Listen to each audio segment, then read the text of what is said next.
Здрасте, здрасте, здрасте. Здравствуйте, Максимилиан.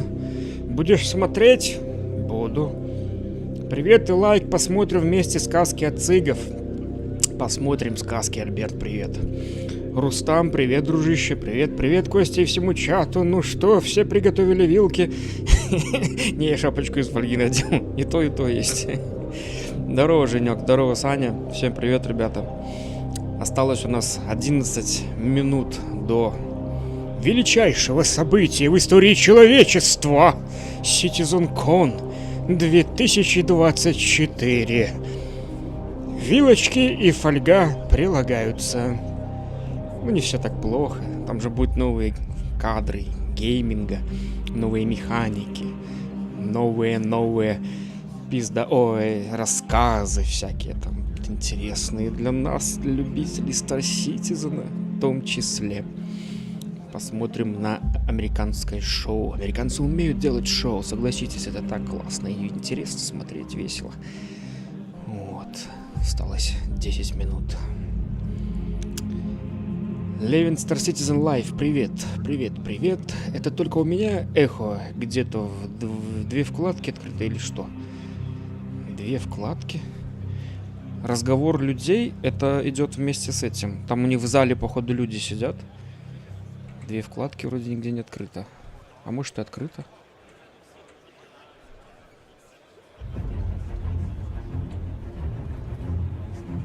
Сейчас проверим, вроде все закрыто.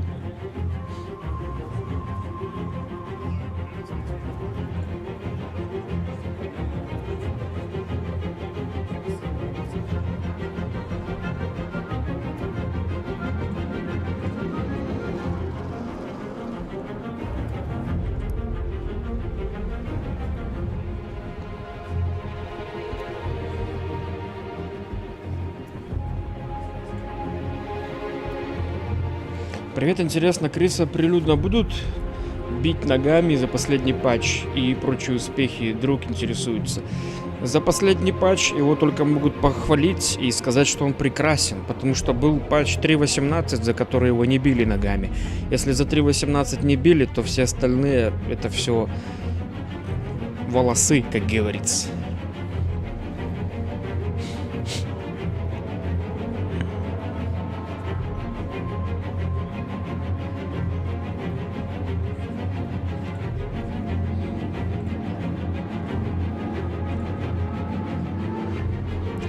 Не, пусть вешают лапшичку, помечтаем, однако. Ну, мы же любим всякие сказки, фантастики, рассказы. Почему бы не послушать? Тем более нам показывают новые кадры. Если, наверное, Сквадрона 42 не сразу покажут, может, во второй день, а может, и сегодня покажут. А может, вообще не покажут. 8 минуток осталось. В любом случае, приятно вот так вот сесть, посмотреть. Не надо упарываться игрой, мучаться. Пообщаюсь с вами, посмотрим всякие рассказы. Привет, привет, 7 минут осталось до готовой лапши. Что вы все такие лапшоеды? Может, нам правду чистейшую расскажут? Как, кстати, меня слышно на фоне музыки? Не слишком я тихий? Может, мне нужно урезать музыку или нет? Ну, звук. Все нормально? Я много говорить не буду, потому что мы будем слушать тех, кто намного более квалифицированный, чем я. Все нормально, спасибо, Альберт, спасибо. Всяких полупокерских этих стримеров нехер слушать, надо смотреть. Да это у меня двойной стрим открыт, не могу найти, где еще открыта вкладка. Может, в Дискорде? Может, на Твиче? Если ты есть ВКонтакте, ну, в моей группе, то может там. Хотя там же автоматически не запускается. Виски, кола и попкорн уже готовы. Виски для принятия веры новой. Вот так вот смеемся, да, через 1000 лет реально, может быть, таки будет. Будем верить в Криса. А не в Иисуса или еще кого-то, да.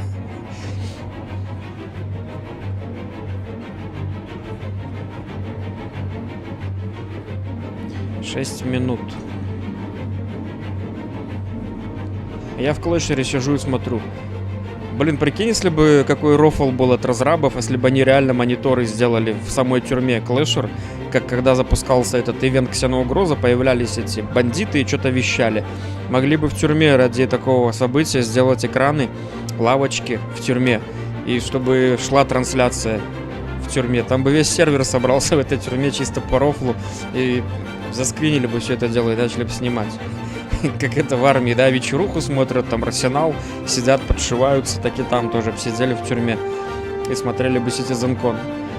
Здорово, ты что, на Твиче уведомления не разослал, лентяй? Каким образом? На Твиче должно все идти.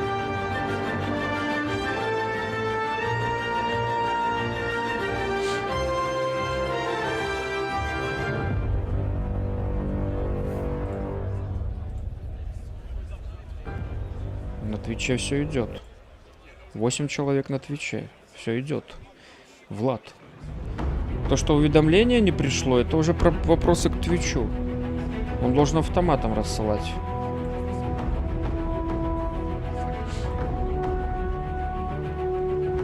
Кстати, можно Twitch параллельно открыть. Почему бы и нет? Сегодня компьютер не нагружается. У нас же просто видосик.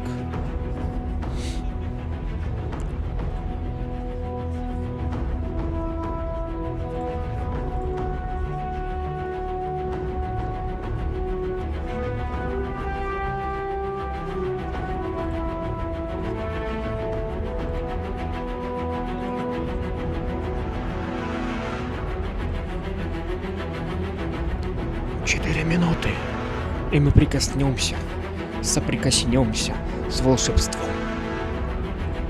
И и...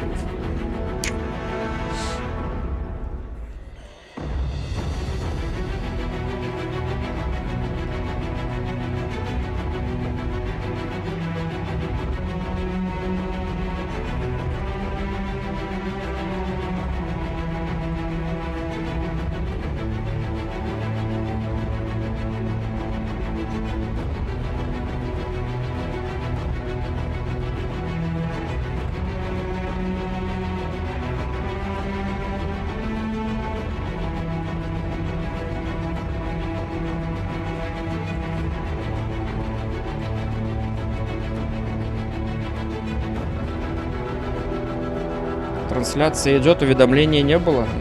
Ну, я не знаю, я не чувствую, в чем не менял. То, что он начинает тупить немного, я тоже не знаю, с чем связано. Может, мне нужно денег им дать? Я не шарю, Влад.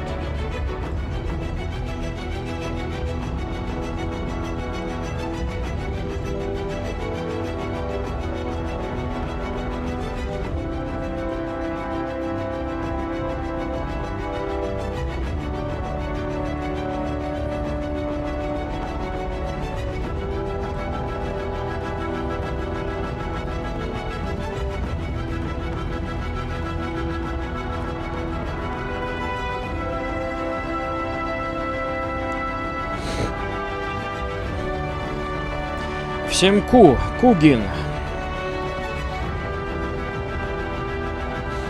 Костя появился давно уже. На Твиче все норм, смотрю там. Вилки держите близко и наготове. Двумя вилками удобнее снимать, кстати, да? С одной вилки, с другой вилки стягивать. Ну расскажи, как получить ховерквад за просмотр или за рефералку. А это реферальный бонус. А, кстати, у меня уже есть этот ховерквад. Кто-то уже купил игру по рефералке. Зобач. Тьфу, бля, посмотри. Видишь, там все видно. Видишь, уже сегодня кто-то купил игру по рефералке и получил себе на аккаунт в ангар. Ну, сейчас он, может, и не получил, он получит, может, после события. А тот, кто предоставляет рефералку, он сразу получил бонус. Видишь, у меня ховерквад и скин к ховеркваду.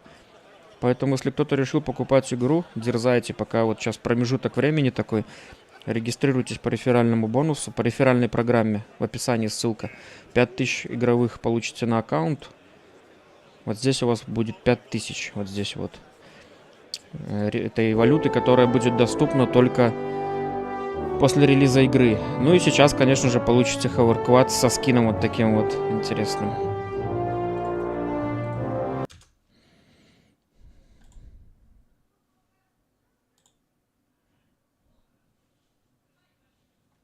Чё? Это что за прикол? Стоять. У них что, отвалился стрим?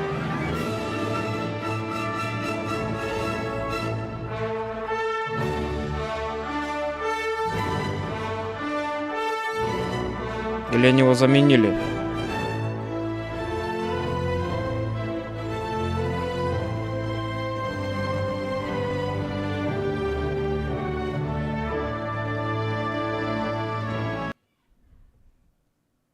Ну, в эфире.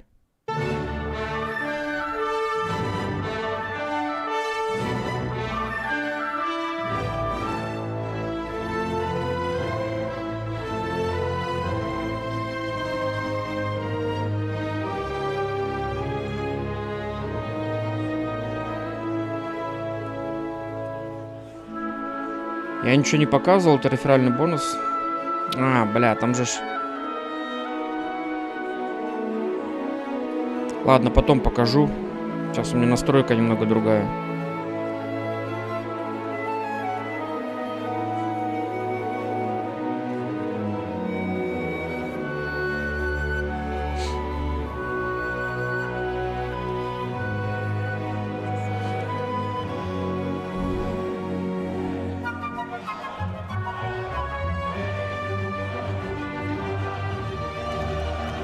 Пошел.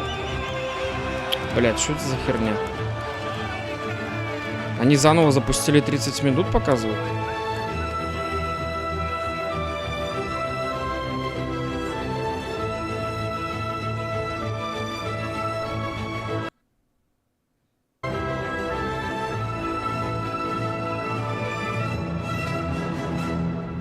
Они что-то не успели подготовить, что ли? Че они это? 8000 человек смотрит.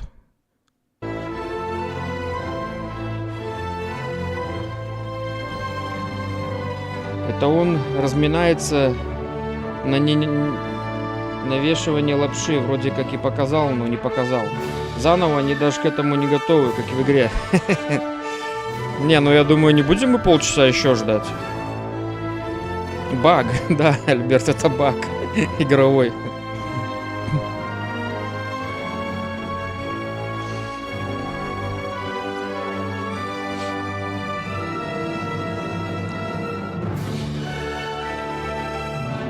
Там чуваки уже кричали в зале 3, 2, 1, и вот эта вот херня появляется. Бля. Цыги в своем репертуаре. Еще полчаса они что-то не успевают. И у них, походу, заставка приготовлена была на 30 минут. Вряд ли они еще 30 минут нас заставят ждать. Может, они сейчас начнут. А может, 30 минут еще и просидим. Ну, а что, с хорошими людьми можно пообщаться.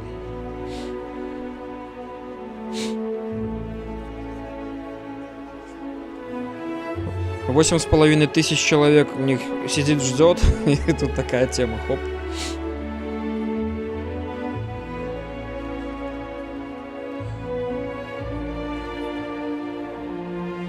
Лапша поперла, да.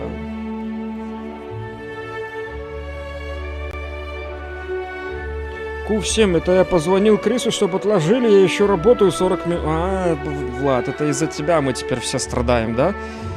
Мог бы с планшета смотреть, пока работаешь.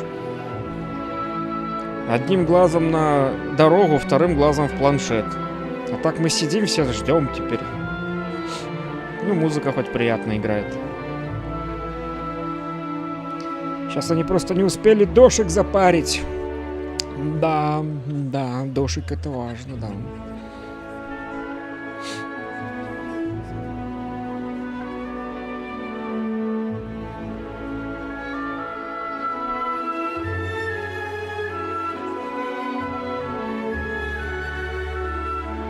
Хорош на меня все сообщения чатов вешать.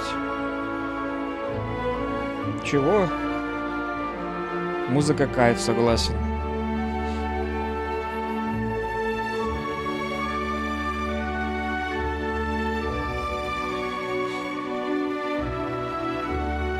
Полимор говорит, они даже открытие задержали. Там люди ждали на улице при не особо комфортной погоде, потому и трансляция тоже откладывается. Видать, реально не успевают доварить дофига лапши для всех.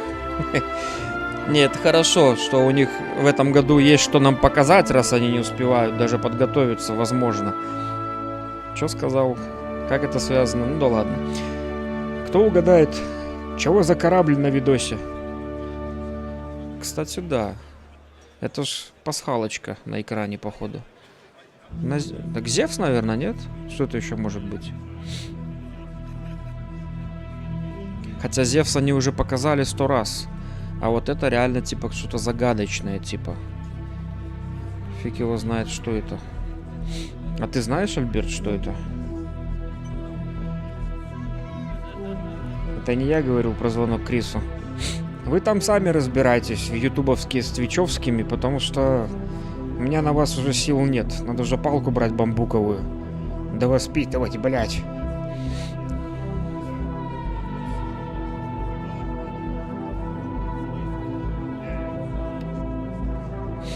Ладно, посидим. Я думал, за 10 минут зайду, такой буду сидеть, ждать. А получается вообще за 40. Последнее бабло догребают перед тем, как смыться. По черным мешкам раскидываю, да? Время надо.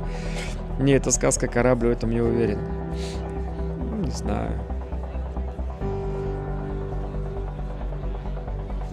Я начну верить в их сказки, когда они мне в игру добавят Бану Мерчетман, Идрис, Джавелин, Полярис, Кракен. Тогда я уже начну немножко прислушиваться. Привет всем, хорошего дня. Как будто ждешь Новый год с бокалом. Дэд Джен, уверяю тебя, я Новый год уже не жду с бокалом. По крайней мере, настроения в последние годы на Новый год вообще нету. Раньше, да. Здесь у меня настроение сейчас намного выше. Когда я жду какое-то большое событие от разработчиков любимой игры. Неважно, что они где-то немножечко, конечно, все у нас преувеличивают, приукрашивают. Но, тем не менее, мы эту игру любим и не просто так тут потиху собираемся. Что бы мы ни говорили, как бы мы ни хейтили, но все равно приходим посмотреть. Full R. Full R это что-то жесткое должно быть, судя по алфавитной номенкларации, или как там говорится. Full A, Full B, Full C, Full D, Full E. Вот это D, E это большие ребята будут. А R это Женек-то уже надо будет отдельную звездную систему для него какую-то, наверное. Чтобы он там размещался. Если бы такой был. Не сказки должны оставаться сказками. На это они и сказки. Кстати, да, мифологию мы же любим. И легендарных личностей, которые были вымышлены. И смотреть про них фильмы. Согласен.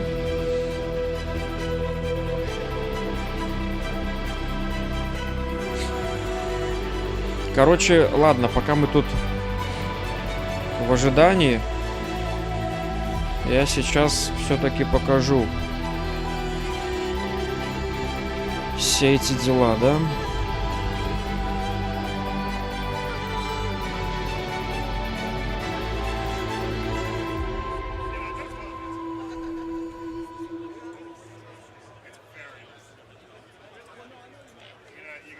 Вот так. Вот так.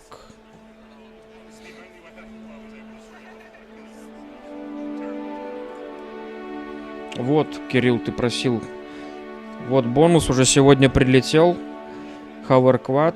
Кто-то купил игру по моей реферальной программе со скином. Не просто Hoverquad, еще и скин на него идет. Левитирующий мотоцикл. Я не знаю, реферал его сразу получил или получит после события. В любом случае получит.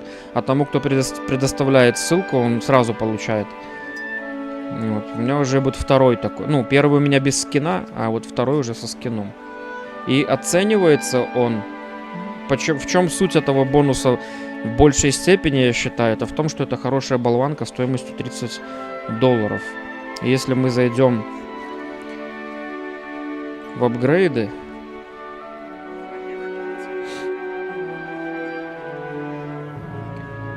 Other Ship Upgrades. Мы увидим, что этот аппарат оценивается в $30. И уже от $30 я могу доплатить, допустим, $10 и получить себе что-то подороже. Или же заплатить $15 и вот такой мотоцикл, или же по кораблям. Ну, то есть я уже $30 себе сэкономлю, если я захочу вот эти вот корабли, которые оцениваются вот $65, обойдется 30. И так вот вплоть до того же спиритов, или что там внизу у нас, карак $600, а заплатишь 570, ну, там с комиссией небольшой. То есть от этого корабля уже можно расти дальше на какие-то более блатные кораблики. Полезный бонус. Рекомендую брать по рефералкам игру, если кто-то собрался купить. Моя в описании. И 5000 игровых бонусов себе на аккаунт вы тоже получаете. Вот здесь у вас будет 5000 игровых уеков. Они станут доступны вам только когда игра выйдет в релиз. Много это или будет мало, никто сейчас не скажет, какая будет экономика при релизе. Неизвестно. Вот.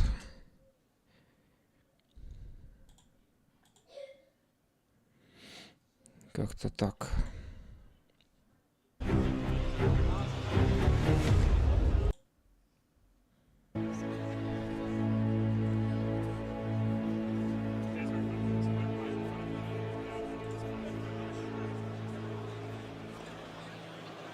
О, есть. Hi, everybody. Hi, everybody. Hi, everybody. We're back. It's been so long.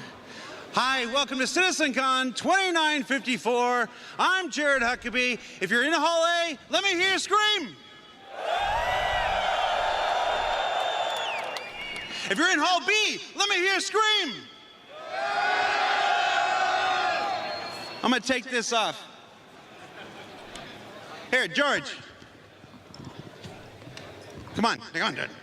That's George. Say hi to George. All right, you didn't see George. Ребят, вебку убрать или оставить? Может, она мешает вам? Напишите. Плюс убрать, минус оставить.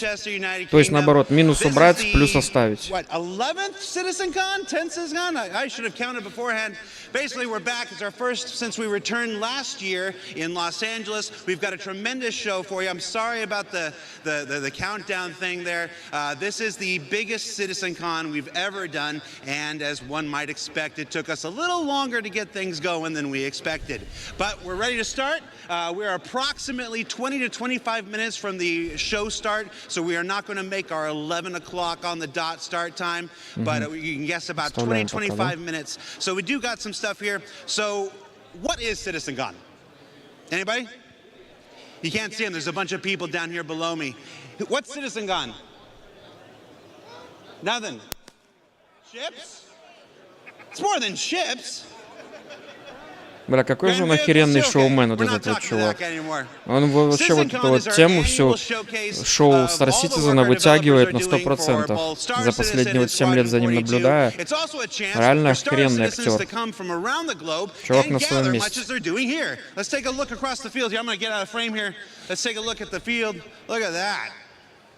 This is our hangar bay of the UEES Barbary. Here now, every CitizenCon we theme our hall B, our expo hall, to one thing or another. In 2019, it was themed for да, мне лучше с вебкой, просто что может вам мешает, я потом и написал. Я-то, если захочу отойти, отойду, будешь на кресло смотреть. Куртка ништяк, я бы себе такую хотел, и кепку хочу тоже Star Citizen. Сейчас к 40 годам начну тратить деньги на мерч. Довели, блин, мужика. Мои эмоции фейс.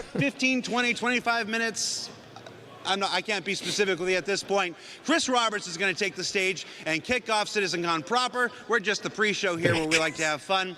After Chris Roberts takes the stage, we are starting with Brave New Worlds. Now that is our Core Technology and Star Engine Group's presentation. You might remember that they kicked off last year's presentation with that amazing Star Engine trailer that was like 25 minutes long or something. We don't have a 25-minute long trailer today, but we do have a chock-full 90-minute approximately presentation presentation of their new Genesis system, which is a subsystem within Star Engine that will let us build planets at the size, scale, and scope that we've always dreamed of. So you can check that out at the start of the day. After that, we've got a social universe. Now this is the sleeper presentation of the entire thing. Now, we were a little cagey in the description on the website about what this is. You know, it's everybody getting together and playing with their friends and stuff like this. But I'll just say it's the sequel to a presentation we did approximately 10 years ago at CitizenCon. And if you want to look back at what we did back then, you can probably guess what it's about. Стримах отсутствуют, это Folks же that прямая are in трансляция. large groups of people Роботы will хорошо wanna pay переводят attention to this текст, one. когда он уже заранее был After that, we're gonna записан, take a чтобы lunch был в break доступе, чтобы была в because доступе this is a звуковая very long дорожка. day and, you know, we В all need to Манчестере take a он break с here. Твича Влад That's your chance написал. to get your snacks, get CitizenCon your в food, say Манчестере. goodbye to your Значит, loved ones, Великобритания, я так понял, because да? the second half of the day you are not going to want to be anywhere else but in your seat. Because when we come back, we've got that В прямой cosplay contest трансляции sponsored by Toby робот Eye плохо Tracker, переводит, and потому что then у него Dressed меньше to времени Kill. на обработку. Now, Dressed to Kill is also a sequel to a presentation we did in 2019 about armor specializations and basically bringing high function to high fashion in the universe. And then, as we said in our summary on the website, the return of an old friend from CitizenCon past. Yes, Virginia, it's true. What you've guessed on Reddit, it's here. And then finally, Beyond Pyro, where I promised on SCL just a few short weeks ago that there's no 4.0 content at CitizenCon. Well, guess what? There's no 4.0 content at CitizenCon. We're all beyond 4.0 this year. Проглушили чё. All right, I'm going to need you to do better with your cues there. We're going to look beyond Pyro to what comes next. And then we're going to take a short 15-minute break after that, let everybody recharge, and then there's something on the schedule that is currently redacted. I'm not allowed to tell you what that is, but I'm going to tell you guys watching at home the same thing I told everybody out front when they were waiting to get in. Do not let any force on this earth stop you from being in your seat when whatever that is happens at the end of the day. And then on day 2, we come back tomorrow with a look at crafting your home. That's a look at base building, which we first introduced at last year's CitizenCon, and the new crafting system. The crafting system that aims to dynamically change the face of all life in Star Citizen. There's a reason it's kicking off day 2. You're not going to want to miss that. Then Captains of Ministry, that's replacing our general ship talk 2054. Is that what year it is? 940? Yeah. George is saying yes. Replaces our generic ship talk segment with a presentation dedicated to the ships and vehicles that will make crafting and base building possible. With the return, with a revisit of an old friend that hasn't made its appearance in the persistent universe yet. But it's getting a big glow up before it does. So you're gonna want to check that out. And then, well, if I can be honest, we got a tight zoom. You got a tight zoom? Yeah. Let me talk to you here though. The Star's my destination. Star Citizen Alpha 1.0. If you're an old school sci-fi head like me, you'll recognize that title. This is perhaps, and you know me, I'm not the one to hype. I'm not generally prone to hyperbole. I'm always like cautious. I'm like, well, you know, it might be this, might be that. I'm going to tell you right now, the most important presentation we've ever done at CitizenCon. Mark it, be there for it tomorrow. Now, that's enough for me. We're going to throw it down to Dan, down on the floor of the hangar here, and we're actually going to explore a little of what's here in the UEES Barbary. Dan, are you there?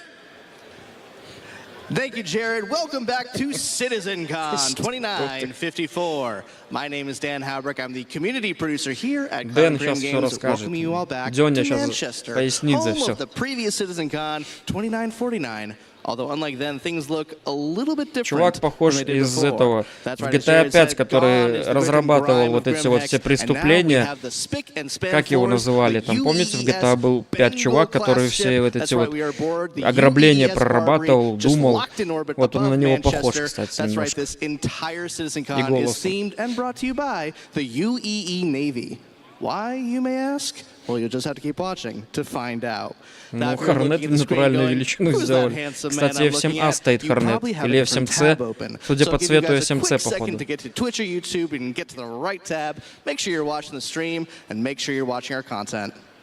Да, есть такое. I know, it's a disappointment to me too, but I'm told that eventually you get over my face and voice and everything about me. But in case you don't, this year I'm joined by Manchester's very own Sam Haley as my co-host here on the show floor at CitizenCon. Sam Haley is one of our QA supervisors here at the Manchester studio. She also has some impressive street cred. She was the pilot of the Carrick in the 2949 CitizenCon demo. And I literally found this out yesterday. She's also the voice of the ASOP terminal. So we'll make sure that you guys get to meet Sam later today as we're going through. Now, I know Jared just went over this a moment ago, but if you're like me and you can't listen to a man in his, I don't know, mid-80s ramble on about how the sky used to be blue and dial-up used to be a thing, let me explain what we're doing here. I'm here on the show floor at CitizenCon here to show you guys the awesome stuff we have for those of you who are at home and aren't able to attend.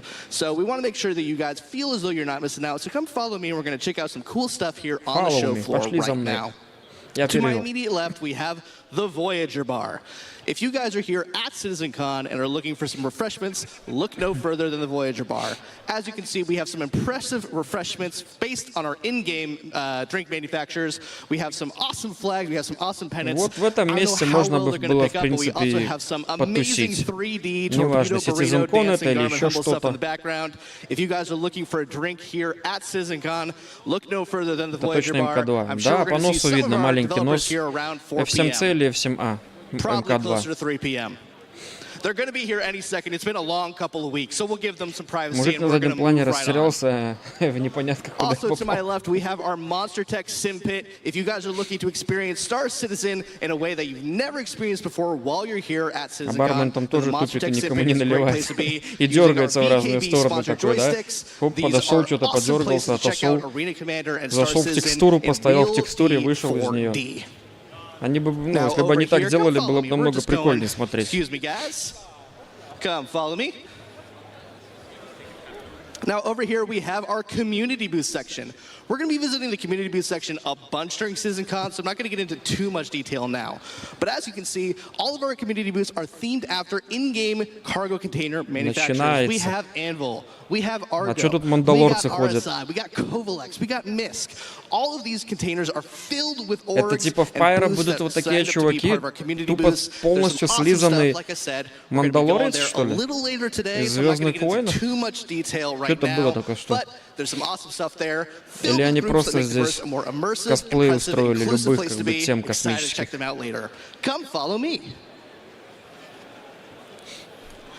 As you can see right here, we have our general lounge here at CitizenCon. If you guys are looking for a place to escape the humdrum and bits and bustle of the auditorium, the general lounge is a good place to hang your cap, sit down, and relax. It's also a good place for you guys to make new friends. You guys are here for a shared love of Star Citizen. So if you guys want to make new friends, feel free to grab a seat.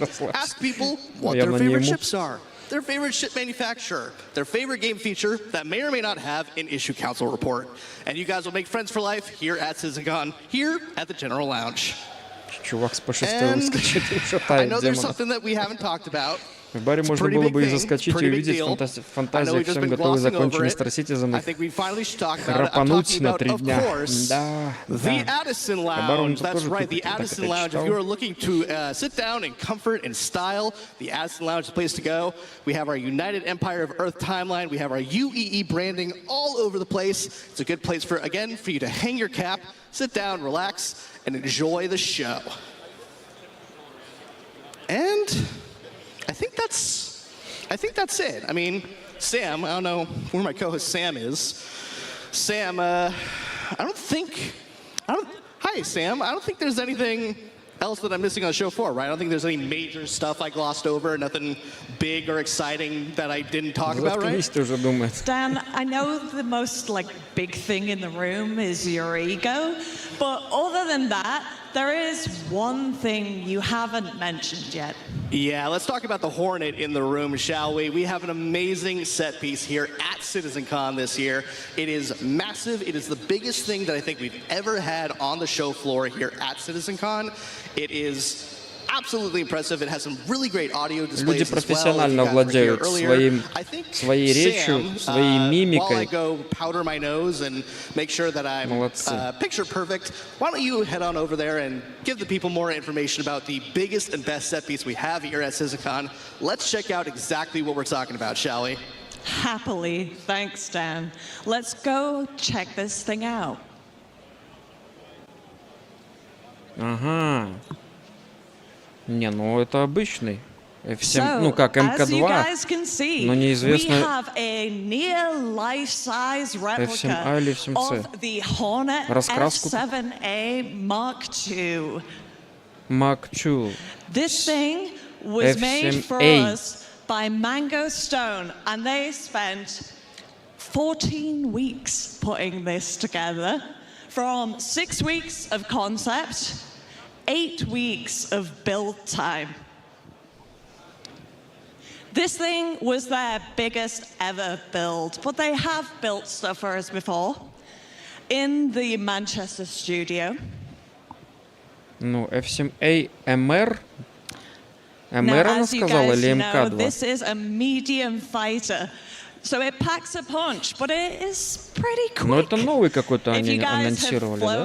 А в чем его фишка будет? It's very similar. However, this thing, if you guys haven't seen the guns and the Gatlings on this thing, МК2 сказали, две пушки же под носом. А просто скин интересный какой-то, да? Well, yes, this is my now second favorite anvil ship, dare I say it. And, you know, I haven't got to drop my cred yet, have I? Let's just... Omnisky, ну, так у F7A второго поколения, у него постуку Omnisky, под крыльями две четверки Revenge, или как они там, миниганы. Good, Ничего, только скин другой. Yeah, it has been delivered right here to Manchester, 200 miles away from Brighton, by our amazing guys at Mango Stone. This thing was built with a huge steel spine structure, and there is a platform in the middle, steel platform, that they use to build the top details.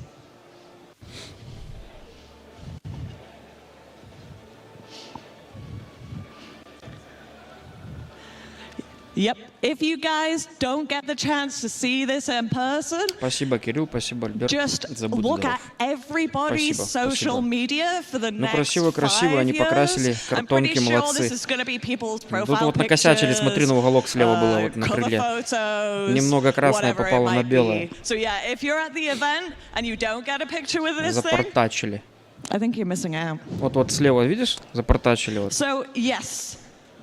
Are we ready to head over? Brill. I think we're nearly ready for the first presentation. But before that, I'm going to hand you over to Jared.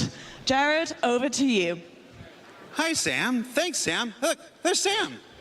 Hi. And there's me. And there's Sam. There's me. Now, what Sam was far too humble to tell you is that she, as in her role in QA, has more flight hours on the Hornet than almost any person at CIG, which is why we gave her the wonderful introduction to the Hornet. So, and you might remember Sam from CitizenCon 2019. She flew the Carrack through the very first jump point to the very first visit at Pyro. Спасибо, so let's give Sam a round of applause, please.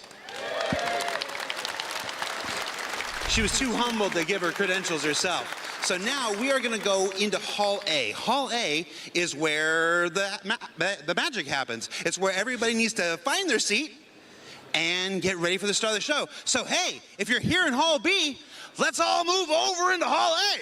Because the sooner we all get in there, the sooner we can start the show. And the less I have to vamp like this.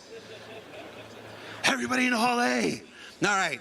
So look, I'll show you how. Follow me.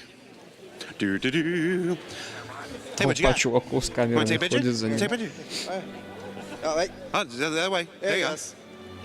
Hi. Oh, you have a timer on it. I don't got that kind of time, man. Опять не получилось. You want to? I'll take the picture. No, I'm a professional. Получилось. Okay. No, let go. Oh, you got a battery. Yeah. Here, I'll do it. Oh, now you push the button. Yep. There you go. I'm a professional. Ready? Stand over there. Yeah. Hey, I gonna be.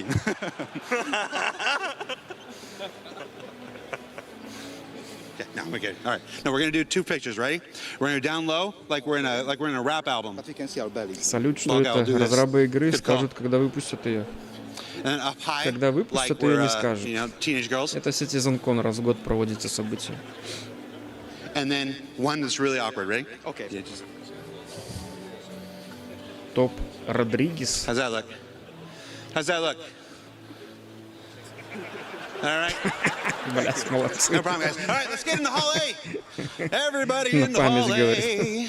Everybody moving hall A. Чувак пиццу идет. Slice of pizza? What is that, just cheese? Yeah. All right, thanks. Everybody in the hall. That's hot! Острая. All right. Hall A, give it up for pizza! О, начинается концерт. One of my favorite things about Star Citizen, we've got Big Benny's Noodles, we've got Torpedo Burrito, we've got Pits, Это 100 пудов все подставные сидят, да? По-любому проплаченные сидят. 100 пудов. There's a lot of you in here. А игра это хейт и скам. This is the largest audience we've ever had for Стример с Твича, который модель кокпита сделал и стримит раз в неделю почти сутки. Прикольно.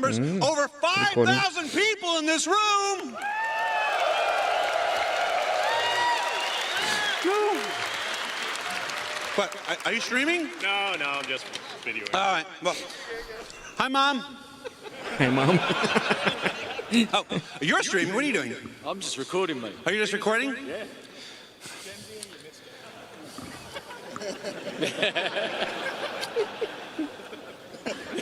All right, there we go. Oh, what are you doing? You doing the same thing? All right, here. Let me see. Thanks. All right. So, CitizenCon, who are you? Martijn. Martin? Yes. Where are you from, Martin? Netherlands. Netherlands. Yes. I love the Netherlands. I don't remember most of it, though. Do you? Yes. All right. Must be different for visitors. Different priorities. I don't know if I'm supposed to say that on stream. Whose phone was this? There you go. There you go. All right. Let's go. How much time do we got? Hold on, I got to put my headset on. How much time do I need to do this for? Where's Chris Roberts? Это все разрабы, чтобы не Chris платить Roberts is левым. here. Согласен. Does he have his mic on? И те, кто тестили сервер Мэши. Okay. All right, sure. I mean, if that's what he wants.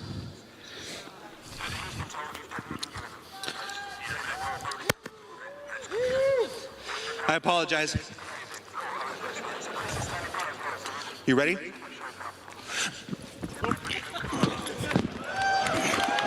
Что это, блядь?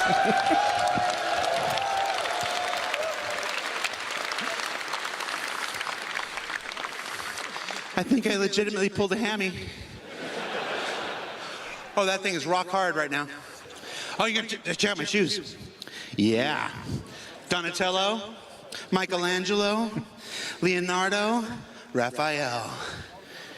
Yeah. Все, продажа ботинок улетит в космос. We're going to take a few short minutes. We're going to start the show. Chris Roberts, he's going to kick this thing off proper. So stay tuned. We'll be right back. You're going to love the show, everybody. Thanks.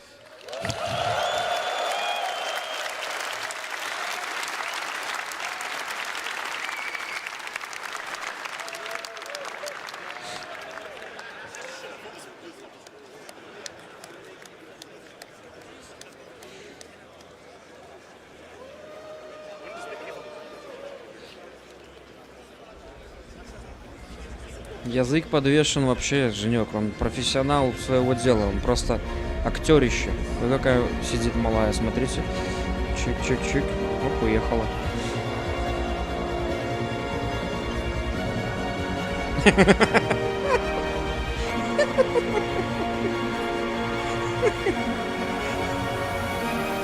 Я не буду комментировать.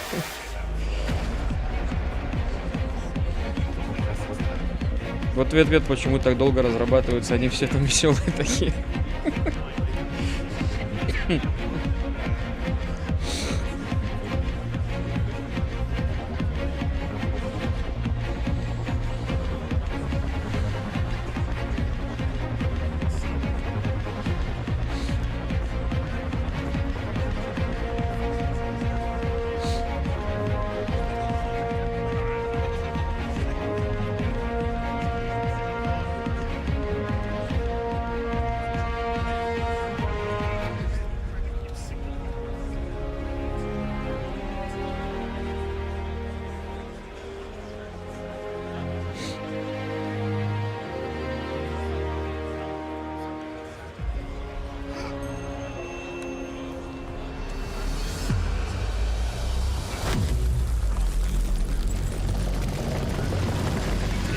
что, Лорвиль? Или новый город какой-то анонсирует? О, это же Джавелин был. Заспойлерили так немножечко, совсем чуть-чуть.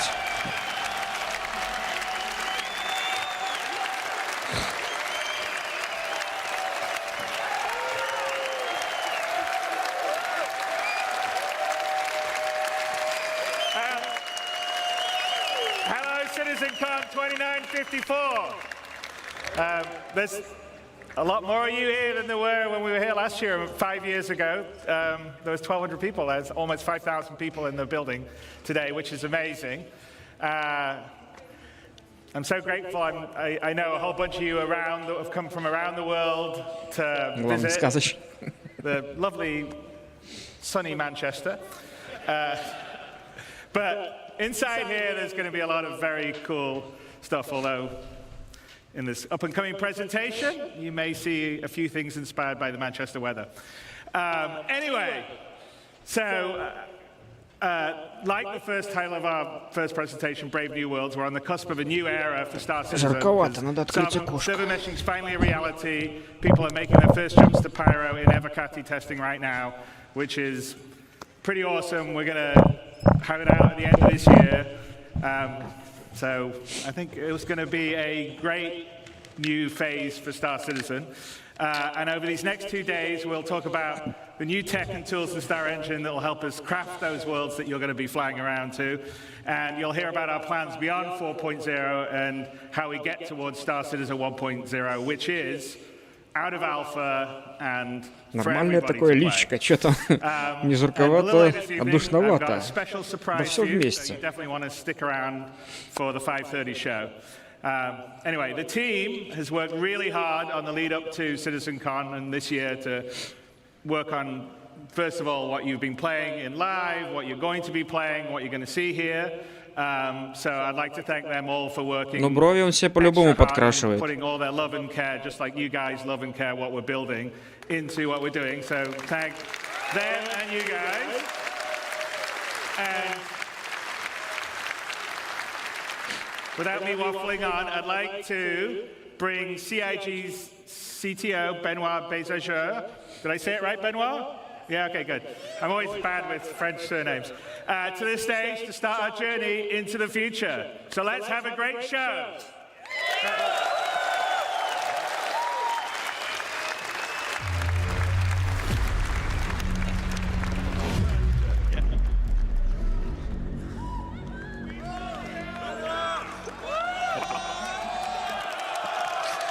Hello! Bonjour, CitizenCon! Wait. Guten Tag, CitizenCon! Hola, CitizenCon! Ni hao, CitizenCon! And hello, Manchester. I'm not going to need this anymore. Cool. I am Benoit Beauséjour, or as some of you know me, I am Balt on Spectrum. Today, we will talk about Brave New Worlds. This is Pyro 2, Monox. It's a barren planet, not really habitable. Now, since the advance of our planet tech, we've always allowed players to circumnavigate planets and move from orbit to ground seamlessly, explore complex areas in intricate detail. Now, with server meshing, we're going to need a lot more locations for missions and destinations for more life. But there's a major question that has always followed this project since the beginning of Alpha 3.0. How are we going to make a large number of planets and systems? How are we going to meet the fidelity benchmark we've established? In this technology update, we bring life to lifelessness, even to Monax. We take the physical representation of the terrain, the geology, the atmosphere, the climate, and the environment to create accurate biomes that spring naturally from the collision of all these environments. Coherent, denser biomes that follow the laws of nature that we encode into data. Data that we then leverage to place flora and fauna, yes, but also settlements, buildings, alien and human life in a planetary context. This creates worlds that are scientifically plausible, richer in gameplay opportunities. We want you to find adventure just by going around the planets without a quantum point. We want you to find actions along your path. For this, we are changing how we made the game. We are scaling how we made the game in all areas. This is not just a Planet Tech update. This is a collection of systems that we call Genesis. Genesis. Now, to help me explain all this nice work and this nice technology, let us kick us off. And I welcome our very own Ali Brown and Will Hine for Phase 1 of Genesis.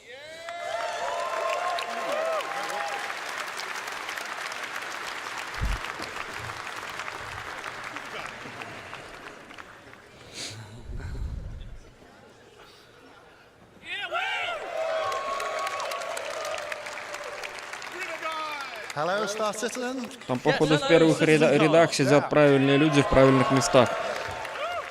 Если тишина, нужно кричать. This guy over here is Will Hine, aka Water Guy or River Guy.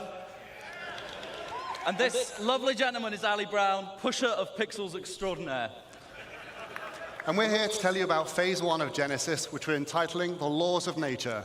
And this revolves around the fundamental approach we use to build our planet and is the literal foundation for everything else we're going to talk about in this talk today. Now, it centers on data-driven, physically based rules that we aim to realistically emulate nature and its incredible diversity. Before we dive in a bit deeper, let's just recap on some of the things we already have on our planet. So here you can see our lovely atmosphere and our cloud rendering, which can provide some spectacular views. We have our on-the-fly terrain generation, which is no loading screens in our game, which we're very proud of. And then we have our scattering system that can populate these planets with many different diverse biomes. And we've been setting quality benchmarks for each of these biomes as we come across them Genesis — это как в Стартреке штука, которая не из живых планет делается по красоте. Isn't perfect. This scene on Microtech, it looks great, but it's not getting the same density that you'd expect from a real pine forest. That's one of the things we want to solve. The other, if I take you to the other side of Microtech, you'd be excused if you thought we'd just turned around and looked at a different part of the forest. Why is that? Well, this is because currently our artists create функционал slices этого of Genesis, biomes наверное, in на great примере number, Microtech. and then they distribute them across the planet using humidity and temperature properties. Each slice looks great in isolation, as you've seen, as you've explored. But this is not the solution to give us varied and natural biomes across an entire planet. Additionally, just using humidity and temperature limits us to only 2 degrees of variation. And that's not enough for the sorts of planets and worlds that we want to create and for you to explore. So how are we going to scale up our planet generation?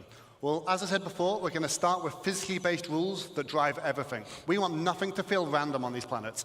We want no limitations on the number of biomes. We want infinite biomes that are continuously changing across the planets. And we want extreme density, and we want to maintain or exceed all of the quality levels we've set with our existing biomes. And most importantly, we want it to be scalable so that we can really scale up to the level of content that the designers are expecting. And from your perspective, we want you to be able to truly explore and find unique playing opportunities everywhere on our planets. So to start this, we're going to need more data.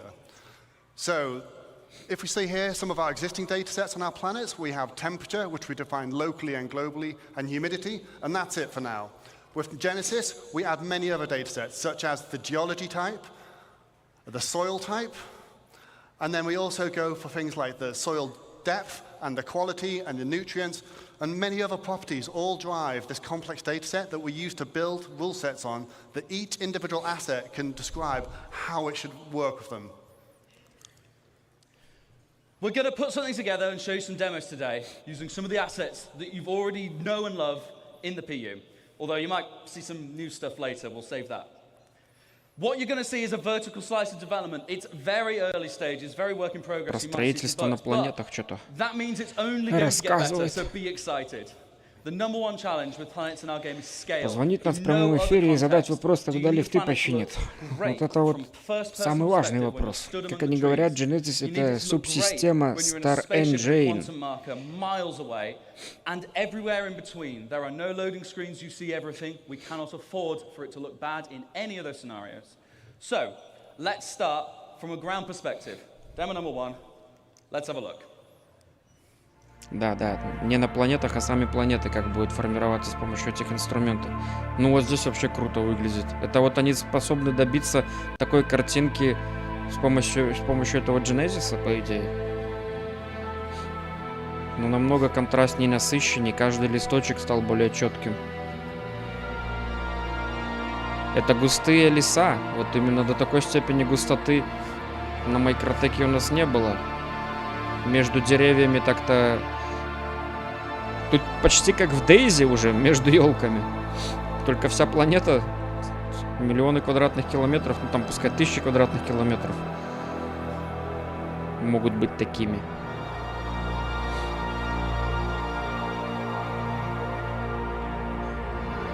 У нас реально густого леса, такого жестко густого, в Microtech нету. А здесь вон они показали, что они могут это сделать. Привет, Сергей Матвеев, привет. Хорошего настроения, приятной трансляции. CitizenCon у нас идет, раз в год событие.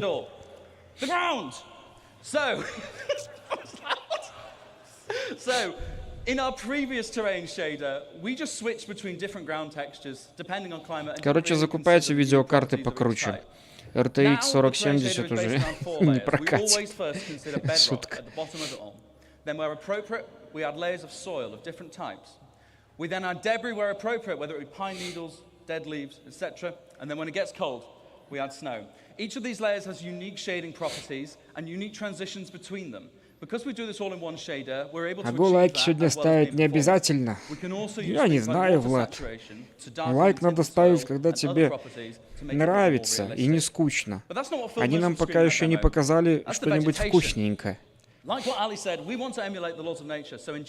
Лайки всегда приветствуются. Чего не напоминаешь? Да вроде как и напоминать некому. 7 человек на Твиче, 13 на Ютубе. Вроде как более-менее люди поставили лайки, 10 лайков стоит. Все еще только начинается, еще все впереди. Ты можешь этот вопрос на контроль взять, Влад. Я даю тебе полномочия. Палку бамбуковую только сам себе приобрети. Я так тебе ее не передам. А бежишь, и бас провалился сквозь текстуры в центре планеты. Не было такого ни разу, Женек. Мы с тобой, помнишь, на Microtech на хост Hollow прилетели и друг друга там пытались тягать из текстуры. Это был не баг, это фича. Не было такого, в принципе. Нехер летать на хост Hollow нормальным пацанам. We had ferns, see it's a much lower requirement for sunlight. We had salix bushes forming our undergrowth. Меняют настройки под разное освещение, разные температуры и смотрят, как это отображается на флоре и фауне. Лови тогда 13-й, любимый. 13-е — число счастливое. Хорошее. Два стрима одновременно, лайкосик. Так у меня всегда два стрима одновременно на Твиче и на Ютубе. Ну, последние пару месяцев. Спасибо, Александр Картош. Спасибо, дружище.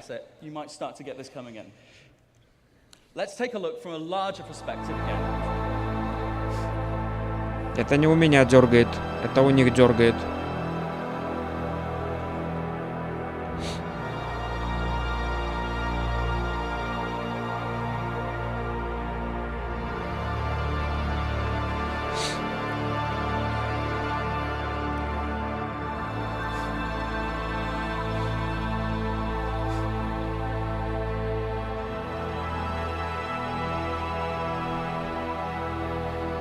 А, да, это ж, блин, красиво так. Стрим в стриме, точнее. А, ну да. Double стрим. Monster стрим.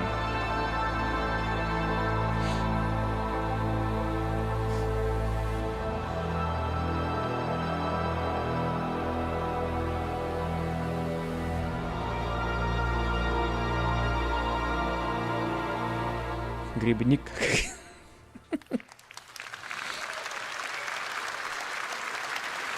А прикинь, если они добавят реально грибы, So, to take you through и мы some of the будем things we ходить saw там in that грибы clip, собирать let's когда-нибудь. talk about rocks first. So, anyone that's done a lot of Супердорогие ground driving какие-нибудь, and ground которые можно vehicles будет might have найти seen там that один our гриб rocks sometimes feel a little bit за randomly полчаса. scattered and can be quite an obstacle sometimes. Я буду So, ходить. in this clip, you saw that Корзинку the себе rocks найду. are no longer randomly scattered and they're now placed based on physically based rule sets. And this logical grouping is achieved via erosion simulations, which we run offline to build localized data maps. And they describe the size of the aggregate and rocks and the density and where they should naturally form. And that means we get things like these natural clusters of boulders at the forest edge underneath the cliffside. And on that note, you might have noticed that the cliffs have been dramatically improved in how they shade. We also get Дожимаем, things ребят, like лайкосы, natural если не clumping of сложно, vegetation поддержать caused by seed трансляцию. dispersal.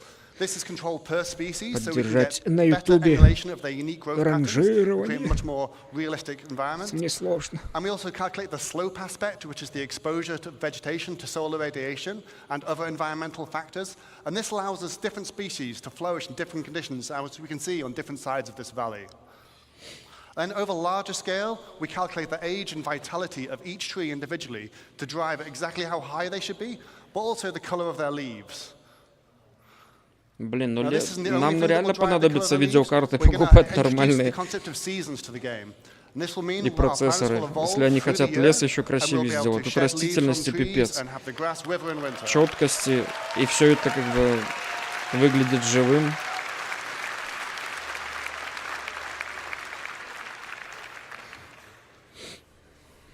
Куда уже каждый год заставляют нас железо мощнее приобретать. Козёли. Лукос прожал, спасибо, Андрей Тершуков, спасибо, дружище. Спасибо. О, а это что такое? Это уже зеленая поверхность, но без деревьев. Очень... Или это такие деревья, просто большая высота. Деревья, да? Да-да, маленькие деревья. Но это больше на какой-то спутник или планету в системе Пайра похоже. Или это на Микротеке такие места.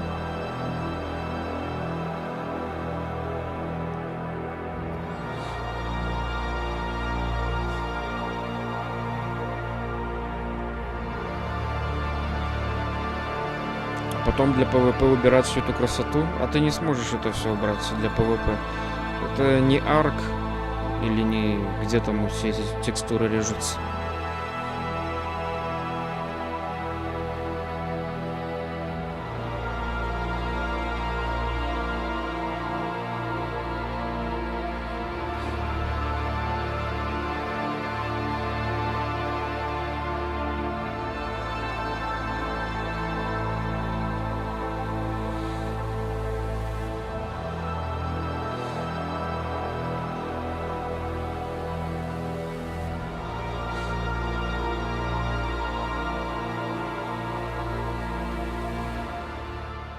Just like in real life, oh, thank you. Just like in real life, our areas should vary, even by traveling a few kilometers. If you get in a helicopter and fly over the Alps, it all looks a bit snowy, but when you look closer, it's Плоские деревья, как лист бумаги были. Ну да, не все идеально, пока там у них было.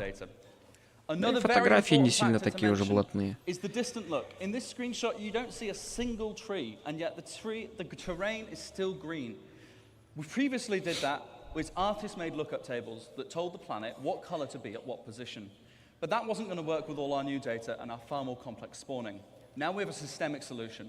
The planet shader is able to intelligently evaluate what's going to spawn there using the same rule sets that cause the assets to spawn there when you get there. That means we can sample the sort of color that is going to project onto the orbital view and use it. We get a far better accuracy from the result. Together, by creating rules and authoring data that works, we create a continuously varying planet that sets the scene for the incredible exploration gameplay I know you guys are going to have. But how have we done this without compromising on performance?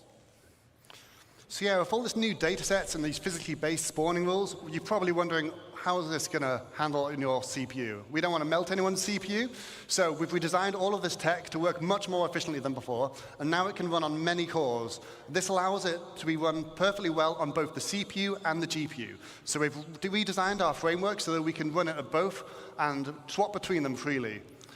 Now, the benefit of this is we can do things like, first off, move the terrain system to the GPU, and we've now done that to get some incredible performance improvements, but we then also cache the results in something we call a virtual terrain texture.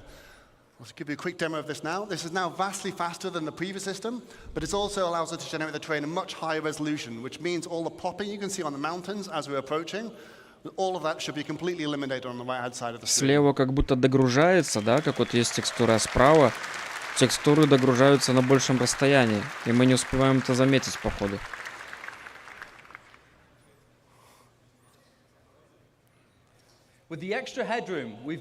Слева видно, что дергается что-то, догружается как будто. Including high-resolution ground textures, proper blending between surface types, and of course better tiling. If you're familiar with any of our planets, we've taken off all the assets so you can see the issue. And now how it looks, you don't see those lines. Legacy это старая система, а New System вот так будет показывать, да?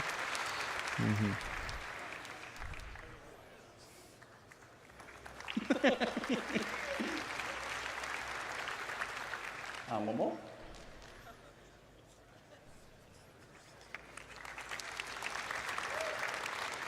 With the terrain data cached on the GPU, like Ali said, we can perform the scattering there too, which is significantly faster. All those algorithms that we've used to generate those first bits can run there without being more expensive on your CPU. And it also means the results are directly there on the GPU. We can render straight from them.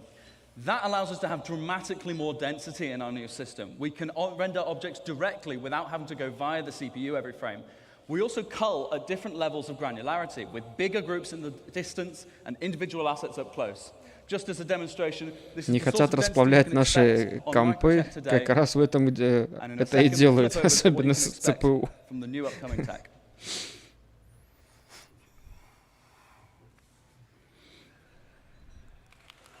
Нихера себе.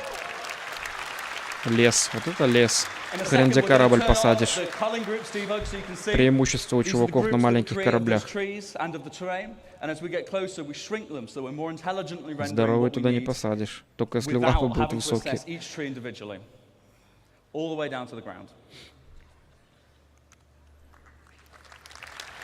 Они же, наверное, когда-нибудь добавят нам как бы разрушаемость не то что объектов, но и вырубку леса или уничтожение там леса как-то.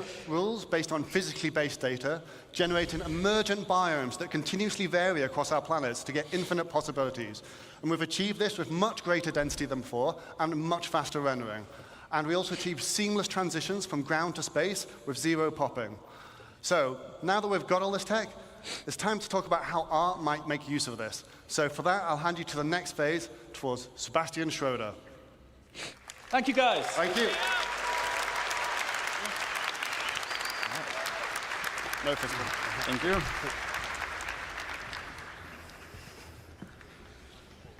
Wow. Thank God there's only 20 of you, otherwise I'd be nervous. Обратите внимание, они сидят в каком-то ангаре, как будто раньше был ангар для самолетов. Помещение это. Надо было тебе все попкорн и чипсы брать, громкий хруст и чуваканье в такие моменты затишья в презентации были бы бесценны. Так я могу спародировать. Только вебку буду выключать. Влад.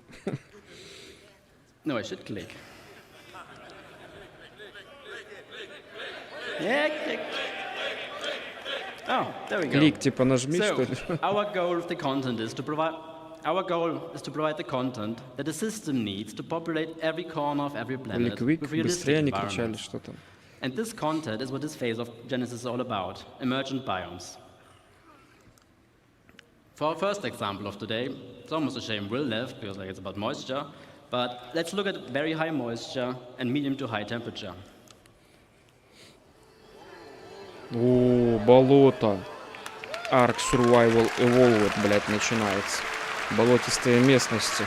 Вот это вот джунгли. Ой-ой-ой, молодцы. Молодцы. Класс. Это в Пайро такие места будут или на старых планетах? Вот сюда крокодилов добавить, лягушек. Все будет шикардос.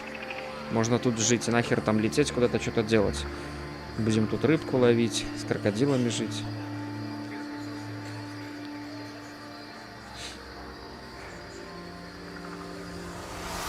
тогда все умники будут на одну бомбу скинуть. Пусть найдут сначала, где мы живем в этой глуши.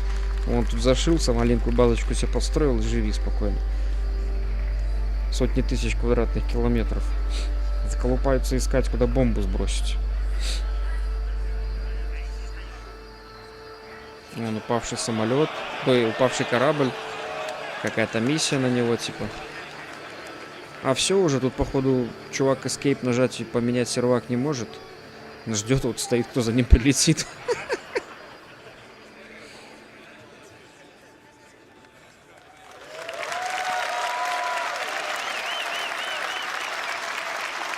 Шрек сидит. Кстати, место для Шрека идеально. Биомы, высокая влага. We obviously made vegetation that feels at home in or near water. But before we dive in, allow me to give you a quick primer on our approach to authoring plants. Most species can survive in a fairly wide range of climate conditions, but will only thrive if the conditions are ideal. Ферму построим, да. Но это вряд ли Microtech, это, наверное, будет в пайрах все вот это. На Microtech у нас там температур плюсовых и высокая влажность и сильный плюс, такого нету. Там везде прохладно. А ты понял, о чем будут мои комментарии в этой части презентации? Нормальные комментарии, Влад, все нормально. Про Шрека можешь писать. Там Шрек в тему был.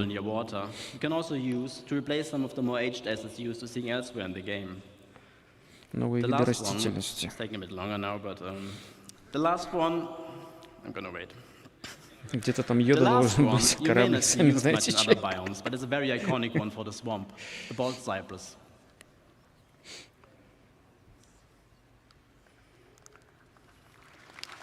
Будем искать, где что. Ну смотри на потолок, как будто ангар бывший какой-то для самолетов, переделанный под концертный зал. So naturally, we wanted to make a biome that highlights those advances. Let's have a brief look at what it's like being inside the swamp. О, они добавили механику хода по воде. Будут добавлять, наконец-то. Так уже и подводный... Ох, ё-моё. Ох, ё-моё. Вот это умнички прям. Физику прикручивают к объектам постепенно. How the water simulation systemically affects assets floating on the water surface, making for some really immersive moments.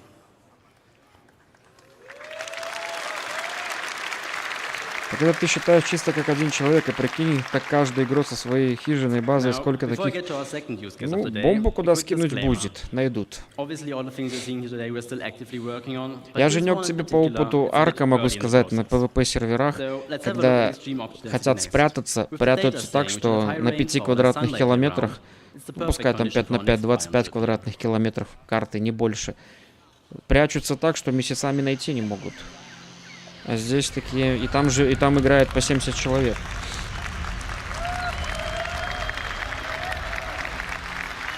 Я даже знаю, что этот чувак делал, пока в воде по пояс шел. О, красота. Опорожнялся, что он делал? Где еще там? Не забываем, ребят, лайкосики дожимать, поддержать трансляцию, если не сложно. Пусть сделают планету, как в первом аватаре, с гигантскими деревьями. О, это будет вообще шикардос.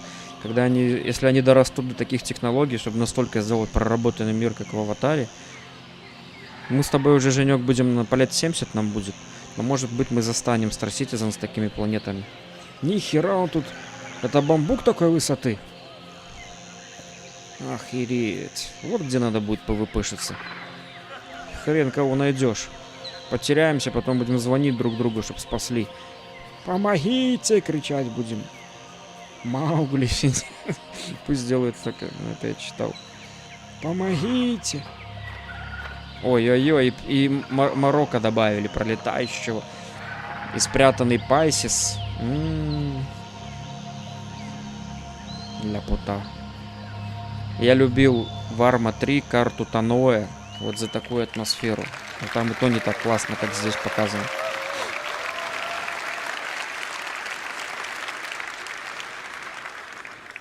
Considering everything you've just seen is still very much work in progress, the gameplay capture team really did a great job showing our work in the best possible light. With jungles, we wanted to explore the concept of vertical stratification, as they are the prime example for that. What it means is that you have horizontal layers of microbiomes defined by the species that thrives with the amount of sunlight and rain that still reaches there. The floor, herb, and brush layer we could almost do before, obviously missing the density. But now we also have the option to add variation to the tree layer by dynamically spawning epiphytes like lianas, orchids, or bromeliads attached to trunks and canopies of other assets.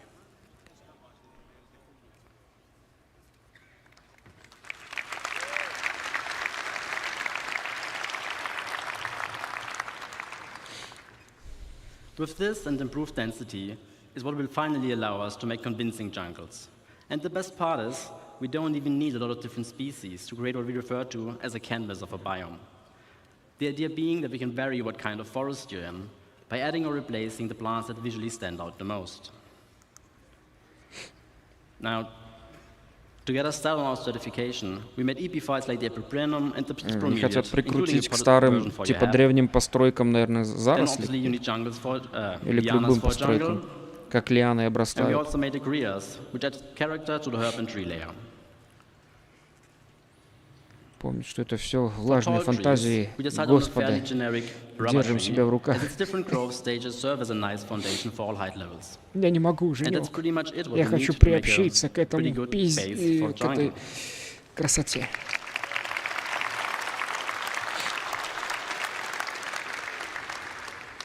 Now, for a third and last use case, let's pretend the data indicates regular rainfall and moderate temperatures. This climate would support a lot of different forests, but we also wanted to use this opportunity to explore extreme scale. And they're just really cool.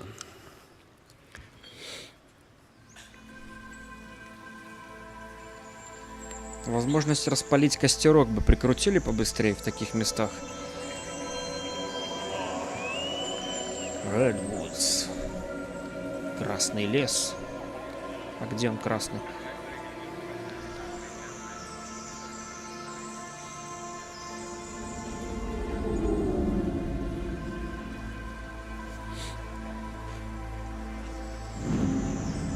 Да, точно бы вы на таких скоростях прокатились бы там, ага. Как бы не так. Словились бы на первой сосне. Тут по майкротеку, где между деревьями 10 метров, хрен так пролезешь.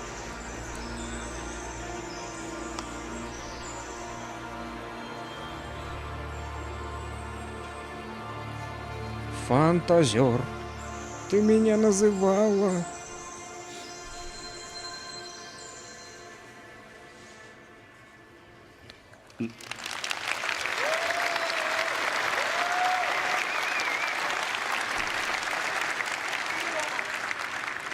Now, for this one, we first looked at the different redwood biomes on Earth and tried to analyze what the most defining species of them are.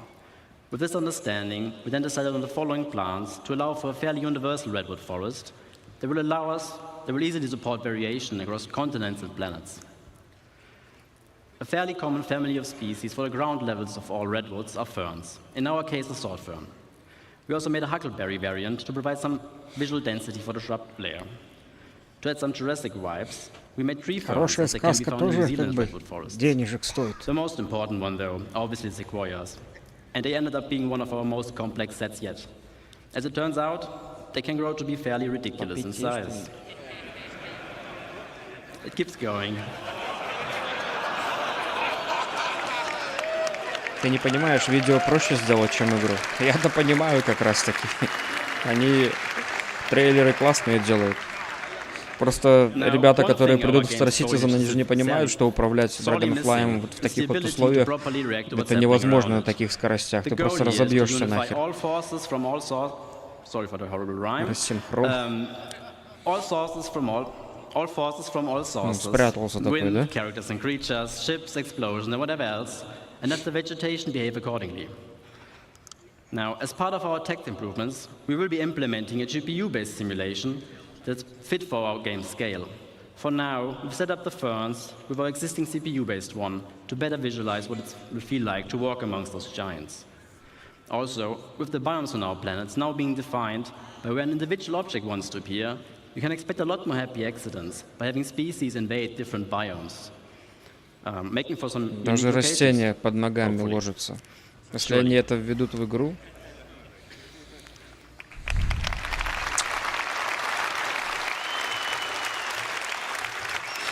Когда-нибудь. Now, before I get to disappear off stage, I just want to say a big thank you to everybody involved, especially my team in Frankfurt for doing such amazing work and being all around great people. And also to all of you guys. I really hope you have a fantastic CitizenCon. This concludes this phase of Genesis, so please welcome Ian to the stage so I can tell you all about the next one.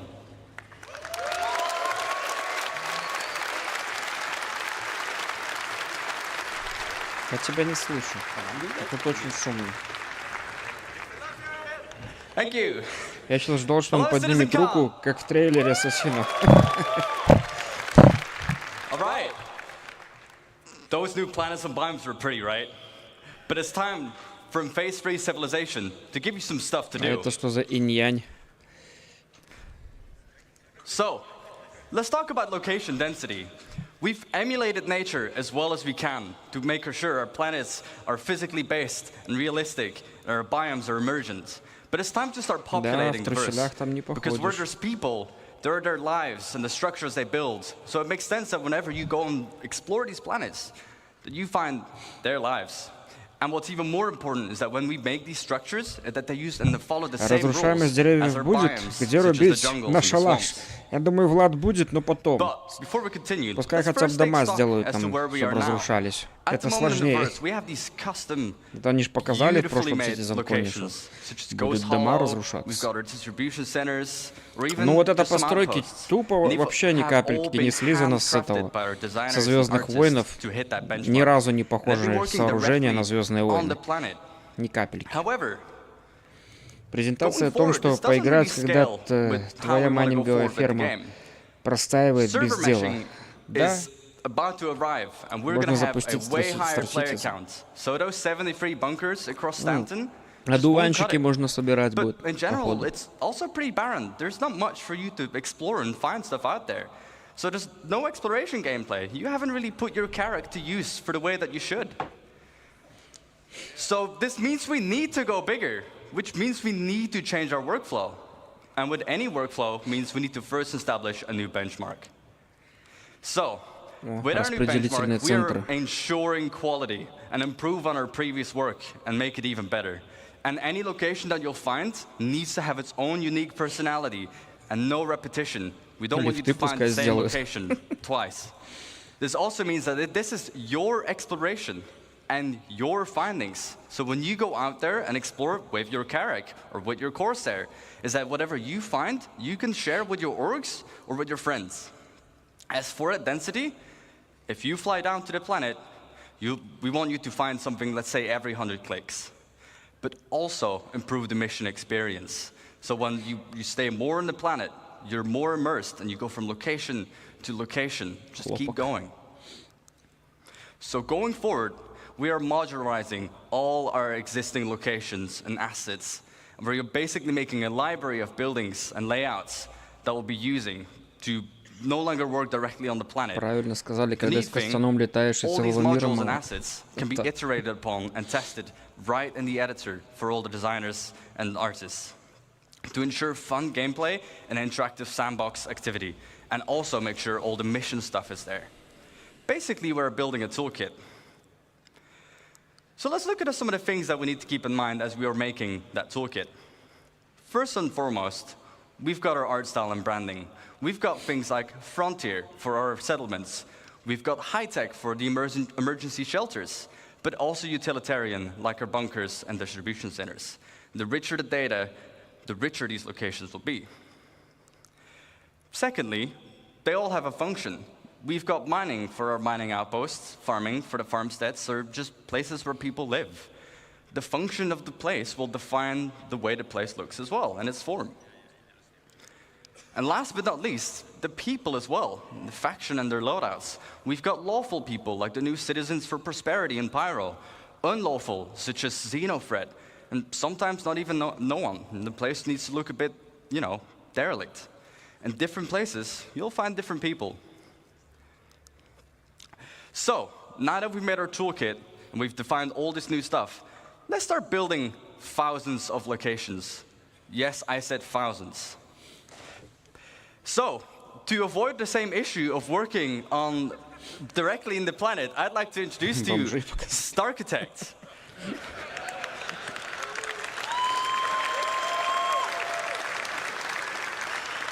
What Starchitect allows us to do is directly on a planetary scale scatter all these new libraries and modules and assets and no longer work directly on the planet. And it uses the same logical rule set as our emergent biomes. And it also gives us full control over the data that we set on these locations. So expect locations in places where they make sense. Let's kind of look at all this new Genesis data and all these new libraries and chuck it into Starchitect and see what it gives us. As you can see, we're now able to make full-size locations, and they will look completely different based on where you'd find them. The layouts are controlled by the rules, and it will reflect its place in the verse. We've got farms, mining outposts, but even our older locations, such as the bunkers, that you find on Stanton. Интересно показывается. Разнообразные объекты. И это хорошо, что не придется каждую стенку самому делать, по крайней мере, пока. Этого геморроя мне хватило с арка и с раста.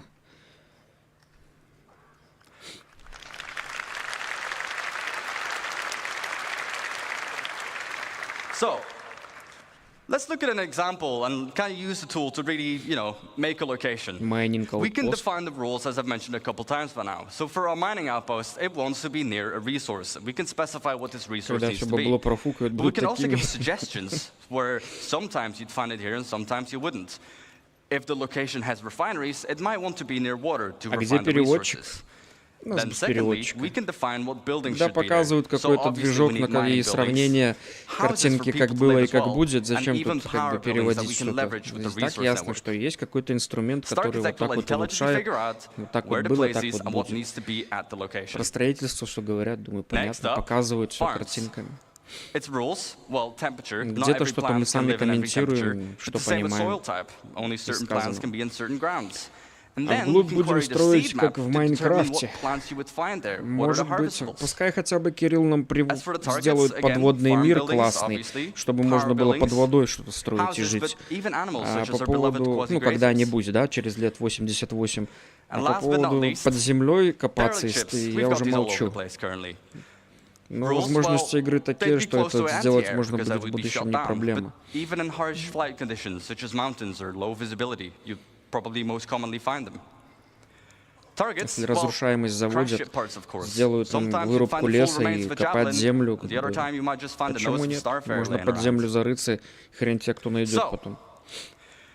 Взял в корпорацию какого-нибудь шпиона. Потом узнал, что он шпион, но уже после того, как рассказал ему, показал, где твоя база под землей находится, в огромном мире Star Citizen. Придется искать в реальной жизни, в реальном времени его и устранять. Хотя бы лифты зачем? Понятно, пойду в Яндекс.Переводчики смотреть. Я пытался запустить на ВК VPN, тупить начал, не дал нормальной трансляции. Но сам посмотреть могу. Да, я запускал этот Яндекс.Переводчик, он прямые трансляции переводит плохо. Готовое видео нормально, потому что там готова дорожка, он ее успевает обрабатывать. Но прямую трансляцию он криво переводит. Приятнее слушать так натуральную речь, оно так все понятно, в принципе, по большей части. Локации для строительства, да? And we group them together in what we like to call a cluster, like this one, that has 13 locations. 13 километров. Let's talk about радиус, clusters. Да? Clustering means generating locations near other locations. So, for example, if you find a distribution center, just like in the verse currently, I would find forward operating bases next to them.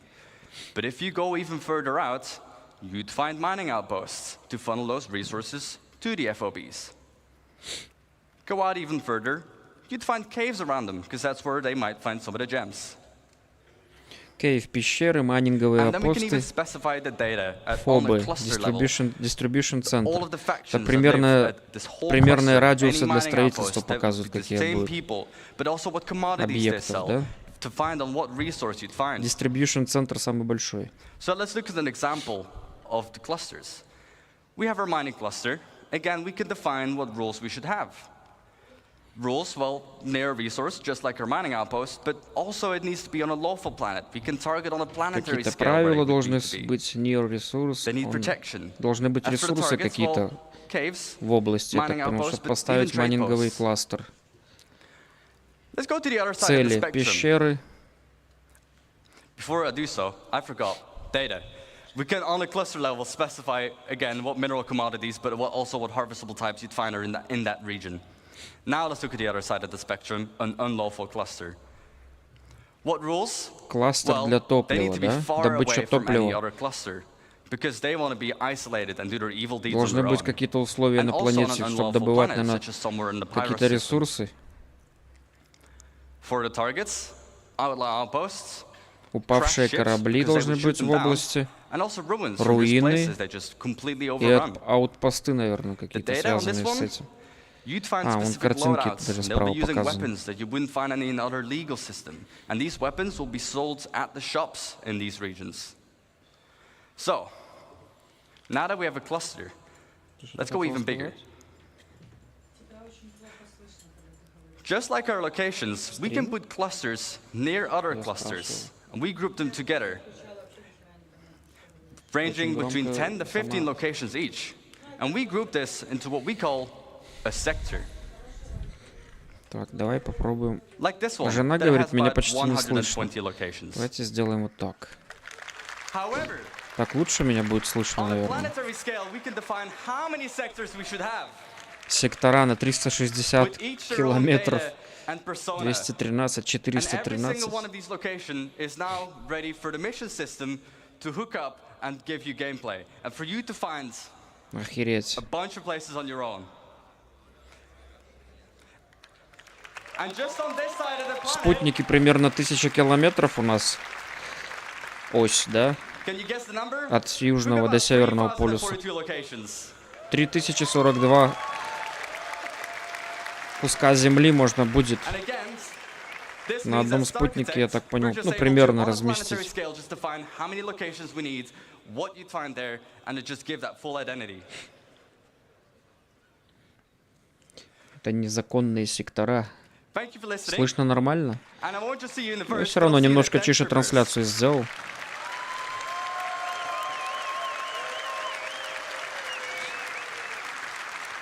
However, this was only the first phase of civilization. Let me introduce you to the stage, the person who will introduce life at these locations, Francesco Raccucci. Будут разные сектора, которые типа законные, некоторые нет. От этого и будет все зависеть. Ресурсы, охрана, налоги и так далее. Ну, про это нам еще и раньше много говорили, что будут какие-то защищенные места, какие-то незащищенные. Where are we today? So my name is Francesco Raccucci, and I'm the director in CIG. Welcome to the next step of phase 3. We will look into how life adapts to the laws of nature and how all the NPCs can interact pretty much with these incredibly vast and dense worlds that we just saw. So up to this point, we have seen how we are building the worlds. We start from the physical data set, and this is to make sure that what you see is not just beautiful and realistic, but also physically accurate.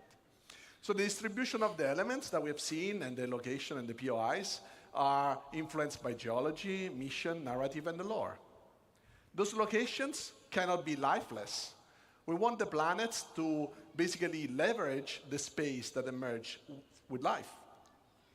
So from an AI perspective, I will categorize the elements of those worlds into 4 macro groups. Emergent environment, that is everything we have just seen being built out of the physical data set. Users-made locations. So this includes everything that our designers or you players will create in the world. So something that is mankind-made and not predefined in the environment. Interior of those locations, Now, this is very connected to the previous point. The difference is that they represent usually a confined space where there is much more tight interaction. And for NPCs, it's a lot about interaction with objects that we are usually used to in our everyday lives. And then the day and night cycle. So in essence, the passage of time. That so far didn't have really a lot of impact on the gameplay. So to allow life to respect this world and conform to the rules that this environment defines, well, we want to improve our tools and workflow, and we want to distance ourselves as much as possible from a designer-driven approach. This is because, first, it's labor-intensive. It can be prone to bugs, but also because the scale of the words that we've just seen are very hard to be, designer-driven in the markup. So we want to improve this workflow, and we will see how manual markup is also not usually the best option, because with these words that are heavily impacted by users and changes and customization, it's very hard to know in advance where interesting things are. So today I want to show you a couple of examples of what the IT team has been focusing on to make these systems supported and scale correctly to support these vastly dense dynamic worlds. So we'll look at perception in light and dark environments and dynamic cover generation. So, attacking an outpost now must have Вот на эти грядочки с растительной системой я уже знаю, кого мы назначим в своей корпорации. Да, Владик? Владик любит ухаживать за газонами и грядками.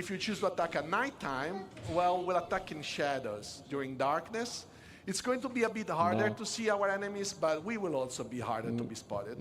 And it will give us more opportunities to be stealthy and sneaky. How do we do that? So as you see, there is also a lot of different light conditions in this outpost.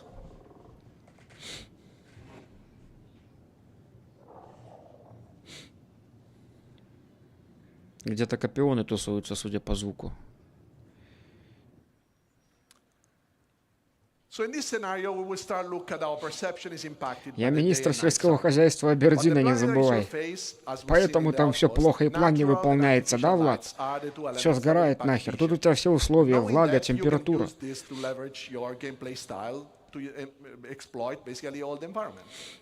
So what is perception? On NPC level is the combination of data that we collect out of the senses. And vision is one of the senses and just tries to, in a way, simulate the human side ability. So designers can already tweak the perception in different ways. And one way is defining how quickly NPCs can understand what they're seeing. And the light condition have a direct impact on how quickly an NPC will fully understand, for example, if there is an hostile in front of them. And obviously, there is condition of light that designers can control, and some others, like the days Потом не появится нелегальная конопля, которую нужно будет на свалку везти. Я думаю, не на свалку, надо будет куда-то в другое место. На рута везти, на Гримхекс сдавать. Или тот лысый, который там глубже в Гримхексе стоит. С копионами прирученными.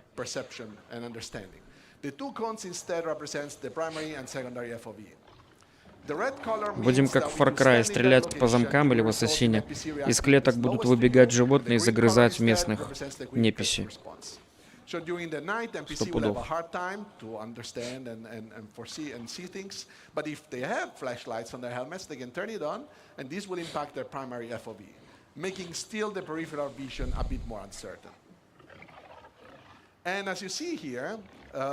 First of all, the NPC is patrolling with his domesticated friendly copion.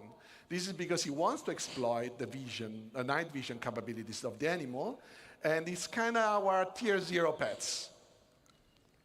So we will now look at the cover system. That is the next dynamic things that I want to show you. So when we introduced planetary navigation mesh the first time, our goal was really to create a systems that would support and process the environment in a very dynamic way. Our planets are just way too big to statically export them and process them, first of all. And then their regions only exist when somebody's there and the NPCs are there. So essentially, environment has its purpose only when life exists. Also, let's keep in mind that even if we could export dynamically and statically those planets, so processing dynamically all the static version of the planet, this would be, first of all, wasteful and on the memory side and time-consuming. And also because we have a lot of runtime modification of the terrain, this would require us to still reparse it at runtime, and pretty much that will be almost all the time. So to generate the cover data, we want to leverage the navigation mesh system. And what we do is, as you see here, the blue polygons are basically where NPCs can walk, and the green ones are what we call cover surfaces, that are our simple representation of the environment, what NPC uses to understand if they can hide behind something and if they can shoot from some positions. So up to now, we have an approach where designer would be a designer-driven approach. Designer can define in the locations where cover was interesting. They could mark it up, either the location itself or prefabs. And then with a special entity that would just sample dynamically the environment, but would still be designer-driven. This is obviously a good approach it's also a standard approach in gaming industry. But what about all those organic and inorganic elements that get scattered with a new system? Like if designers want to iterate on these ones, for example, and they want to change the physical data sets, those scattering tools will just change completely the layout. And what we want is that designers can do this change without being afraid of doing it because the gameplay was, predefined and controlled, and now they can just make something beautiful but also fun. Besides that, yes, we did have a prefab approach where you can build stuff out of small building blocks. This is obviously a good approach because it's, in a way you can build stuff out of smaller version, but this creates a lot of unnecessary data. Imagine a crate, and we can say that the crate can generate cover. Now we stack 100 crates, and what happens? That we have a lot of data to generate cover that we have to process, throw away. This would just waste CPU cycles for nothing. This is why, until now, you also couldn't find an NPC in a forest like this one and see them hiding behind a tree or a rock. So enabling the dynamic generation of covers on the planet allows us to exploit all the elements of the environment. Whenever navigation mesh generates, NPC can now have a chance to fight with you hiding behind available elements. Boulders, rock, walls, and are all useful elements right now. However, we don't have to limit ourselves to static geometries, but also vehicles can be used for cover. And as you can see, this is dynamically generating while the vehicle moves. Ботов хотят научить использовать укрытие. Это понятно, да. Прятаться за идущей техникой мы это в армии любим делать. Арма 2, Арма 3. Идет БТР, и люди за ним просто идут. Ты как бы в армии такой же. Если они этого научат в неписи делать Star Citizen, это более реалистичная тема. Показывает так, как я читал. Поэтому это альфа, изыскание и разработка. Нет смысла доводить до полной работоспособности. Ну, конечно, про это все время говорим, что все баги каждый раз убирать для каждого лайфа. Лишняя только трата времени.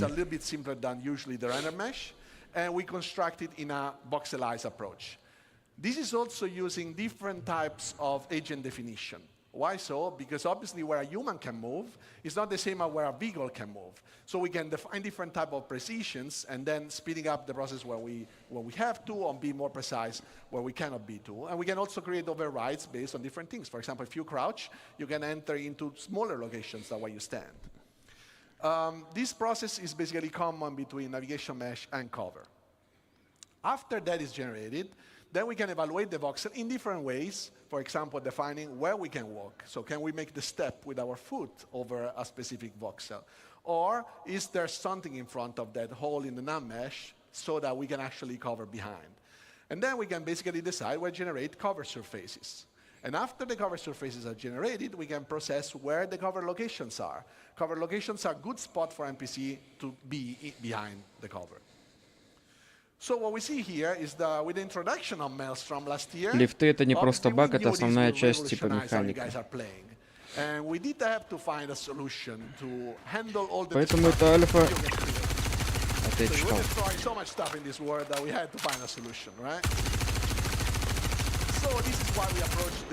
Нихера. Бетонные заборы по четвертой разбивает. Дерьмовый бетон, походу. Because you see, this is all dynamically generating. Вообще дерьмовый бетон. destroying anything just makes the war be reevaluated.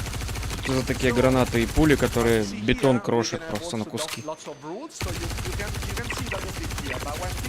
Ладно, там был бы пулемет какой крупнокалиберный.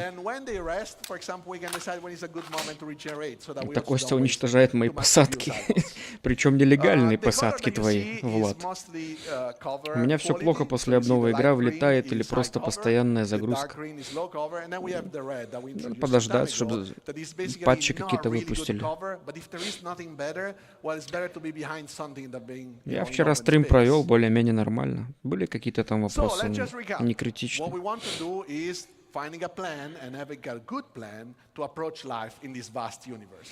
What we want is the life to be able to systemically evaluate all the dynamic environments that is generated.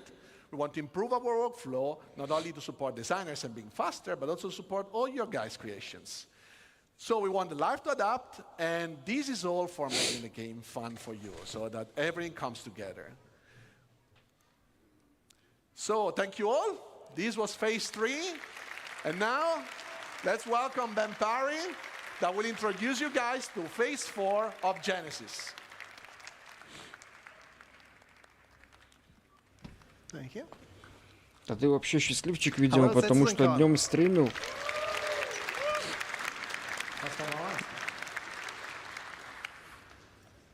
Sorry, someone's changed my lines. Welcome to phase 4, light and sound.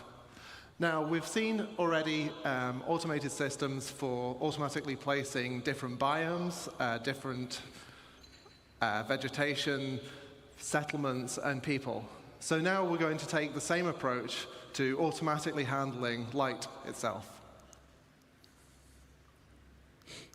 Я вчера 3 часа вылетел больше раз, чем за прошлые 2 патча. Надо подождать, Влад. Пару патчей получше станет. Не расстраивайся, ты же знаешь, что сам. They also manage the visuals really carefully, adding fill lights, approximating bounce lights off ground and up into ceilings and dark corners where there aren't any direct lights pointing really. And the problem is, not only does this take a lot of time and really constrain the style that they're using, it's simply not possible. If you've got a planet full of forests and, what was it, 3,000 and something placed locations, you're going to be exploring places that no artist has ever visited. No, they've not looked at, and they're certainly not going to be able to have tweaked it for you. So we need something that works completely hands-off. And natural outdoor scenes are especially problematic for us. Indoors, you can put a lot of little lights around pointing from different directions, and you can probably justify it. Outdoors, you've got the sun and you've got the sky. And if you're behind a tree, you've got the sky. And so you need that skylight to vary. Now,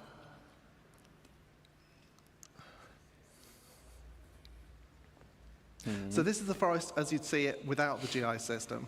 As you can see, all the shadows are receiving lighting from the same environment probe, so it's basically just a flat color across. We replace that with around 40,000 mini ray trace probes. Each of them has their own view of the sky, and so that gives you way more contrast and variation as you move in and out of the canopy. Чуваки такие сидят, что он показал, давайте все похлопаем, давайте. Now, there are a couple of other pieces of the puzzle that we've been working on over the last year. Now, the first is, well, all the stuff that you can't stick 40,000 mini probes onto. Anything that doesn't have an opaque surface, we can't really know where it is on the screen and track it from frame to frame. But if we don't do anything, it's going to stick out like a sore thumb. We've got fog, we've got particles, we've got other little things, I don't know what they are. And so we need something to do with those. So to address this, we've added a kind of stable grid of Прожимаем, ребят, лайкосики, если не сложно, поддержать трансляцию.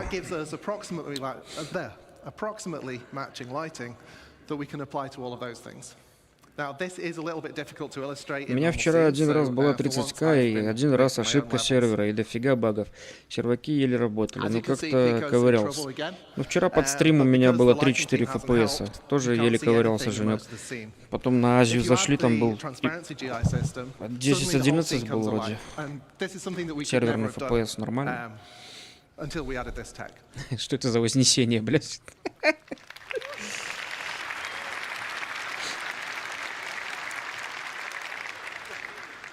Now, the other piece of the puzzle is glossy reflections. Now, we've got a fair few shiny objects in the game, you may have noticed. And we've got the same problem Новый вид пингвина. if we fix the lighting on one thing and then the reflections don't match, it's going to look terrible. Also, ray tracing reflections is really cool, and we wanted to do it. And the challenge here, though, is that the ray traced reflections you're going to do, they're not just mirrors. Like, we've got a whole range of objects in the game, from like a scuffed hull panel all the way up to chrome polished pipes. And we want the same system to apply globally across that. So I'm going to do an uncomfortably short breakdown on what this tech looks like and how that comes together. Сейчас, ребят, началась реферальная программа. Каждый, кто регистрируется по реферальной ссылке на сайте, покупает игру, получает мотоцикл Hoverquad со скином интересным. Если кто собирался покупать, сейчас самое время, чтобы еще бесплатный бонус получить. Мотоцикл Hoverquad оценивается в $30 в игре, и от него можно будет апгрейдиться уже во что-то подороже, но с экономией в $30. То есть такая полезная болванка, если даже как бы сам мотоцикл не сильно и нужен, но как болванка, от которой можно расти выше, классная тема. Ссылка в описании, реферальская, если кто-то решил зарегистрироваться и приобрести игру. И 5000 игровых бонусов тоже, конечно же, вы получаете себе на аккаунт. Это всегда, в любое время.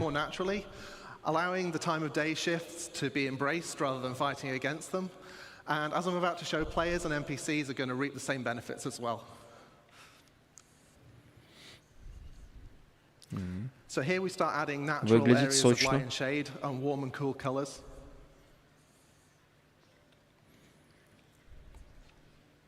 These open areas benefit in the same way as the forest scene did, adding areas of shade and areas of open lighting. Вот этому чуваку тяжелее всего работать. Его достижения трудно оценить. Как бы не каждый своим взором может оценить это достижение, особенно те, кто в зале сидят. Вроде как-то поконтрастнее, понасыщеннее, но одновременно потемнее.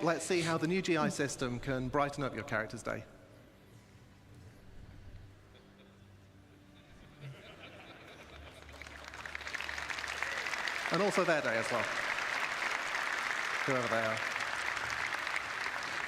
Кресла в форме ждунов — это очень хороший тонкий троллинг, конечно. У меня такие есть, да. Я же хотел в тюрьму такое взять, когда мы штурмовали ее.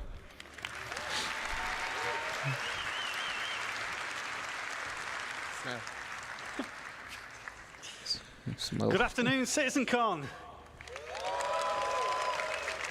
I've been at CIGE nearly 10 years, and this is the first time I've done this. Very exciting for me. So, do you want to make some noise? So, sound isn't as fast as light, so it takes me a bit to catch up. Jared wrote that joke for me, so you can blame him. He says it right here, blame him. So now we have a huge amount of visual and interactable content. Locations, biomes, populations, planets, and systems. And now they're all beautifully lit too, thanks Ben. But how do we paint this world with sound? It's a challenge. It's a challenge of scale.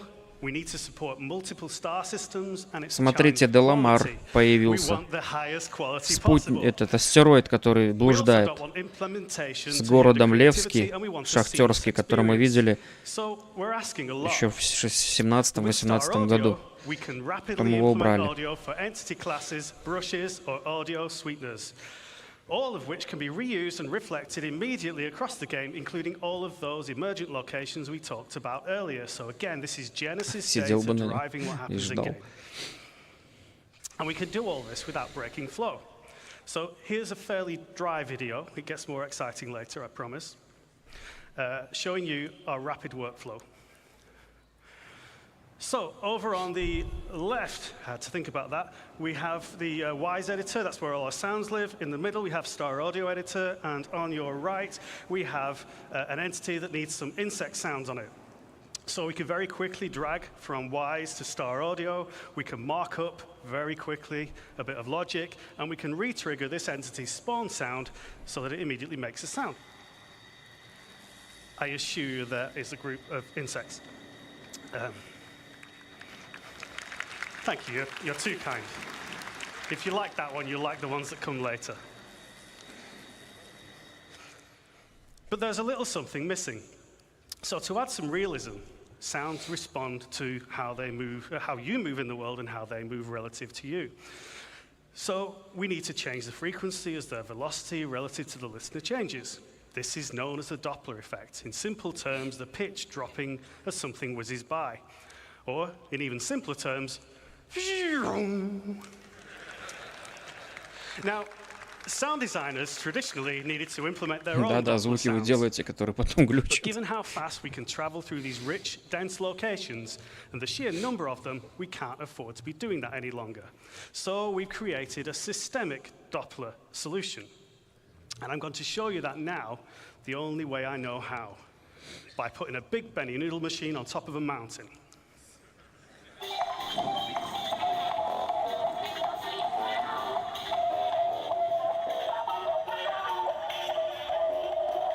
Хера себе у них дальность звука, блин. So you can hear the pitch and tempo changing as we move relative to the Benny noodle machine, and this is all fully systemic, no special treatment for this sound.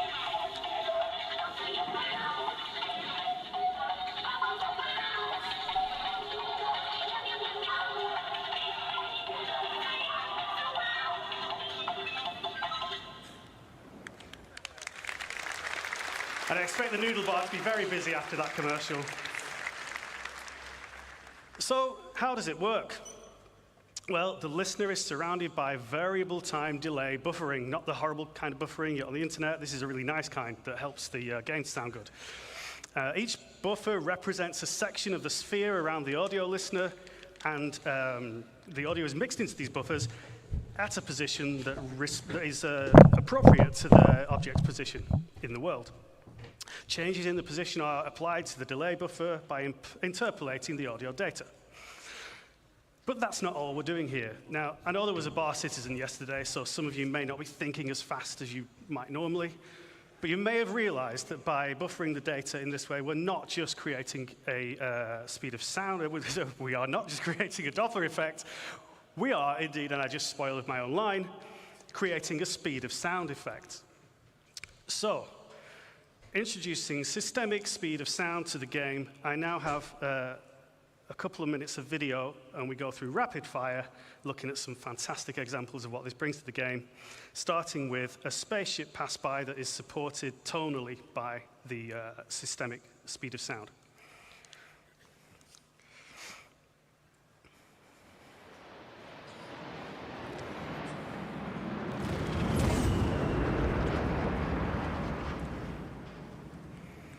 Okay, sounds cool. What about weapon fire? So let's bring in a sniper and, unfortunately for the sensitive of heart, a Pico. We're going to hear this first from the perspective of both with no speed of sound effect.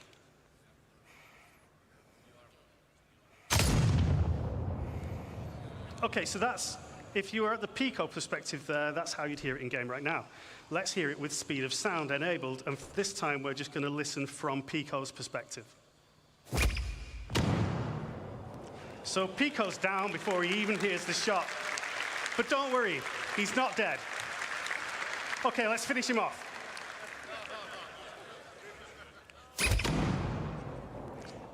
Now he's dead. And as the voice of Pips power up, I need to get some proper placement in. So there's one more example for you. Now finally, oh, not finally, we have ship weapons, so listen to the fire rate as the ship approaches the camera here, giving you a bit of a sense of threat.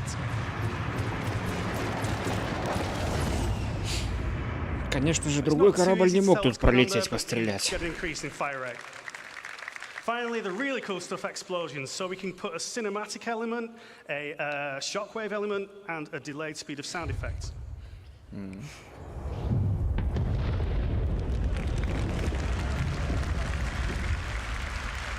And that's way too cool to do just once, so we're going to do it twice more from further distance. Ну, звук взрыва бомбы 10-го размера мы же не слышали на расстоянии там где-то в километр. А тут вот слышно. Реально они прикрутили звуки, спецэффекты для вот этих вот дел. Мы же на большом расстоянии не слышали. Звук низкого пульса, звук ракет на корабле, далее и далее. Угу. Ну, даже тут с нескольких километров слышно. Если бы еще и... А вот камера болтанулась, что еще и ветер, что ли, до сюда долетать будет? Прикольно.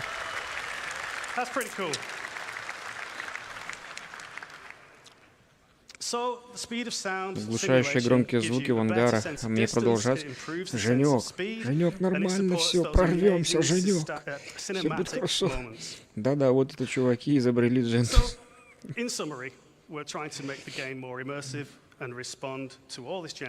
Короче, суть в том, что вам понадобится не только видюха топовая, но и домашний кинотеатр. 7D. Колонки по кругу развесите. Купите себе джойстики. Реально под Star Citizen будет оборудовать целую комнату, чтобы поиграть со всеми эффектами.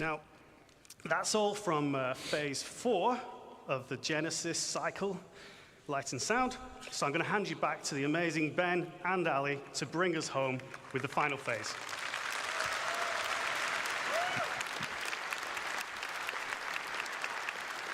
Thank you, sir. Финальное лицо. So, as Graham says, this is going to be the final phase of Genesis, and it's called Nature's Wrath. And this is where we're going to bring the very planet itself to life. So, first off, let's start talking clouds. So clouds have got an atmosphere, have got to be one of my favorite visual features of our game, and they're truly awesome, but they're also completely static. Nothing has changed with them. So what we want to bring with Genesis is the evolution of clouds over time. But this isn't just some simple scrolling animation. We use the same physical data sets that drove the biomes we talked about earlier and Starchitect, and these are also now driving a physical simulation of the clouds so they can form and dissipate in realistic conditions. Напрямую поехать подключиться к их серваку. Лично к крисовскому серваку, где все работает, да? But to complement these more dynamic clouds, we've also improved our lighting model. So it now correctly accounts for how light scatters multiple times inside a cloud. Свет. And this is important, creates much deeper lighting, and it contrasts against the sun's rays, resulting in much more vivid cloudscapes like we see on the left here. Something we're all too familiar with in Manchester. Кабину корабля сделал из картона. Из ДСП это сильно дорого будет, Кирилл. С картона коробку под холодильника сделать, написать на ней Геркулес МР, то есть Геркулес C2 или Зевс МР. Все. Окна сделать в этой коробке, затащить ПК туда вовнутрь, и все, и вот тебе целая студия.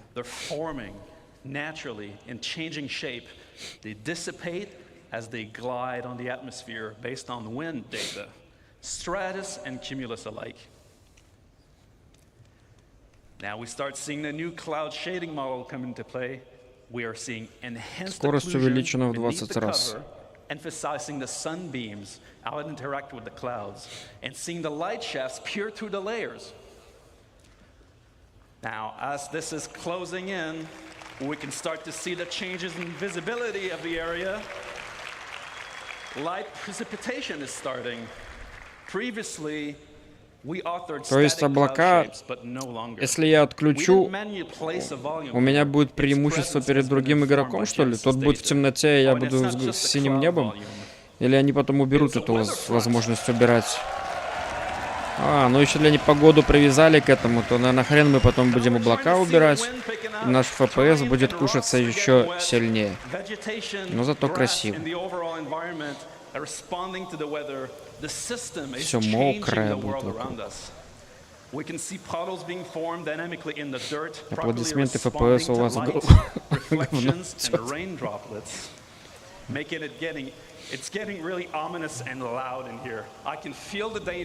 Не, те, кто в зале сидят, у них, наверное, RTX 4090 у всех, и самые мощные процы и оперативы 128.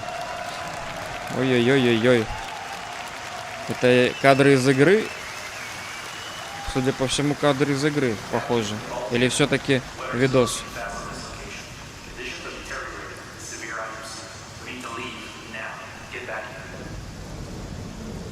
Штормовое предупреждение.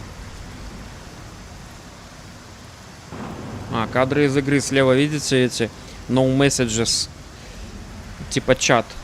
Если бы это был видос, вряд ли бы они добавили вот эту надпись слева. То есть это из игры взято кадр.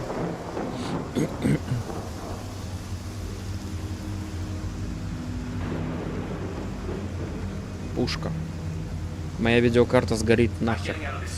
Нет, Костя, тут уже и 40-90, и то просто не поможет. Подошел к Аврорке, да, в плохую погоду, и у тебя дым, пожалуй, из системного блока. Пока они все это ведут, железо тоже подтянется. Главное, чтобы бабло тоже подтянулось. Вова, Саня. С железом как бы проблем нет в плане в мире технологии. А вот с баблом проблемы всегда у всех.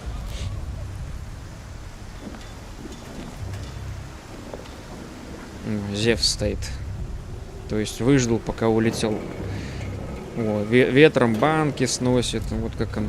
Естественно, добавим к этому кучу рассинхрона и лагающий сервак.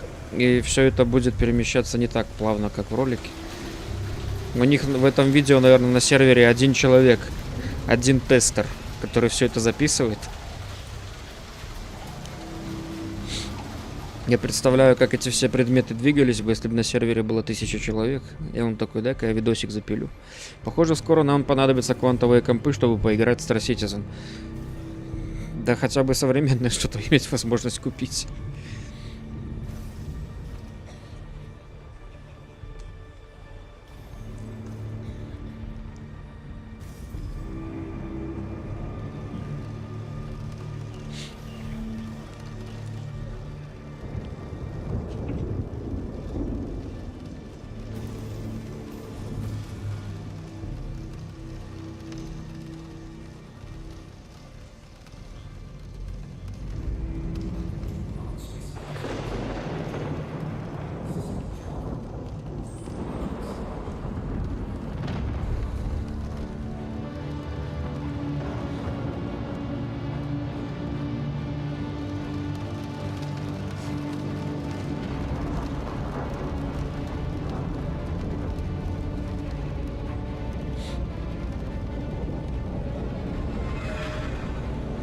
Женек, ты себе когда базу построишь, вот в таком месте, я уже знаю, в какое время к тебе приходить, чтобы корабли тырить. В непогоду. Да ладно. Вот так вот вылетел на миссию Delivery с ящиком, блядь. О, уже этому Зевсу дали.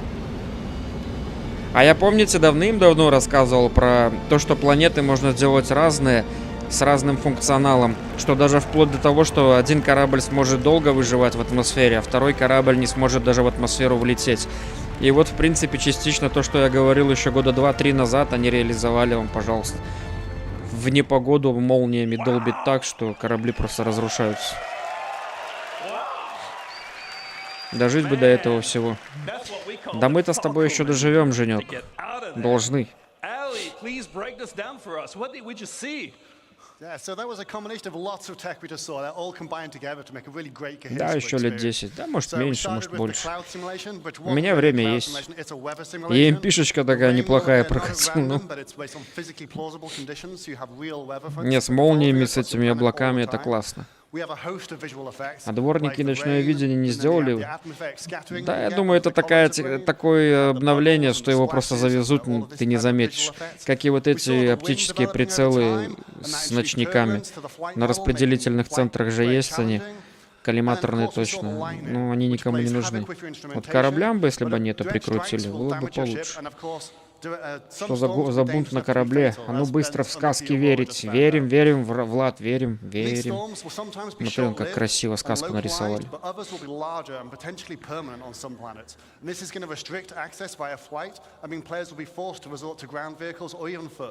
And this is all going to be dynamic, meaning that you might find yourself trapped in some really unexpected situations. So we really can't wait to use all these mechanics to open up many new gameplay opportunities for all in the verse soon.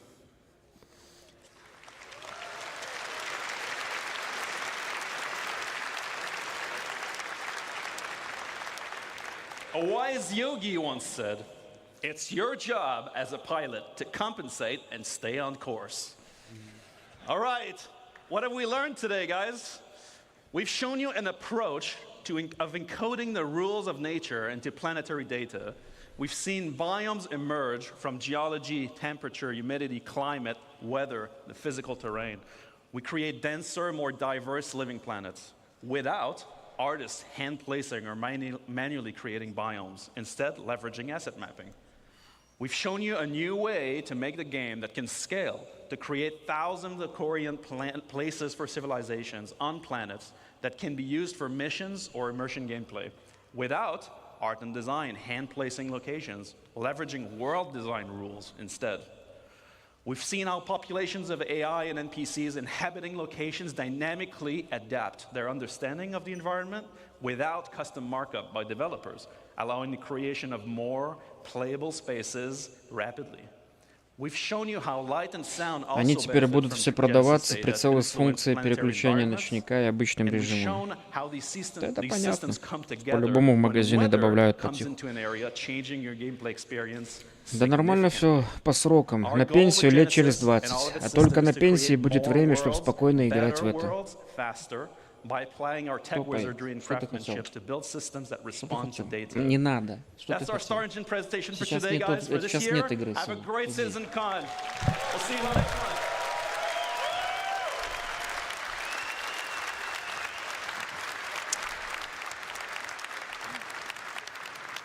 Hello viewers. I'm Kirsten. I'm a producer here at Cloud Imperium, and I work with the UI Tech and Planet Tech teams.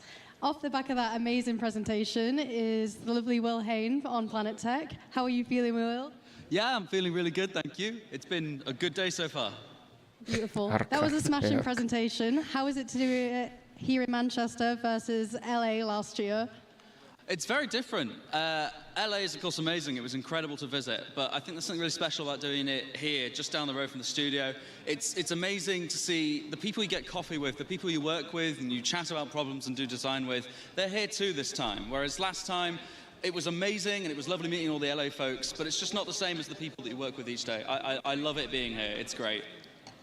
Oh, it must be amazing to celebrate all the work you've done with the community and the studio here in Manchester. Yeah, absolutely, it's no one person carries any of this. It's all teamwork, and having everyone here to kind of share in that and see everyone and meet the communities, it's just incredible. Well, with all that hard work that you just got to show off to everyone here today, what are the main three takeaways from today's Аврора ущербный корабль, даже молния не промахивается. Зевс назвали не просто так Зевс. Он выдержал один удар молнии, вся морда была красная. И смог выйти из атмосферы, подняться выше облаков и выжить. Завуалированное название корабля — Зевс. У него системы перенаправления высокого количества энергии в конденсаторы какие-то бешеные. И за счет этого корабль спасся. Amazing. Okay. So, what was your personal favorite moment from that presentation? Да, уже через лет 100, наверное, будем апгрейдженные ходить. Или Илон Маск уже какую-то там тему придумал, что к мозгу подключается что-то, какие-то очки и импульсы из мозга, и человек, который не обладает никаким зрением, видит в тепловизорном свете. Уже сейчас, а могут сделать еще и будешь видеть, как видеосъемка. Возбудился такой, водички глотнул. Tell us a bit more about what players can expect off the bat with Genesis. What are the biggest changes coming for them? Well, you're going to see the planets become more and more physically based. As this technology matures and is finished out, народ на фоне резко запаривает новый дошик. Там, наверное, что-то покруче, чем дошик. О, этот вот жратвы себе набрал, пытается убежать, а его там ловят. Не заплатил, короче. А тут он пошел проверять, что он тут наворовал. А пиво безалкогольное у них там, походу. Хотя все остальные напитки явно алкогольные. The personal highlight for me was seeing the water interaction with the biomes. Is that something you're excited for players to interact with? Absolutely. The swamp demo with the water interaction, I kind of knew it was coming, and I'd seen like the clip in the background, but seeing it there and it just working is great. I love it, and I can't wait for once those biomes are out and you can go and explore. So much more reason to be. Технологии ПК, я думаю, их даже придерживают сейчас, чтобы на этом зарабатывать. Они уже давно могут создать что-то более грандиозное.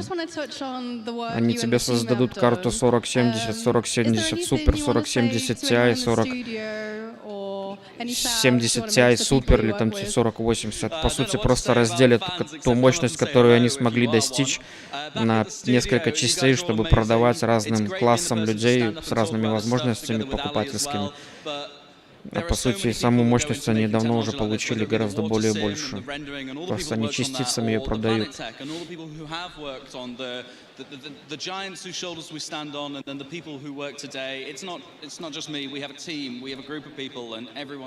Ну, скорее всего, да. Ну, это я как предполагаю, что это же все-таки бизнес должен быть. Какой прикол отдавать людям самое лучшее за небольшие деньги.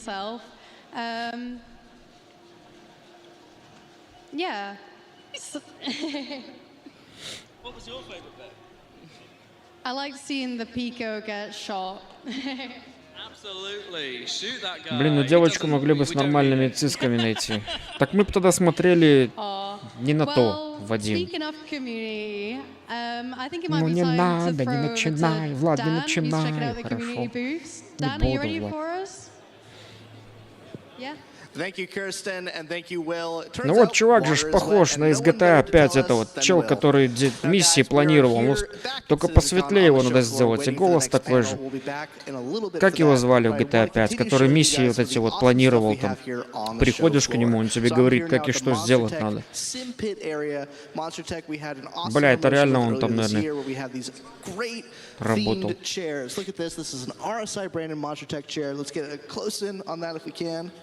О, рекламка креслица, обязательно покупайте такое креслице. Он говорит, я Крис Робертс, now.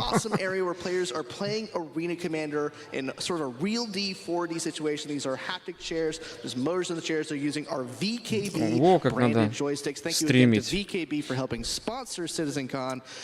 Это я понимаю. Подготовился чувак. It runs smooth, it looks great, this is awesome. If you guys are here on the show floor at CitizenCon, я бы его на клавомышу делал 100 пудов, и бабки не ходи. How you doing? Doing well? Он еще разбирается, как с места стронуться. He's trying to figure out how to fly again. You have to figure out how to walk before you can run, in a sense. We have a huge crowd of people here, so it might take you a little bit to get in. Смотрят на друг друга и думают, когда ты уже быстрее свалишь, дай мне посидеть. И все на гладиусах летают. We have a Leilani Addison poster. We have our ship showdown posters. All the theming here is that we were on deck of the UES Barbary here in orbit above Manchester. Now, guys, we also have some awesome stuff we're about to show you. We're going to head over to the community booth in a little bit. But first, I want to take a quick moment to also thank one of our other sponsors, ScanPC. So for those of you who are attending CitizenCon, you didn't even know this, but all of you are actually entered in a competition right now to win a free Theme Star Citizen ScanPC. If you check into your bags, you have a challenge coin. Every single challenge coin in every single one of your bags has a unique number on it. At the end of the show, we'll be pulling a random number that matches one of those unique challenge coin numbers. So make sure you have your challenge coin on you. If you don't, you're going to miss out because we have an awesome themed Kovalex box themed Scan PC. I'm actually going to throw it over to Sam, who's going to check out that PC over in our interactions booth. Sam, why don't you show us what that looks like?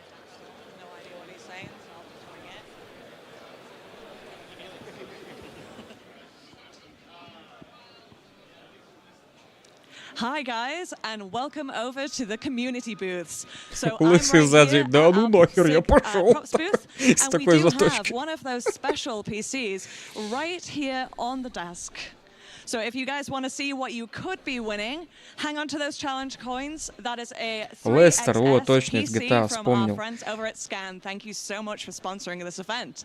So, at the props booth today, I'm here with Tom, Joe, and Anise, who are going to be working on stuff throughout the day. So, Tom, what is it that you're working on today? So we have the goodie pack that's going to be, part of the, if you bought it, you would have it. And we are doing some of the props that's going to be part of the pack. I'm doing, the stuff that we have going to have, and yeah. Amazing. So how are you finding the atmosphere at CitizenCon? Is it your first time? Sorry, I was in LA last year, and it was amazing, and I love this one even more, and I hope everyone feels the same way, and yeah. Fantastic. So, unfortunately, Tom is working on a project that shall not be named, so we can't really talk to you about this next question. But let's move swiftly on over to our Star Citizen props artist, Mr. Joe. How are you getting on? Вот эта вот женщина на кого-то из Гриффинов похожа, по-моему. Could you tell us about one of the props that you're most proud of from Star Citizen? Most proud of? Well, that's to come later. But at the moment, I think my most proud is the item banks, the infamous item banks. But looking at the art. Да не расстраивайся ты так, Гарм, хед-дог. Не переживай ты так. Просто больше не заходи в эту игру. И не будет тех проблем, о которых ты говоришь. Игра в альфе развивается еще. Придешь, когда она будет готова.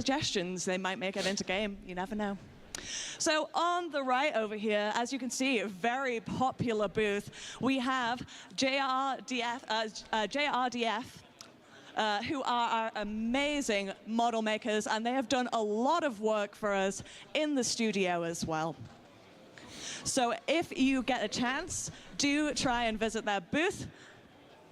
They will be happy to show you guys all of their amazing work. Ну, дочка из Гриффинов, да? Что-то есть что-то такое. Один из GTA 5, вторая из Гриффинов. Лестер и Гриффины.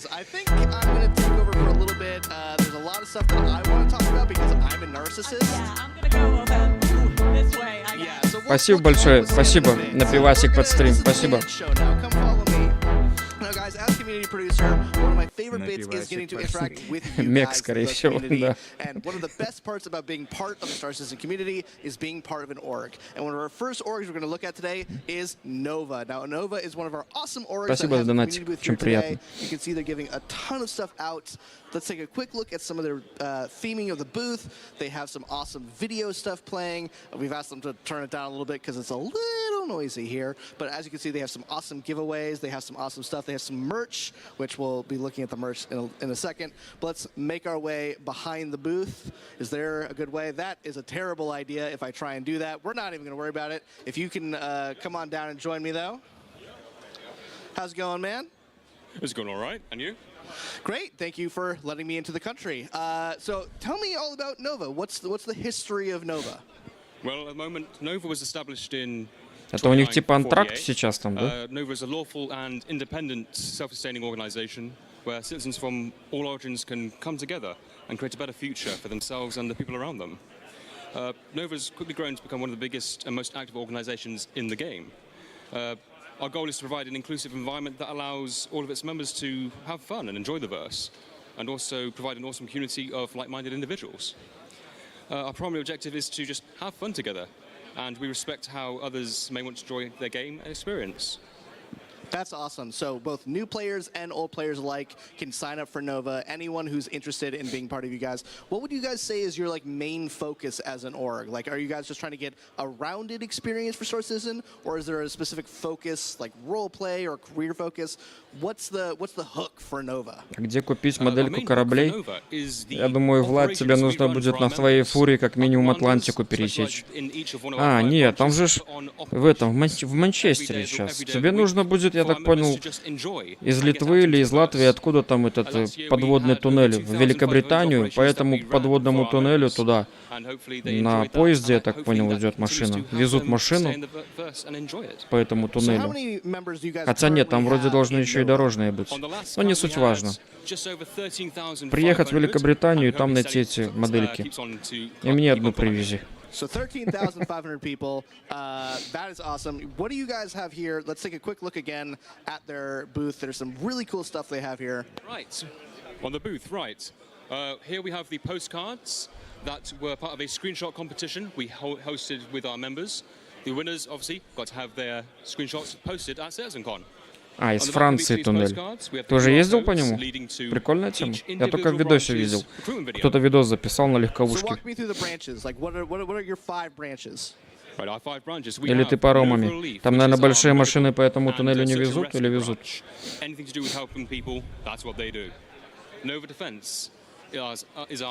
Как он называется? Через Ла-Манш, по-моему, да?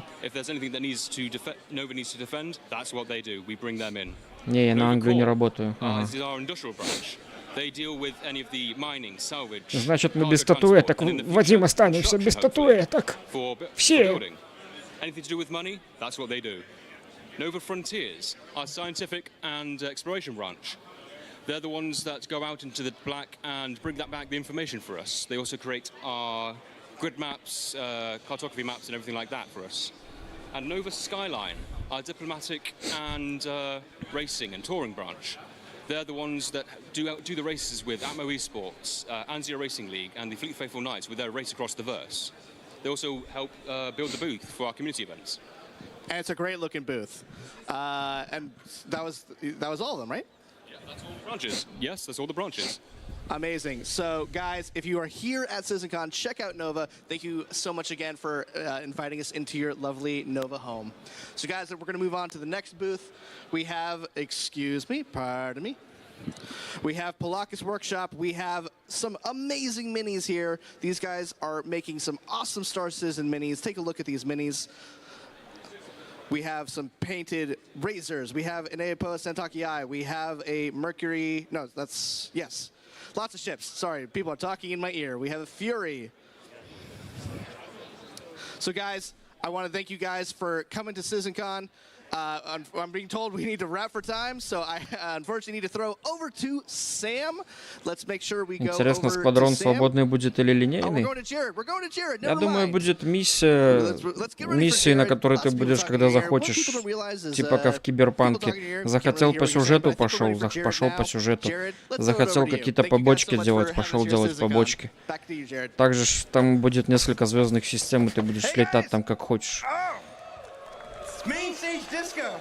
Следующий CitizenCon в Германии, если будет, можно, думаю, модельки организовать. Может, я к тому времени уже сам на Германию съезжу. Дайте мне модельку Хорнетика. Хорнетика хочешь, Женек? Я тоже хочу. Тип с открытым миром. Разгоняет. Хлопайте, блядь, хлопайте все. Не будете хлопать, зарплату не получите за этот месяц. Ладно, я шучу. Шучу.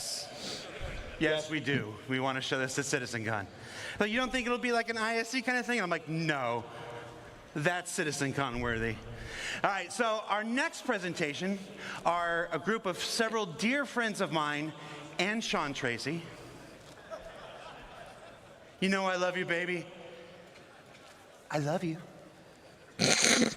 It's a presentation that I have wanted to do here at CitizenCon for years, and in 2024, well, the stars seemed to align, and I'm so excited that you're going to see this. This is was what I called in our pre-show our sleeper presentation of the year. I hope you give them all the attention and all the admiration they deserve. Please welcome Benoit Bossiger and A Social Universe.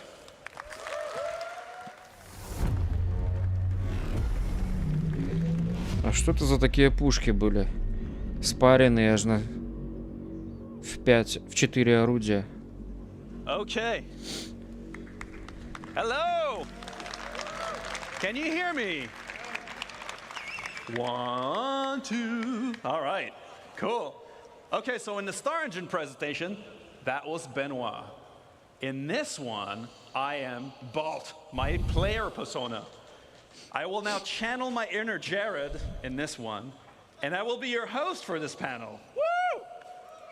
It's time to discuss a social universe. But before we start, I have a couple warnings. First one, let's take a look at this one. I took this in our last technical preview demonstration. And God, I was so happy to see all these people on the train. It just made me like very, very emotional. And so I want to take a moment. Спаренные на 4 это для Корсара? Нет, Влад, сомневаюсь. Не для Корсара, точно. Корсару придумывают какие-то коробки, в которых будут кал хранить в охлажденной тех. Холодильники ему сделают, чтобы можно было в холодосе какие-то анализы хранить там.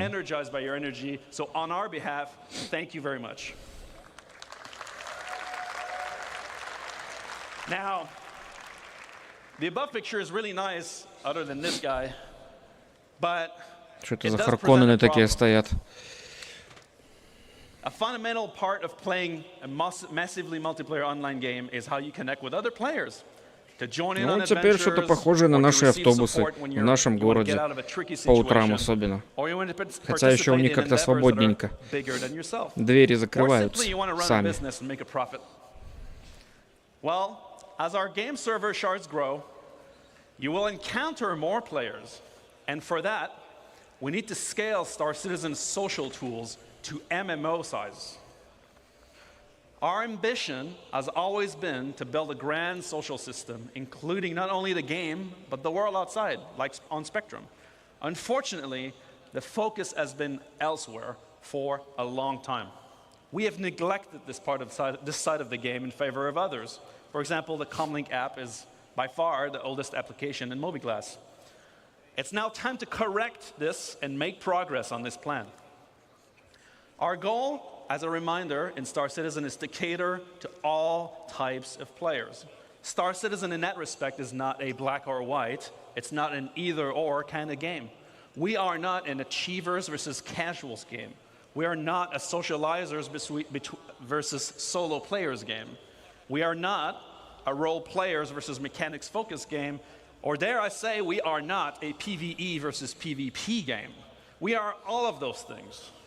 We strive to build a social environment in the game that is easy to engage with, consistent and dependable, and trustworthy, where you can judge danger, safety, or shadiness. And we want this to be deeply rooted in gameplay mechanics, like reputation and progression. So today we're going to take a look at the updated Star Citizen social tools and how they tie into the game.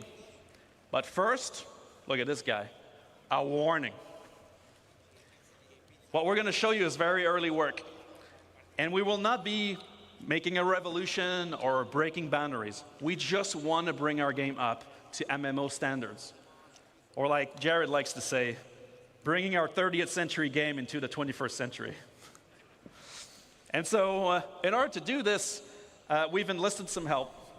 First of all, throughout this presentation, all the screenshots are made from you, the community, directly pulled from our community hub. You're going to see some player names on screen. Most of them are all Это они улыбаются, пока вдвоем не зашли в PvP-зону. Потом кто-то кого-то прирежет и заберет камни. Our Evocati members for their renewed support. They're always there for us. They get the worst and worst of the builds, and they do good power through. This is an actual shot from the last Evocati. Forget the prisoner mentioned here from the work mines. And so, I'm not going to lie, this presentation is going to be a lot of mobiGlass. It's not super flashy. But focus on what the tools will allow you to do and their impact.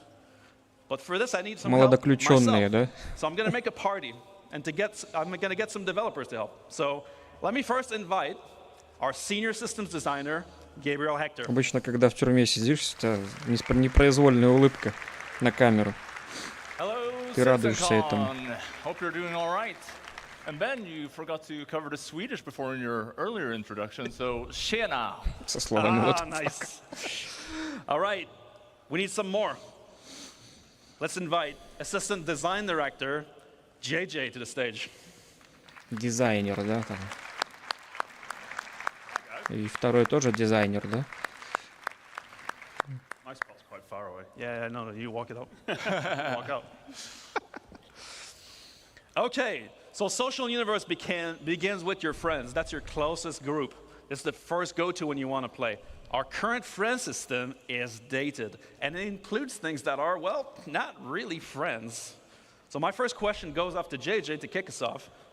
What are we doing to improve friends and friends management? So we're taking our oldest app in the Mobiglass, the Comlink app, and we're upgrading it to a brand new social app. And this is now going to be your one-stop shop. Нам социалку в Мобигласс будут добавлять, да? Now this is the new and improved friends list. So you'll notice, sadly, one of our Уже будет более интересный френд-лист. And that's ATC. Sadly, our friendship has ended with ATC. What?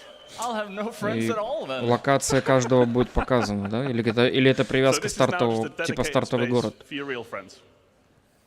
А нет, вон арена Командер написано, то есть оно конкретно говорит о том, где сейчас находится один из твоих друзей. И когда ты был последний раз в онлайне.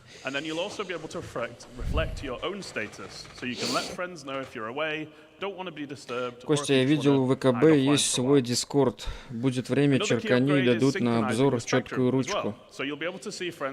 Четкую ручку. Or just chilling on the launcher. And that also means that you can accept and receive invites to and from Ручку в смысле рукоятку? And throughout this presentation, any functionality that is shared between the game and the web and the launcher, we're aiming to synchronize across all. And speaking of synchronizing, when we have multiple characters, your friends will be shared across all. Это для стрим-снайперов, вот и подвезли для них. Это если стрим-снайпер у тебя в друзьях. Тут как бы стрим-снайперу и не нужна вот эта информация. Если он у тебя в друзьях и видит твой экран, у него более четкая информация, чем вот это. Так что не сильно-то и важно вот эта тема. We are giving you the ability to add notes to your friends list, so you can remember, hey, this is that cosplayer that I met at CitizenCon 2954. Or maybe it's JJ's super weird username. This is JJ. Also, you can add people to a favorites list, meaning that the people that you interact with most in the game are always going to be shown at the top of your friends list for your convenience. Additionally, we're moving the voice chat into the social app. Нихера себе, голосовой чат на 35 человек? У них в игре будет встроенный Дискорд? Это что? Реально 35 пати-кал. Голосовой чат на 35 человек в игре? Да это же будет хреново рабочая херня.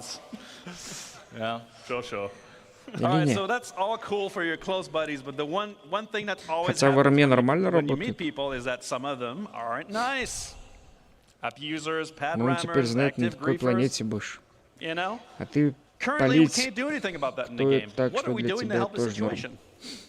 So, in addition to the friends list, we're also now going to have a block list. And we like to think of block people as reverse friends. They're just people that you really don't want to talk to anymore. So what we're trying to do is we're doing something called black holing them from communications. So you can't see them talk and they can't see you talk anymore. And not only for communications, whenever you see some of these other systems we're about to talk about where you can group up, we're going to make it harder for you to see each other as well. Now, we also have a much requested hostiles list for people who have made a real enemy of you as well. The KOS list is finally making its way in. Oh, yeah. You'll also be able to add notes here as well, just so you can remember that person I blocked 2 years ago. Так и сейчас есть голосовой, он когда кричал, я кричал на весь сервер, и все слышали. Так, я понимаю, что есть, но там же 35 человек у него было показано вот сейчас в этом видосе. Что типа чат, вон видишь снизу, количество людей 35, пати кал, типа все в пати, 35 человек, голосовой. И значки такие же, как в Дискорде, наушники, идет микрофончик и шестеренка, вот копия с Дискорда слизана. Я так понимаю, все 35 в одной комнате, или может они так нарисовали просто. Party launching, the party markers, quantum syncing. It's all good stuff, but let's take a closer look at the new features of the party list. New features. So, with server meshing, we are right now at a unique opportunity for us. Есть отдельный голосовой, можно свой создать на пачку. Ну, Альберт, ты когда говоришь, вообще отвратительный звук. Ну, в плане том, что в самой игре плохо сделано это. Если они это вытянут на нормальный уровень, как в Дискорде, базара ноль. А если оно будет вот так вот очень тихо или пропадать будет просто половина слов. Ты когда в стриме ко мне подключаешься, пытаешься говорить, очень плохо слышно чаще всего. Точки пускай починят для пати. Ники, чтобы нормально прогружались, да?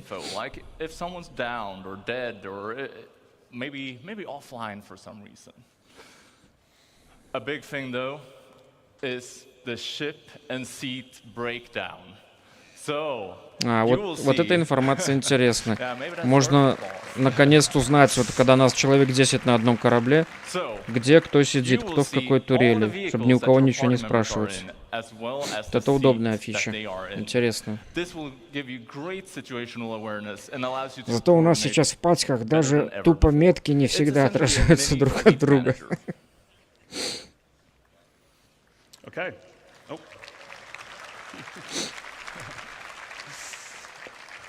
So there's going to be more improvements as well. So you're going to be able to control permission for invites. So only your leaders and assistant leaders can actually invite people. So it's no longer an absolute free-for-all. And we're adding an absolute MMO staple as well, which is the ready check. So as we add more and more challenging group gameplay, you're going to be able to coordinate a lot better. And while we're talking about group play, and maybe it's unwanted group play in this case, we're improving the quality of life for our streamers as well. So we'll no longer have a shard player list. We're going to be obscuring things like your on-screen name and location and so on, just so you're a bit harder to find. У тебя микрофон плохой? Так ты же в Дискорде, тебя прекрасно слышно, четко. А в игре тебя плохо слышно. Дело не в микрофоне. Если ты один и тот же микрофон использовал в Дискорде, я тебя в Дискорде всегда хорошо слышал, чисто и четко.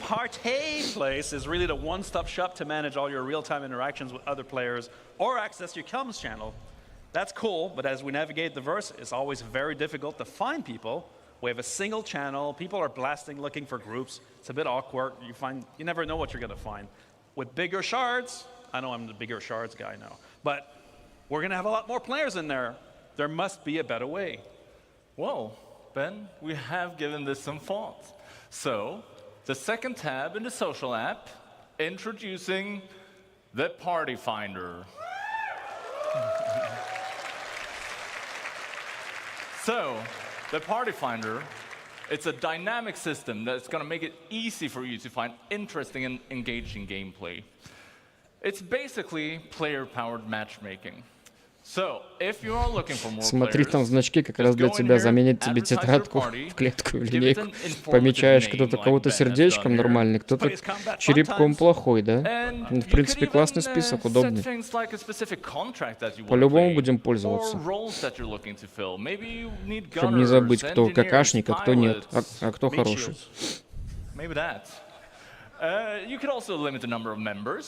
You might want to do some, again, specific content, so you want to do with a set number of members in the party, or you might want a tight-knit group. That's something that I would like very much. Maybe you just don't want to split the contract rewards, right? So once you have that information, then it's time to list your party. And then people are going to be applying to join your group, which is Диск это да, там все четко. Надо заморочиться и починить все. You're the reverse guy today. I'm stuck in one gear. So you can then request the people that are requesting. Посмотри на Ютубе видосов, намного должно уже быть по обходу блокировки. Just so you can tailor your group to the kind of gameplay that you're trying to do. Then on the other side, finding a party should be easy too. So all of those super cool things that Gabriel just mentioned, so like setting your group name, roles needed, party size, and so on, you're going to be able to use those as filters to find the right group. And this is all purely because we want you to find the kind of group gameplay that you want to engage in. And it's for all types of players. FPS combat, racing, beacons, roleplay, eating burgers at Whammers, finding cool vistas. It should always be easy to find action, things to do, and people to play with. So I can create a party from a couple friends. I can party launch into the game on the same shard. Then I can share my Денег у них party вообще with нету. Party 4 Finder. миллиарда And other people will 526 want to join миллионов 500 Now we're тысяч. talking. Ну, But совсем I'm чуть-чуть. curious, as we're going to get bigger shards, let's say that already. По-любому какой-то тренер подключил себе на 4 в разраб. Well, let's chat about chats. So, we're adding options for you to customize the chat window, giving you the power to make the chat your own. We're also adding chat tabs. We're bringing back tabs. We're bringing them back from other games. And this means that you can set up customizable views, filtered for any area of the game that you are interested in. And Ben, you had a UI team make a little mock-up of some of the other functionality we're adding, right? I sure did. I also got them to add the combat login. That's sweet. How kind of you. So, first off, as we can see here, we're making slash Вот эта вот тема, как в армии, переключение кнопками сразу в глобальный чат написать, в пати или в машинах, кто сидит, в твоей машине, кто сидит, чтобы дальше не уходило сообщение никуда. Это удобная тема для армы была. Если они это сделают в Star Citizen, тоже будет прикольно. В личку написать, в пати написать, в окружение написать, или же на весь сервер написать. Is that we're giving you the power to share information more easily via links. Это в армии так. So first off, here we have contract links, taking you to the contract manager for that specific contract. Cheesecake! Yes, cheesecake. Yeah, cheesecake is maybe better than Xenofret. Also, we are adding star map links. Let's have a look at what that looks like. This means that you can click the link and it will take you to the exact location in the star map, making it easy for you to group up. Another thing we're adding is item links, and, well, you'll see why you want to link items in our Crafting Your Home presentation tomorrow. Lastly, we're adding player links to make it easy for you to connect your friends with one another, right? So while we're talking about comms, Sean just messaged us about VoIP. Do you want to invite him to the party? I sure can, Gabe. We do need an expert to discuss VoIP and FOIP anyway. So you guys give us some air, remember hot mics, and let's invite Sean, Master of Faces Tracy, to join the party. All right.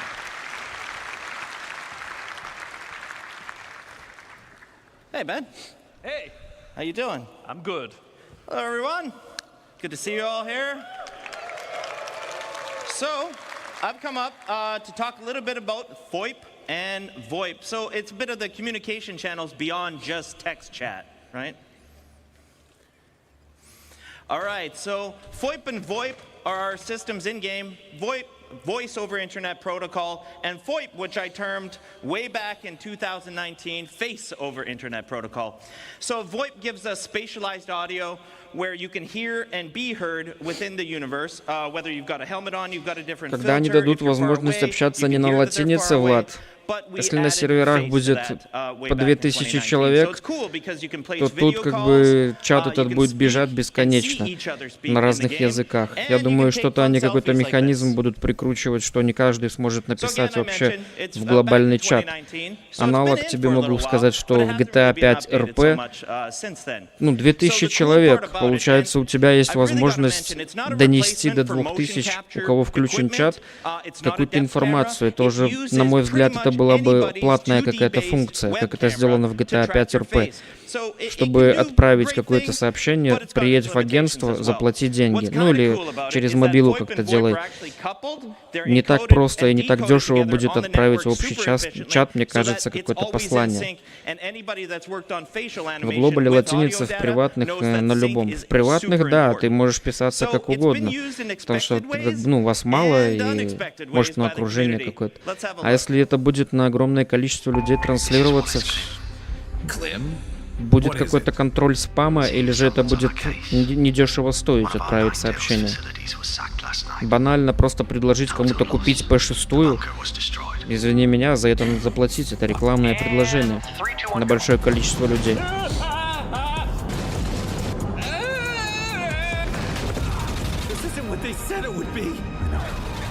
characters cross the perimeter. Most people don't associate ladies like us with salvage, do they, Shell? That's right, Mel. In fact, we're the best in the old system at salvage, aren't we, Mel? That's right, Shell. Я знаю, что на кириллице нельзя. Я говорю, в будущем, когда будет много людей, не так-то просто будет вообще писать, мне кажется. No, you're up there in what? Your underwear, just drinking hooch or something and just singing away? Wait, we have hooch? Hi, I'm Natronics, and you're watching Redline, your source for adventurous stories throughout the verse. The name's Brad. Agent Davina Brad. Excuse me, Captain? I'm Aaron Baxter. We topped off yet, Aaron Baxter? Just about, sir. Good. I don't want to spend another second on it. Something we have in common, sir. Hey. Yeah. It was that day when I met Mr. President that my life changed for the better. Eat that apple.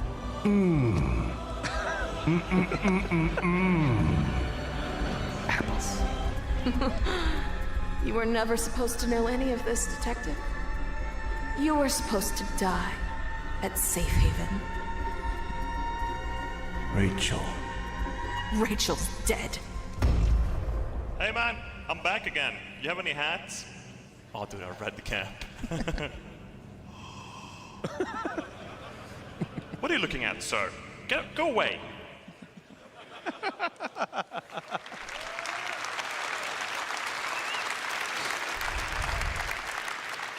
So that was all content made by the community, and I love it. I love it. I think it's awesome, bugs and all. But there's probably some improvements that we can make for that. So one of the big ones that we've made is head rotation tracking. It's actually something we were already doing to do head tracking in first person, but we never could move the head around on the actual character itself, which we've been able to do. Some cool stuff like range of Jared? Yeah, Sean? Can we just, let's just do a fake video call. Can we do a fake video call? Oh, you know we can do a fake video call, Sean. All right, cool. So let's call one of my guys, Oliver Cook. He's been working on some new tracking updates.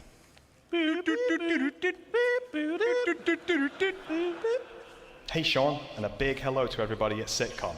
How's it going? Hey, Ollie. It's great to see you. Everyone's having a great time. I see you're using FOIP. Where are you? That's correct. I'm sat here. То есть они подтянули эту технологию FOIP. Смотри, не дергает лицо, не дрожит, не закрывает глаза просто так, когда ты сидишь с открытыми. Эта технология вообще кривая была сейчас. А он сейчас моргнул, глаза отработали как положено. Повторение за губами. Они ее вытянули на новый уровень, походу. Бля, реально они вытянули, если вот так оно будет работать. Hopefully, you can see there's more of a one-to-one relationship with what's going on in my webcam. Шикарно. This has helped some of those problematic poses we were seeing before. One of which being Теперь можно делать классные превьюшки. Quite difficult to achieve previously. We've also started to add in secondary motions that happen naturally when pulling combination face shapes, like squinting in the eyes when smiling or frowning. And when we combine these secondary motions with the wrinkle maps, it really goes to show just how much work has gone into these heads. Let's see how many wrinkle maps we can trigger, huh?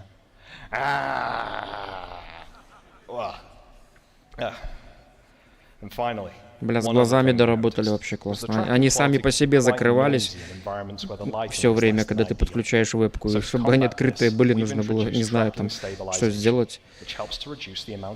Тут вообще четкое отрабатывание глаз. Я думаю, что они что-то импортное курят.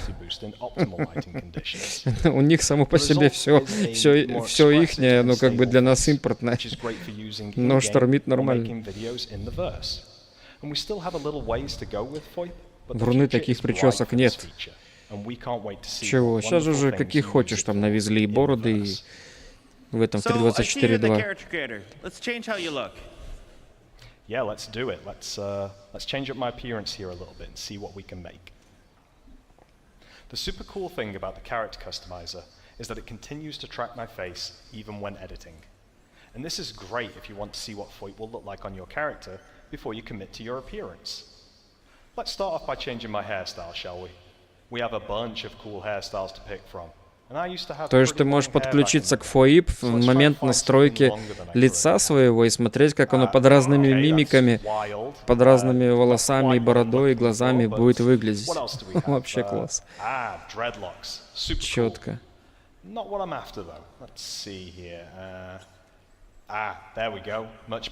Тор. Или из этого принц из мультика Шрек. Наверное, больше на принца из мультика Шрек похож. Вторая часть. Я думаю, такую технологию в первую очередь надо на азиатах отрабатывать. Какая разница, на каких отрабатывать? Одинаково будет работать.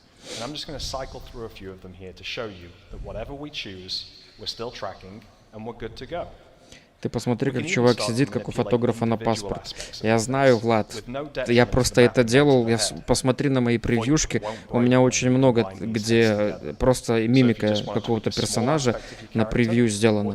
И чтобы сделать это так, я там перед лицо вообще подсовывал на 20 сантиметров к вебке. И глаза мои, наверное, надо было эти зубочистки ставить вот так вот. И выравнивать идеально голову.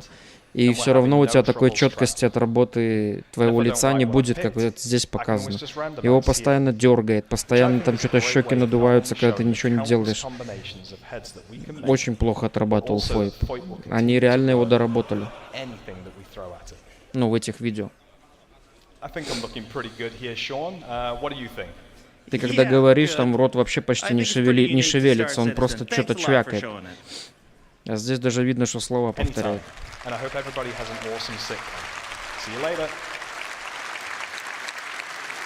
Если бы он расслабился, начал бы лагать, не начал бы так просто. Здесь оно допилено лучше. Я это много-много раз делал, Влад. Разница тут налицо. Если это рабочая тема, они показали, ну, как бы они еще показали, то на голову выше того, что я делал здесь и видел. Well, first of all, we've heard you, we know, we've tried it, and it sometimes works and sometimes doesn't work. So what we're going to be doing is we're going to be updating the voice service and a total overhaul of the voice server. Подключи вот такое фото сейчас сделать, если это реально игроки просто заскринились под вот этим войпом. Сейчас ты не сделаешь, чтобы 3 человека вот так вот стали. So one of the biggest things that we're going to be doing for you guys Там is заточки to make будут sure that страшные. you have feedback in the game for when this is working and when this is not working. When you're transmitting, when you're receiving, you really have to know. So whether that's picture in picture, whether that's an тут два icon азиата telling you на you're transmitting, фото. these are all going to be things that Кирилл, we're тебе adding надо было, чтобы as на we go азиатах forward with отрабатывали. these Вот, features. пожалуйста, 2 азиата посередине и справа. Good stuff. What? Am I done? Should we get Gabe back on? Yeah, let's get Gabe back in here. Hey. Okay, there's room for 4. Yeah. There's a lot of people on stage now. It's a bit crowded, right? Can we kick Sean? Yeah, we can. I think we should kick Sean. Bye, Sean. Certainly do it. Bye, Sean. Bye, Sean.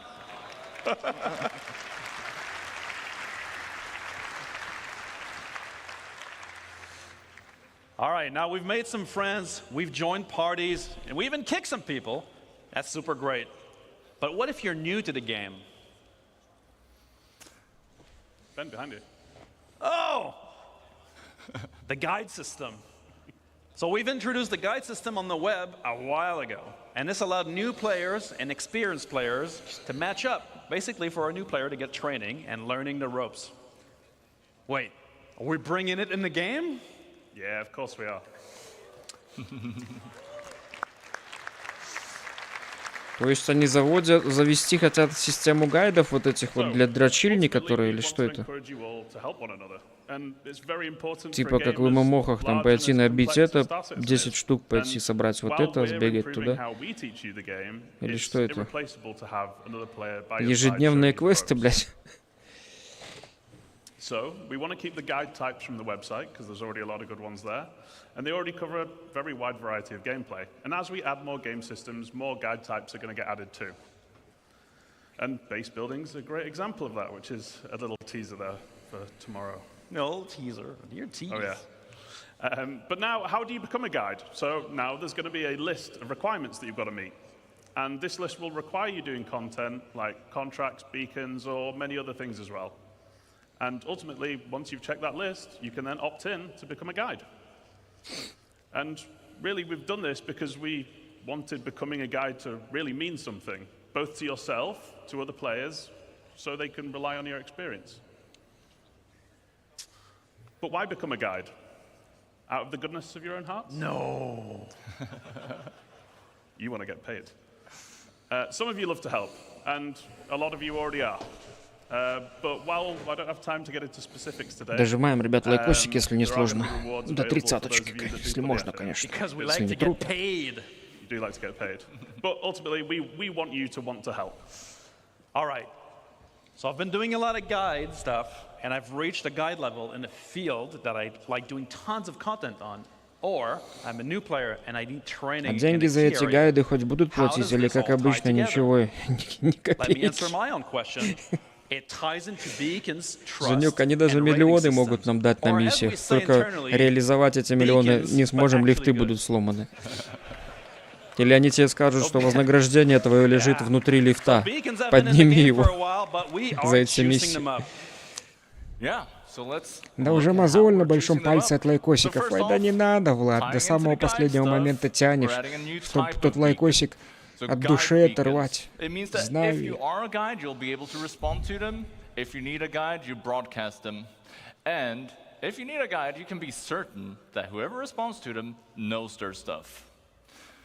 So this is obviously good for new players needing to learn the game, but even seasoned players like yourselves, you're going to have a great use for this because there's always something new to learn in the verse. So you just post your question, you broadcast it out, the guides get alerted, бейсбилдинг даже есть в этом списке. and once you have the information you need, you take the beacon down, get out there, and use your newfound knowledge. So obviously there's many different types of guide beacons here, but we're also adding more categories to service beacons. All this beacon stuff sounds fine. Они привяжут к этим квестам или гайдам какие-то плюшки, и мы все равно все будем их делать, как это было в Арке, в Генезисе в первом и во втором, какие-то сраные миссии, которые никому не нравились, но чтобы пойти на босса, нужно было их пройти. Кстати, могли бы ввести возможность многократных лайков на стримах, потом можно было бы и видеть самые популярные моменты. Самые как бы активные моменты на трансляции или в ролике система YouTube и так может определять автоматически.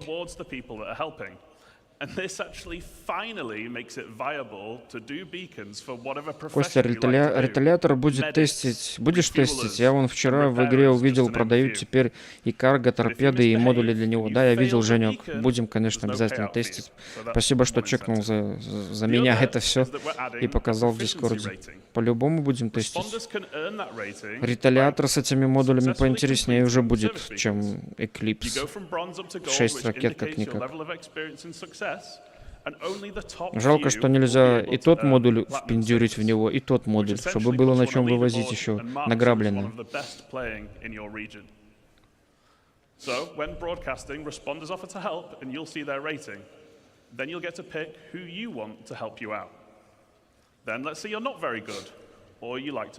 Тут еще рейтинги будут. По количеству транспорта, доставка, система прокачки.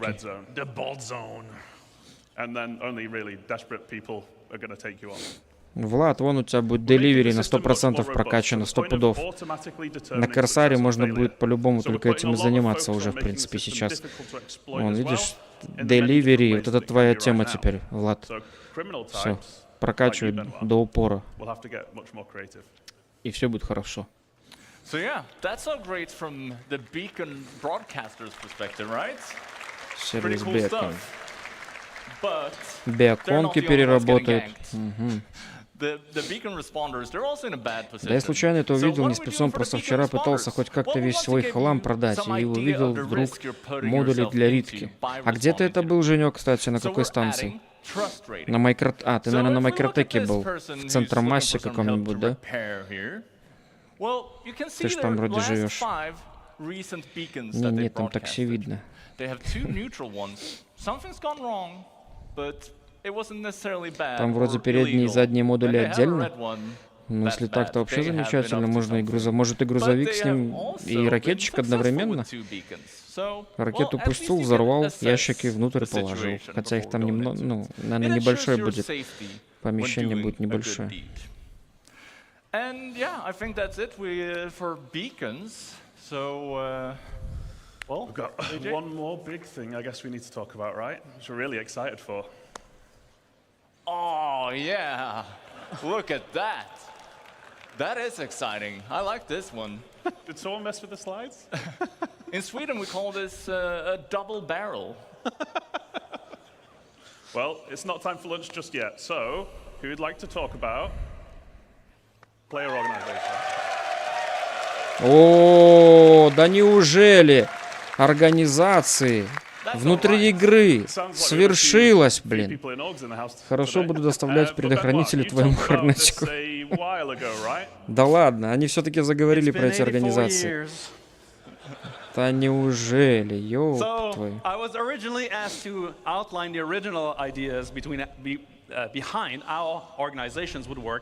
Скоро будем фейс-контроль устраивать в Дискорде.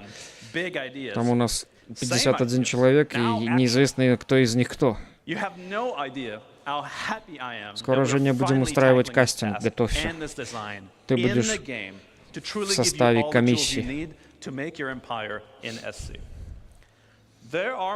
С Кирилла будешь спрашивать по полной, потому что там как бы непонятно, по-любому. Что-то хочет вынести с нашей корпорации.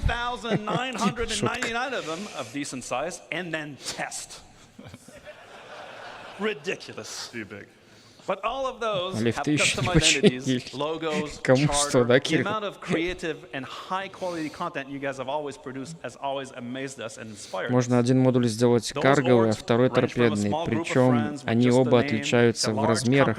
Один больше, другой меньше. Ты именно про тот кастинг. Про тот кастинг. Now we want to make those orgs matter in the game.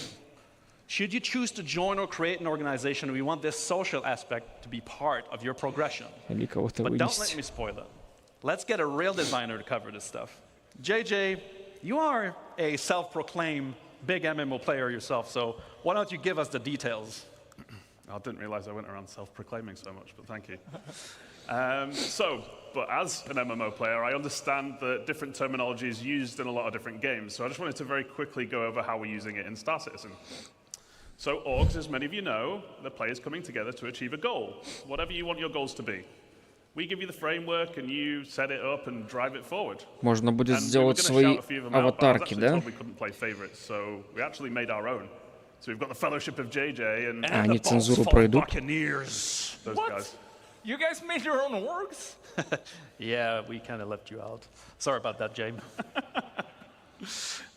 We also have NPC factions, and they're already in the game, and you can earn or lose reputation with them. Now, contracts and doing nice things will earn you rep, and killing and stealing and all of that horrible stuff you love, О, кастинг, что опять бантики гладить. Ling and Redwind and the ones that you can see on Ты, there are Вадим, just a few пройдешь без examples, and there's конкурса. going to be a lot more to come going forward. Те, кого я не знаю, конечно же, непонятно кто, откуда. Будем пытаться с ними связаться, если нет, то нет, все. What? You're saying there's something bigger than factions?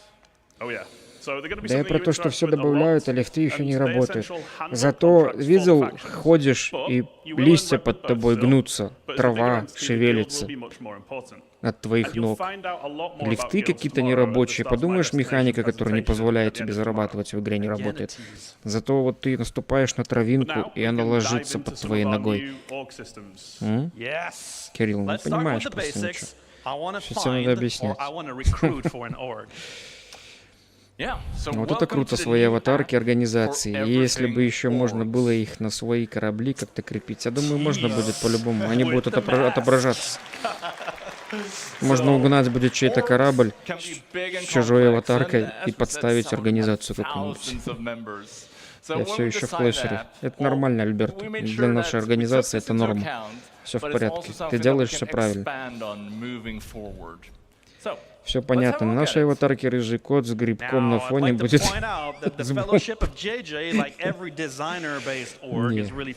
Это уже будет обсуждаться, наверное, в составе всех нас. Ну, по крайней мере, тех, кто наиболее активен.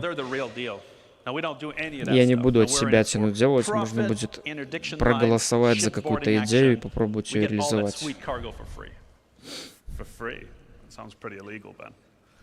I don't know what you're talking about. What's in those crates? Slam! Slam. Anyway, it sounds like you guys might be interested in joining some big orgs. Well, I prefer something smaller. So I think it's fair to say that we like playing in different ways and will want to join different orgs. The recruitment tab is the place to find them. So, we're giving you the tools to promote your org to potential members in order to give a best first impression to them. Сейчас просто волки везде. Волки в хоккее, волки в Ведьмаке, везде волки. Посмотрим, подумаем потом. Еще сейчас рано об этом говорить.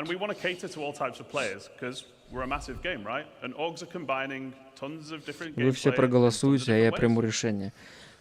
Ой, Влад, да я бы то же самое хотел бы, вот, чтобы так меня не трогали, сами себе там что-то решили, если еще и сами сделаете, вообще будет четко. Мне далеко, у меня вообще там сейчас нет никакой аватарки, нормально, в принципе, мне нравится. Аноним.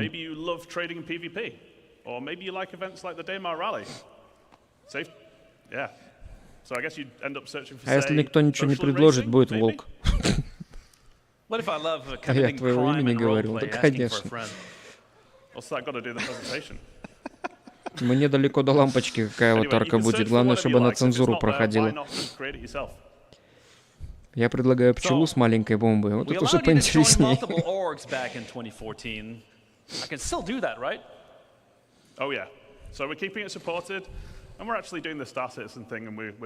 Пингвин с P6.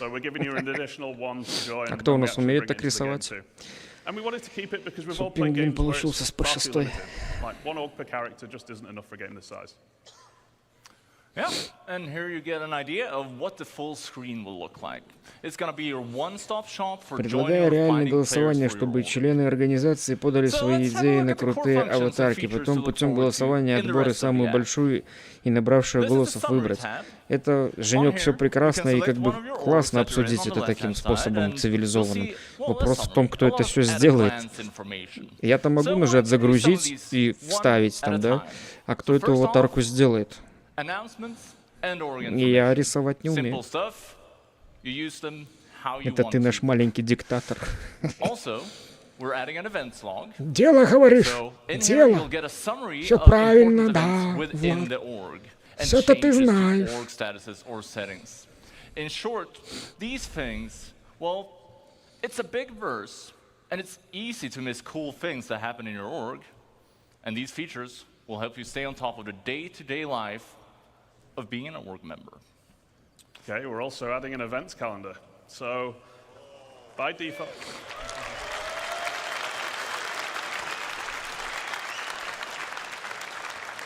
В Мобиглазе будет еще даже события отмечаться, которые назначают они в реальной жизни. Класс.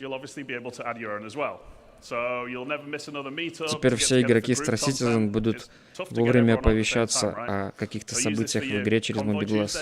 Это вот классно они придумали. Getting crushed by the Buccaneers on Monday. That's Gabriel's favorite.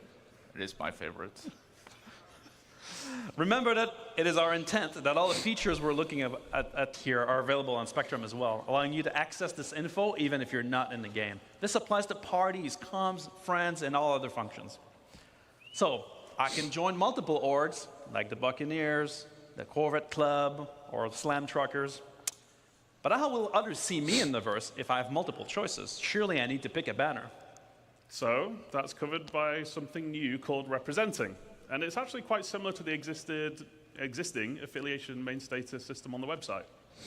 Ну, тот, кто захочет именно предложить, тот и сделает, и предложит свое видение аватарки. Именно кто хочет, никого не заставляем. В противном случае ты, Костя, выберешь просто сам аватарку и все. Я думаю, Женек, здесь придется заказывать в какой-то фирме, там, где они умеют это делать. У творческих, как бы, этих вот ребят, которые умеют 3D, не только в 3D, ну, как бы делать красивые анимации или какие-то картины, именно в цифровом виде рисовать их. Такие вещи, наверное, надо будет просто проплатить. Но это посмотрим. Может, не сразу, может, потом. Ну или классика, череп и кости. Да, я не думаю, что мы будем там все пиратами какими-то жесткими. Игра большая, возможностей много, механик будет. Чисто одной херней какой-то заниматься вы не будете. В большой корпорации мы будем делать все. Все, что в игра будет позволять делать, мы будем делать все. Нельзя себя ограничивать каким-то контентом. Нет, методы главы организации будут добавлять в календарь события, которые игроки из нее будут видеть, чтобы знать, когда и что. Скорее всего. Может быть, может главы должны за это отвечать, может само будет появляться. Посмотрим.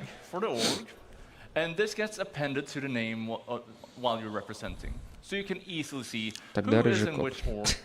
Не надо заказывать ничего, сегодня в интернете хватает генератором аватарок. Как ты думаешь, я поменял свою аватарку на YouTube?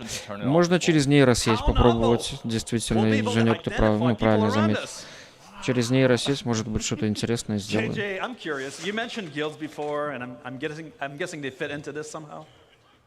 Yes, so you may have spotted a few references on the UI to alignment earlier, but what is it? So, it's your opportunity to form a relationship between org and in-game guild. Now, just as you in personal rep with the guilds, you can with your org now as well.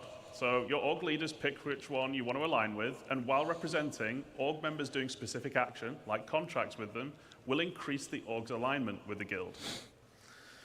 But which guild should you pick? So all of our guilds are going to have a specific theme and associated gameplay. And you can basically pick the one that matches your theme or benefits your org the most. So a combat-focused org, like the Fellowship, might want to align with themselves with the Mercenary Guild. Or one that enjoys making cash through trading and hauling, they'd probably want to align with the Interstellar Transport Guild. Yeah, so how do these benefits work? Well, as your alignment with a guild, as it races, you both unlock new benefits from that guild, as well as improve your previously unlocked benefits. So, for example, if I align my org with the Academy of Science Guild, we might get research speed improvements. As my org performs contracts for this guild, alignment raises, and that speed benefit gets better. And needless to say, other guilds will have other types of benefits. Finally, on guild alignment, you are not locked in forever. You can switch at any time. However, that will put your alignment back at 0. So it's a big choice. Не надо быть жесткими пиратами, просто нужно быть занозой для всех. Да для всех мы там занозой не будем, Влад. Ой, Вадим. Это ж наше комьюнити будет небольшое, такое домашнее. Потому что у англоязычных там такие уже комьюнити огромные и более активные, что это с ними как бы и у азиатов это будет огромное. Я уже с этим сталкивался в онлайн-играх, там, где много людей живет в стране, и как бы возможности другие. Главное не ссориться и не распадаться. Вот это вот самая большая проблема всех, наверное, ру-комьюнити, в которых я участвовал когда-либо, в каких-то кланах, трайбах. Всегда все разваливается почему-то. Чаще всего. Потому что мы все русские Наполеоны. Мы все знаем все лучше всех. И как бы тупо следовать командам каких-нибудь организаторов не всегда хочется. Так, ладно, надо отойти от фантастического кино, надо по делам съездить, но скоро вернусь с попкорном или с пивком, или с тем и с другим. Ну давай, сегодня, Женек, можно, надо, да, сегодня, почему нет, надо.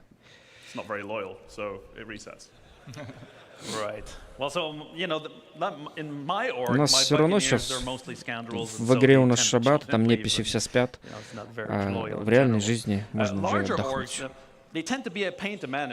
With the flow of joiners and leavers, do we have any tools to have managers like me? Well, let's have a look at the members tab. So this is less complex than the previous tabs, but it's equally important. This is where you see the community of your org and your place in it. So in here, you'll be able to manage members, you can leave notes and see the ranks of members. Короче, вот этого болта нужно найти. Это глава корпорации какой-то, да? Все, Альберт, займешься. Без его головы не возвращайся. It gives you a clear indication where you sit within the community. And you'll see permissions on here, but that's something that we'll delve more into at a later date. For now, I'll just say that the leader might be able to determine permissions for each rank, and, well, it could be things like inviting new members or accessing org storage. Stop teasing us with org storage, God! Come on. So, all right, so orgs form and friendship and animosities build up. Maybe my buccaneers and the fellowship of JJ don't really see eye to eye most of the time. Would be great for this to translate in game, wouldn't it? It would, wouldn't it? Альянсы между организациями. Нужно искать друзей, Альберт. Нас убьют. Нужны связи. So yeah, Vlad. it's a good job we got it covered, which is with our new alliances and rivalry system. So you're going to have the ability to create alliances and go to war. And there are many reasons to make friends. You might want to have trading partners, or you might want to group up for protection if you're playing somewhere like Pyro. And at the same time, there are probably going to be many reasons why you won't get along. Maybe an org keeps attacking or stealing from you. Alliances forming are an agreement between two org leaders, and it has to be mutual. You can't force someone to be friends. Unlike real life. Requests are sent from the screen if you have permission, and you can respond here as well. And as a bonus, allied orgs are going to have additional lines of communication, like alliance chat, or being able to share alliance events on the calendar, just to name a few. So, rivalry, that isn't a mutual agreement. If someone decides you're their rival, well, tough luck. However, you could reach a mutual agreement to make a truce, putting you back at neutral. And there's no real benefit to having rivals, so we want to make them easy to identify. That's why alliances and rivalries tie directly into hostility indicators. So just like now, you'll be able to see neutral contacts in white and party members show up in blue, whereas your org wingman will come in a dark green and your allied orgs in a paler green. Your rivals will show up in red. Or people in your kill list. The kill list, people on your kill list that we mentioned before, will also show up in red or orange. If you're not, well, they're not legal to attack. That's the go straight to jail card. Короче, у нас еще будет свой цвет у организации, я так понял, да? We'll be adding подписи. Accessibility options for this stuff as well, to make sure that everybody can benefit from these updates. Ты сперва определись, как орга называть, организация называться будет, Free Citizens или без баб, а там посмотрим. So, that's everything for orgs today, but it's just the tip of the social iceberg. And we didn't have time to show you everything, but there's lots more to show in the future. And we're super excited because we finally get to deliver it. Yeah. Now, what have we learned? We're upgrading Star Citizen social tools to MMO size. With a new social app in the MobiGlass, proper tools to manage parties with rich presence, ready check, and ship information. Костян, советую на будущее использовать Яндекс.Браузер, у него есть встроенный переводчик видео, но с небольшой задержкой. Я вчера включал его. Яндекс.Переводчик. Прямые трансляции мне не нравится, как он переводит. Если готовое видео, где звуковая дорожка в доступе сразу, нейросеть, она переводит его нормально. А когда на бегу прямой трансляции нет доступа к звуковой дорожке, такое себе получается.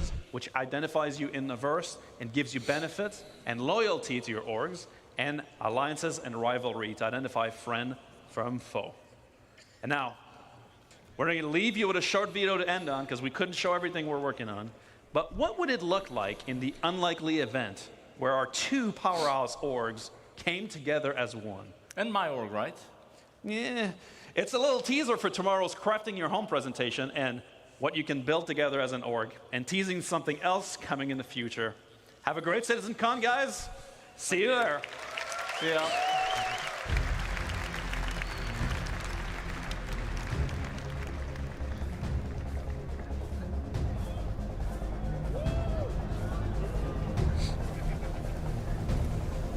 Ну это вот эти ребята, про которых мы в стримах говорим, без паспортов, которые, да, паспорта, а вот это вот уже вертухаи. А вот у тех у всех паспортов-то нету, их пригнали сюда. Вот это больше похоже на нашу организацию будет.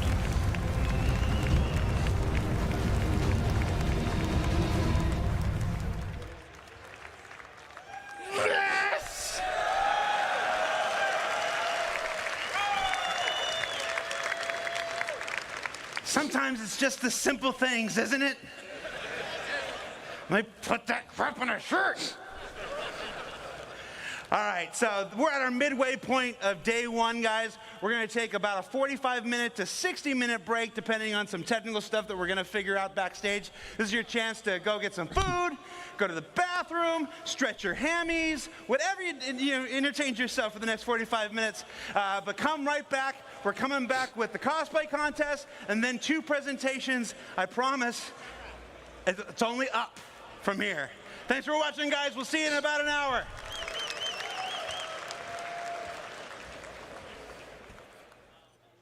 Сейчас перерыв, да? На 44 минуты. Пописать, покакать, все дела. Ну, это замечательно. Пойду сына покормлю. И через 45 минут увидимся. Трансляция не выключается. Все идет как шло. Всем спасибо за внимание. Скоро увидимся.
Приятного аппетита. За донатик спасибо огромное, аноним. Спасибо, спасибо. Очень приятный донатик.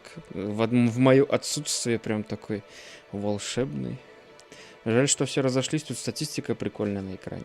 Ну, я уже понял, Влад, какая статистика. Прикольно, прикольно. Очень приятно получилось. Логотип на экране был виден. Что там, гамбургер или Спанч Боб бежал? Есть время меня из тюряги забрать. Там в тюряге нормальная трансляция, Альберт, у вас нормальная. Все по времени.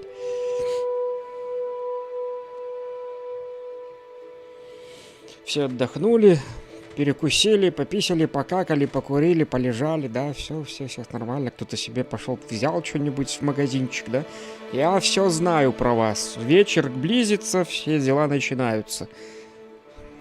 Будете мне тут рассказывать. Корсар — самый смертоносный корабль по версии цигов. Что теперь будем с этой информацией делать, Альберт? Я проговорил ее вслух. Теперь нужно кого-то устранить. Был. Вот ты вовремя исправился. Был.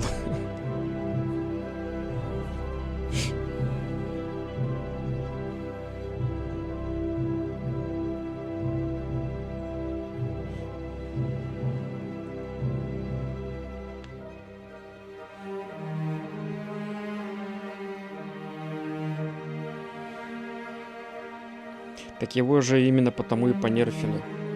Да? Будем вспоминать его как... Мы будем олдами, которые будут помнить его. Прям музыка даже как раз под мои слова.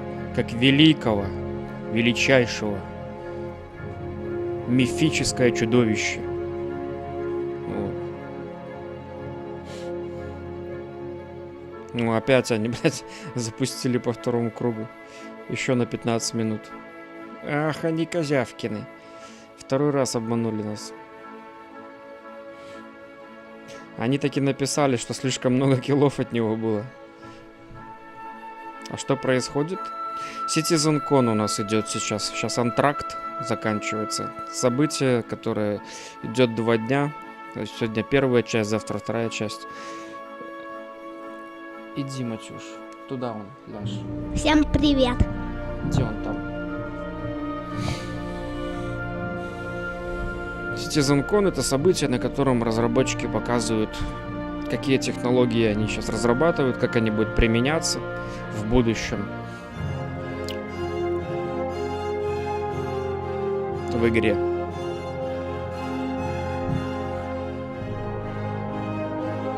Юнге привет. Убежал Юнга. Юнга, тебе привет. А они покажут, что нового будут? Так уже 4 часа стрим идет, уже как бы показывают новые технологии, как это выглядит, система создания организации и все остальное.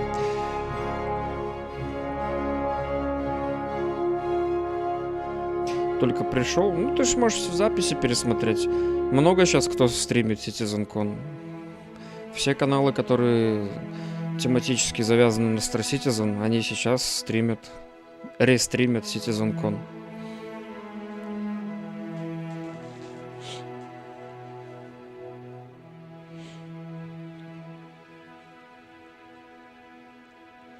Все это потом будет еще разбиваться на монтаж, на кусочки, подаваться в интернет, на YouTube и на все остальные социальные сети или же видеохостинги по кусочкам. Каждая информация будет разбираться, переводиться на русский.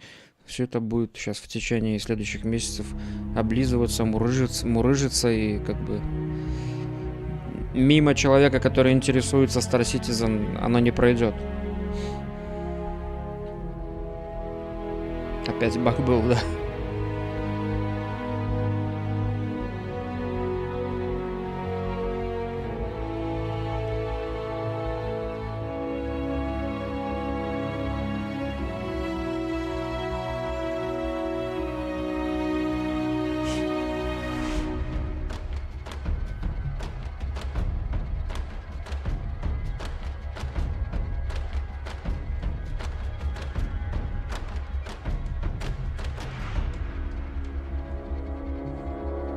Все лентяи сидят, стримят вместо того, чтобы руду в клэшере майнить.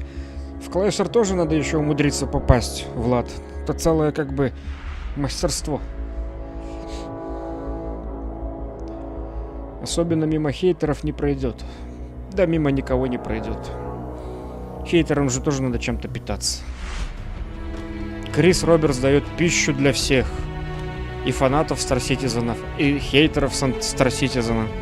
И тем людям, которые просто только начинают интересоваться этой темой и еще не решили для себя, кем они будут, хейтерами или фанатами Star Citizen.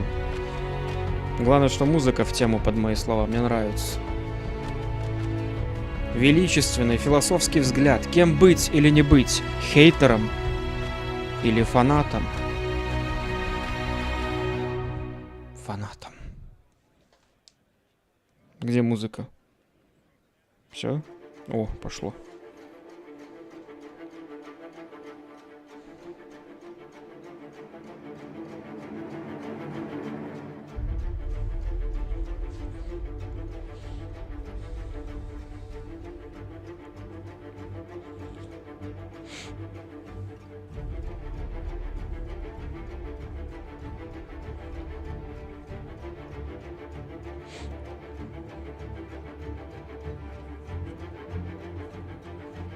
Пусть обсасывают. Иногда это даже идет на пользу тем, кто хочет, чтобы о них узнали. Неважно в каком ключе. Негативный это хейт или позитивный. И тот может принести пользу. Конечно, когда хейта слишком много, это не совсем хорошо. Но в небольших долях, можно даже сказать, полезно. Просто люди... Оно информативно разносится то знание, что есть такая игра и что ее делают. А как это делается, насколько это долго, насколько игра хорошая, нехорошая. Разрабам похер, главное, чтобы люди узнали, что они есть.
Корсав жив.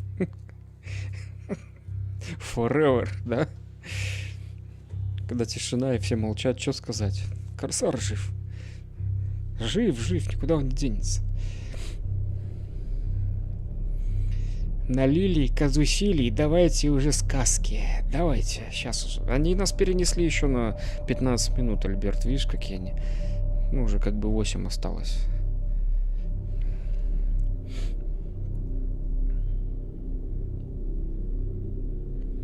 Star Citizen, наверное, единственная игра, в которой чужие люди будут защищать и сражаться за каждый твой рубль, даже если ты не просишь. Ну, тут я не думаю, что в этом дело. Как бы есть такая тема, как зависть. Ты не можешь дотянуться до того, что как бы это непростой проект, в который каждый может прийти. Это же не танчики, где можно на самом упоротом компьютере играть бесплатно на минималках. Сюда попасть как не каждый может. А подхватить чей-то хейт и потом нести его дальше, это любим делать, наверное. Ну, я не люблю, но многие это любят делать. Я могу свой личный хейт сказать, но это не значит, что я как бы не люблю игру и разработчиков не уважаю. Это чисто такое юморное. Покричать: цыгане, Крис, ну за что, Крис? Вот типа такого.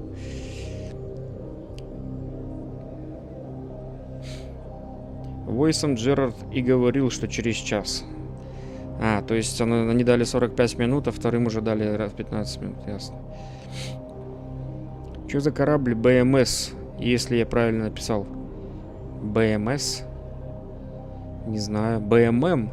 Бану Мерчетмен, который торговец от фракции Бану, от пришельцев Бану, от расы Бану. Так его еще как бы делают, его еще нет. Типа, ну, типа как рынок для игроков передвижной. А БМС не знаю, что за сокращение такое.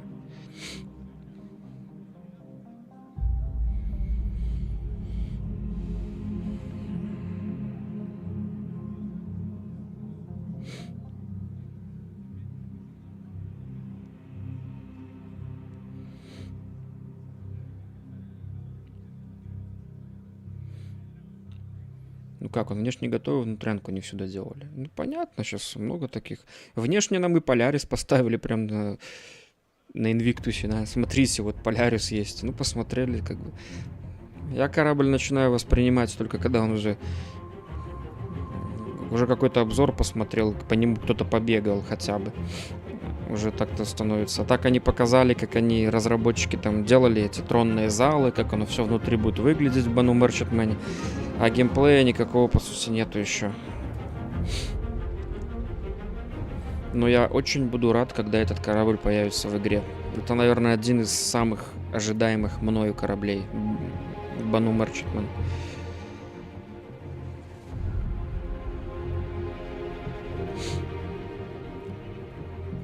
Это он космической базой будет служить? Да, Вадим, по сути, все корабли капитального класса будут служить как бы базой воздушной. Этот конкретно вроде как по механикам должен быть рынком между игроками. Если они, конечно, ничего там не перекрутят. Ну, одной из ионных как бы функций. Из-за того, что корабль огромный, и там пушки и все дела в нем будут хорошие, он будет как бы в первую очередь капиталом, я думаю. Не только просто рынком. Боевой рынок, да.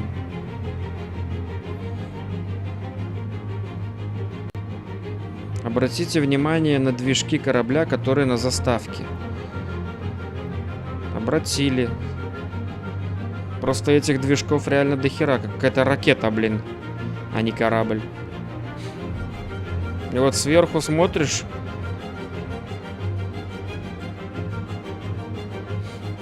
Непонятно.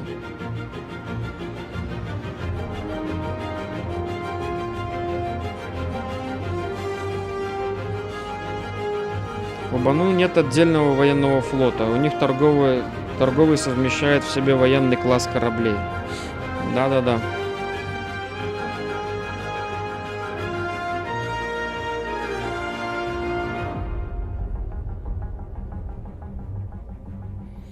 Вспомните X3, X4, кто играл. Там были бороны, тоже фракция пришельцев.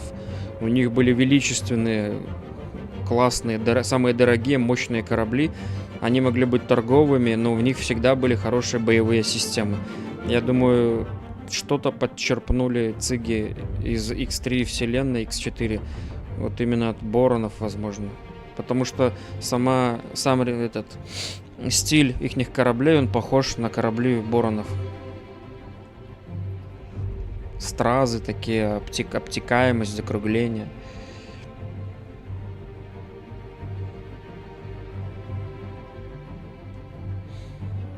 И походу со второй стороны столько же движков. Ну, наверное. Должны, может, сегодня сказать хотя бы, что это за корабль? Дропшип? Имеешь в виду, может, этот...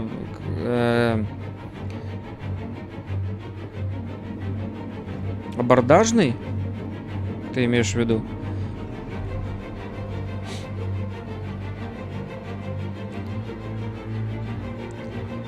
Вы что, бенгал не видели? Бенгал видели? Так тот же ж... Бенгал старинный корабль, вряд ли бы они начали его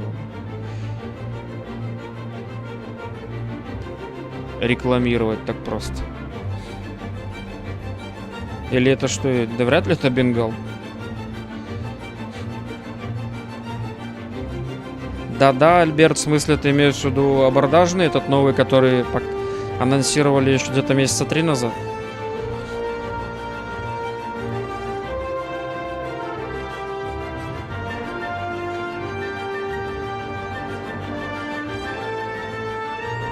Это тема ситкона, типа как на Бенгале. В смысле, типа как на Бенгале? Бенгал старый, как бы, он появляется на Инвиктусе, летает от одного места к другому. Ну, последний Инвиктус, он вообще забагался. Должен был с Полярисом летать, и никого там не летало. А вот про абордажный кораблик, помню, инфа проскакивала, что делают. Я хз, что за тема у них такая, но вот так.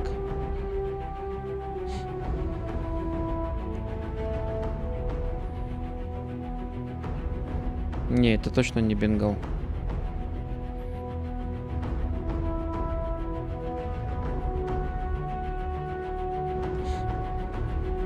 Не забываем, ребят, лайкосики прожать на ютубе, если не сложно. Поддержать трансляцию.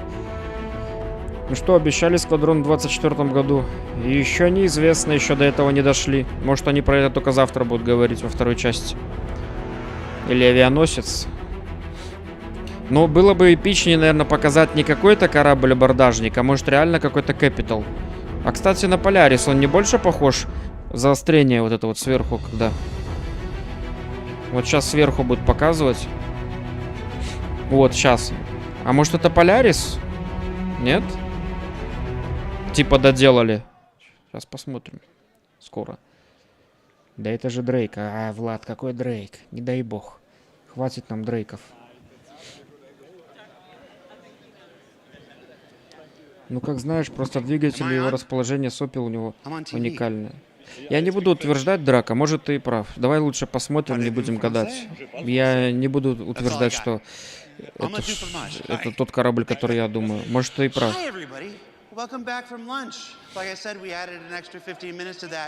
Я буду делать ставку на то, что это Полярис. Какие у нас ставки? Кто что думает?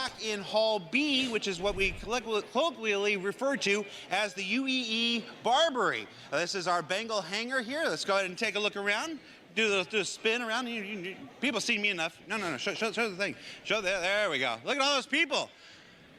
Say hi, everybody. Они уже замученные все сидят первой частью. Думают, ну он нахер. Скорее бы уже это все закончилось.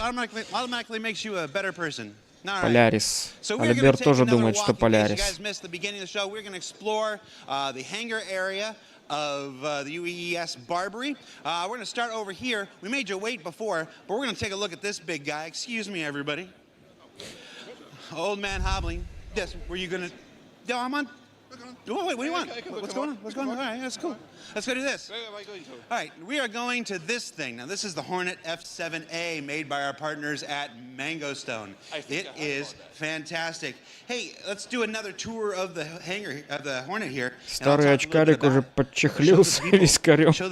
Да, они уже тут все подчехленные. А ты бы, Вадим, не подчехлился бы в такой ситуации, в такой обстановке? Я бы уже там нормально подчехленный ходил бы. Дрейк Саразар. Кстати, может, это действительно какой-то корабль, который, по сути, не был ни анонсирован, ни показан.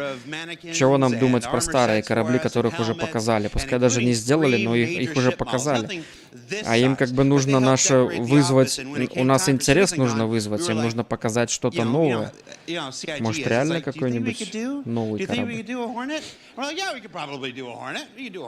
Да там все бахнули. Конечно, все. Я не удивлюсь, что внутри вот этого F7 AMK2 уже сидит наваленный, кто-нибудь лежит там в кабине. Его спрятали, потому что девать его некуда было. 100 пудов.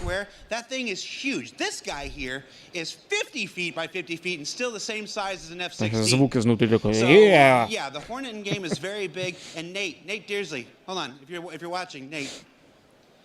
if you didn't make the Hornet so big, you wouldn't have had to make the Bengal so big. All right, let's keep looking.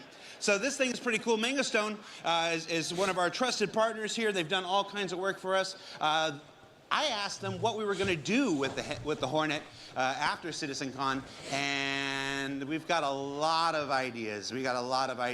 Nothing I can reveal today, but let's just say that CitizenCon this year will not be the last you see of this amazing 50 by 50 by, I forgot how tall it is. It's probably more than 3 or 4 feet. I like the lighting effect. Look at this. Вблизи Хорнет это не алё, картонки слабо раскрасили. What model is it? Remnant? This is a Remnant? Oh, yeah. А вот это из металла сделали. Под заказ где-то. Вроде как металлические трубки он. Да он весь, наверное, из полимера какого-то. Вряд ли он из картона. Может, его какой-то гигантский 3D принтер напечатал.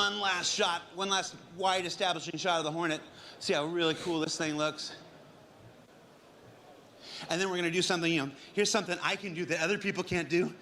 I can stand in here. Look, Mom, I'm getting in trouble. And go through here.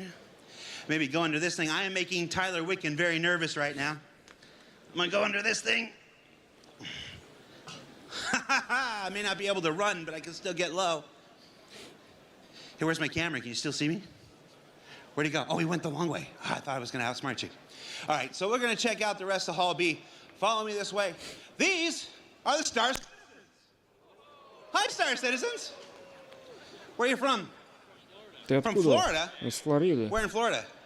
Zephyr Hills, Tampa area. Tampa? Yeah. You got a season pass to Disney? No. We used to. Yeah, used we to. got flooded out. Ah, fair enough, fair enough. Where are you from? Just outside of London. Just outside of London. Thanks for making the drive, man. Hey! Oh my gosh, it's embarrassing. We wore the same thing. Куртка такая же. Where are you from? Czech Republic. Czech Republic. Wow, what brought you here? Из Чехии. It wasn't a trick question. I was just setting you up. Люди из Чехии в Великобританию на самолете, хоп, там же без проблем с этим. All right. Hey, no. I haven't slept in 3 days. Is this thing really here? You're seeing this too, right? All right. Ratty, what's your deal? You're like a technician? All right. Hornet technician, I'm guessing? A little bit? I'm thinking about doing something really dumb right now. No, I want to be able to come to work on Monday. Thanks for being here, Ratty. Rats are carriers of communicable diseases, so that's all right. Фури типа. What? Who said hey, Jared? А что You такое said hey, фури? Jared. Oh, you said hey, Jared. What's going on? I wanted to give you this. You want to give me something? Oh. So one of the great things about being here at CitizenCon is people hand me all manner of stuff. And then it goes in my pocket, and then it goes in the back, and by the end of the weekend, I have an entire bag full of stuff. Блядь, дали какой-то приятный сувенир, он его показывает на фоне какой-то обжираловки чьей-то. Кто-то пожрал, не убрал. TSA really loves that, but thank you. This is a challenge coin. Challenge coins are a staple of the Star Citizen community. How many orgs here have their own challenge coins? That's not an org one. Yeah, it's 1, 2, 3, 4, 5. So that's a pretty good range. This is a what coin? U.S. Army Aviation. U.S. Army Aviation. Okay, hold on. I am getting older. I got to say without this. So United States Army Aviation. Nice. Well, thank you, sir. Thank you very much. You got your M1A jacket too. Yeah. I like yours. Yeah, it's just a normal flight jacket. Yeah, no, it's the У inspiration них for the сейчас ones we're мода «Мама, я selling now, so, yeah. квадрокоптер». А, типа, если в армии служишь, там эти жетончики дают, и они ходят друг другу дарят? В каком плане квадрокоптер?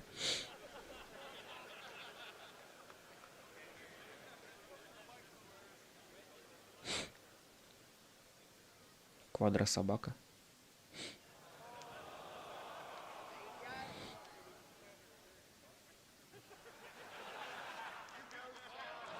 Звука нет. Поломали. Поломали! Влад, это ты, 100 пудов.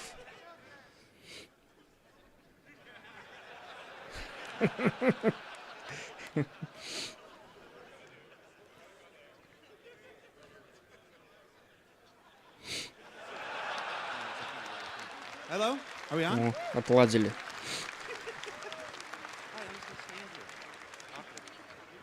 Hello, hello, hello. Am I back? All right. All right, we're back. Hall A, cheer for me! В любой ситуации отыгрывает на высоте. Неважно, какие технические неполадки, человек не выпадает из роли. Молодец. Баги, да,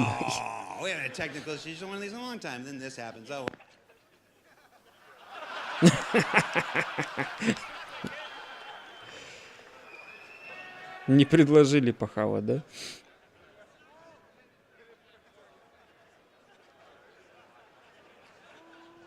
Чик, что-то передал такой. Что ты ему дал? Визитная карточка. Позвони мне, типа, call me, да, такой. Переключились на другую. Там все поломалось. CitizenCon. Here we are in the Addison Lounge. And thank you, Jared, for handing over. I think we lost you for a second there, Jared, from your voice. Thank goodness, is all I have to say. So here we are in the Addison Lounge, where we'll find all sorts of uninteresting people and devs and whatever else. I wonder if there's anyone around here we could possibly annoy. Why, hello, Benoit. How are you doing today? Oh, fancy seeing you here.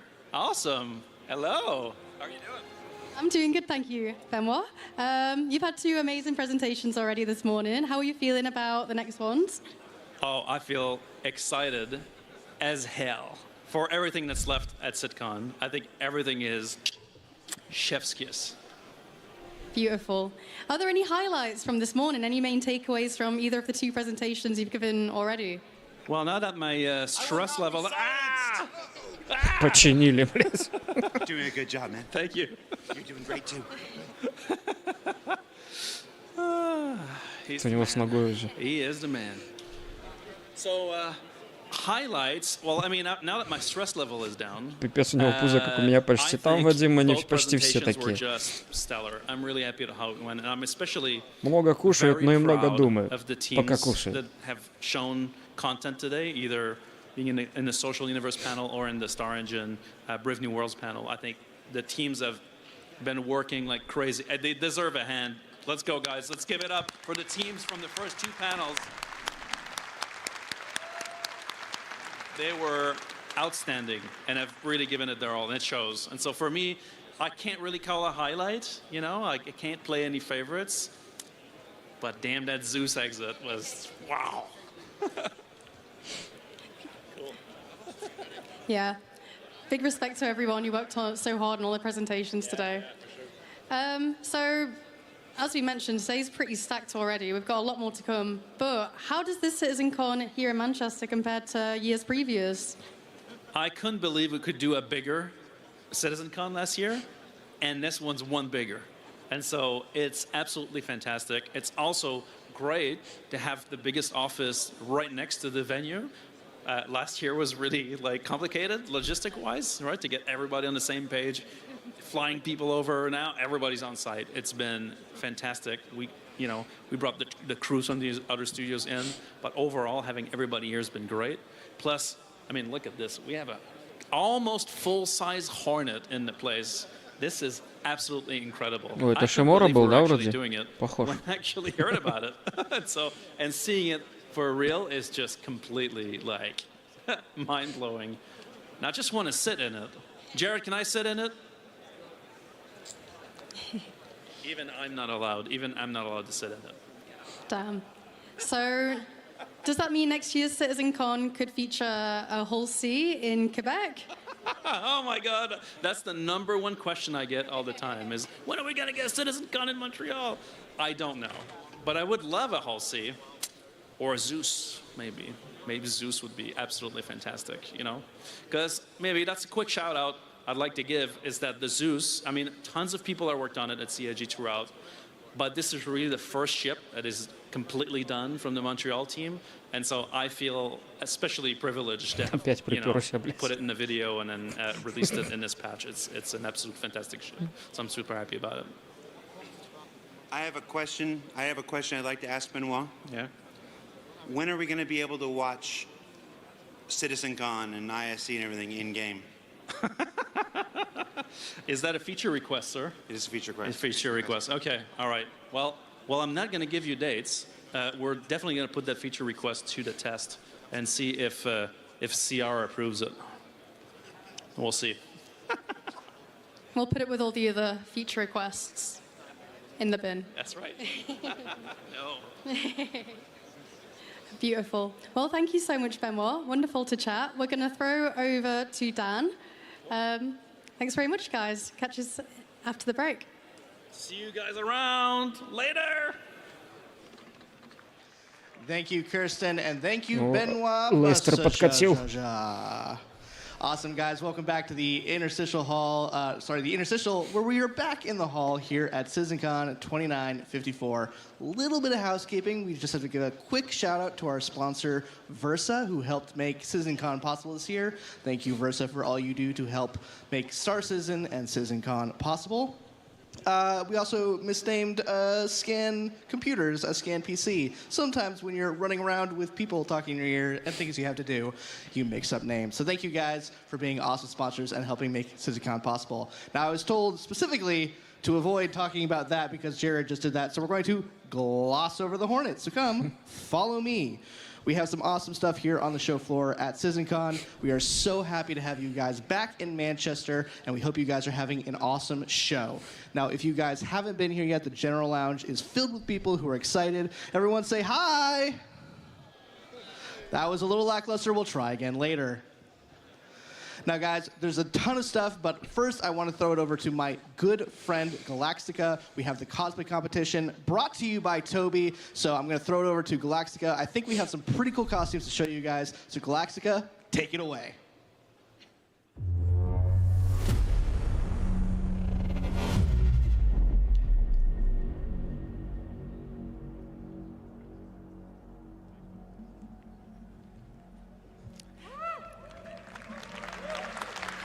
Ну-ка, поближе, пожалуйста, камеру. Greetings, citizens. I hope you all had a wonderful lunch break. How many of you guys had some torpedo burritos? Okay. And how many of you had some Big Bennies? All right, clearly we know what the crowd favorite is. Well, welcome to the 2954 cosplay competition by Toby Gaming. For those of you who don't know me, I am Galactica, our senior social media manager. Косплей соревнования. And I run all of our socials Таков for all путь, things Влад. Star Придется Citizen смотреть, and ничего не CIG. сделаешь. And joining me on stage, we have our lovely Может, кто-то judges, нарядится кораблем starting with Джавелин, lead или кто-то, character может, tech будет выглядеть artist как М-50. Armando. Гоночный корабль.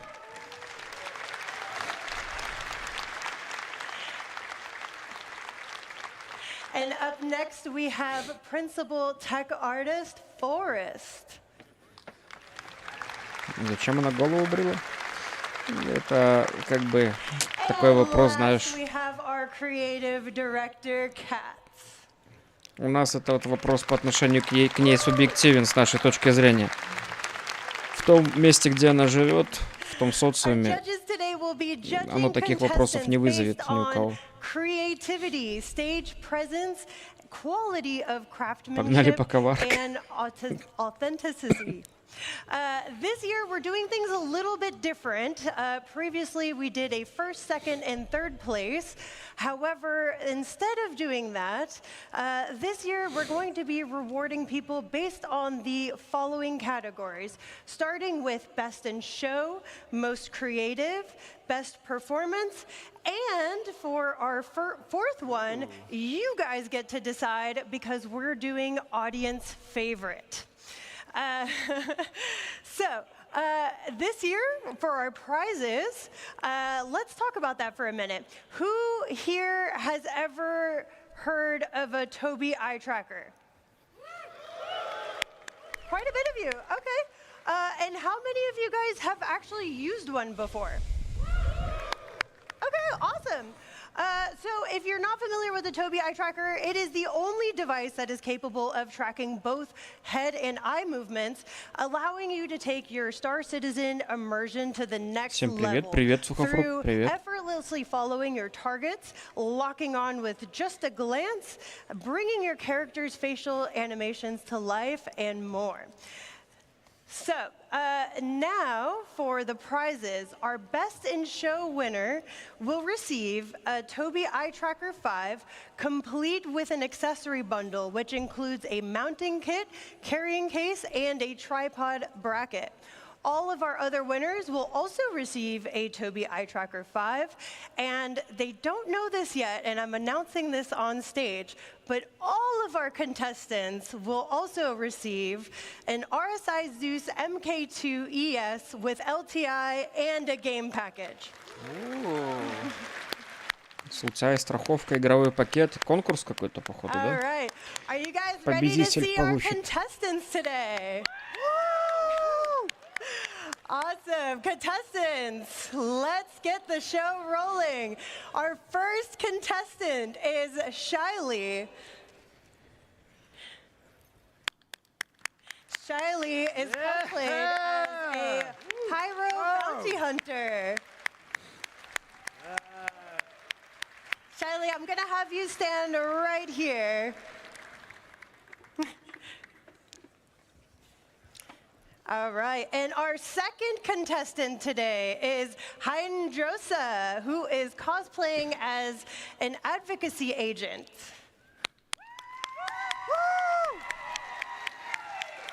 Ну вот это, Влад, точно твоя тема.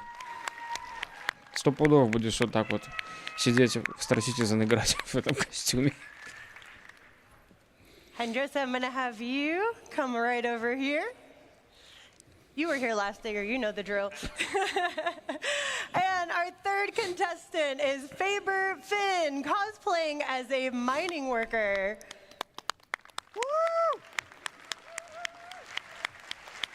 Корсару с рабочими движками подошла. I think I've seen this outfit on ISC at one point. All right, and for our fourth contestant, we have Cat Goddess. Заметь, хлопков не особо много. Либо завидуют, либо еще лифты не починили. Last year's IAE, you might recognize her.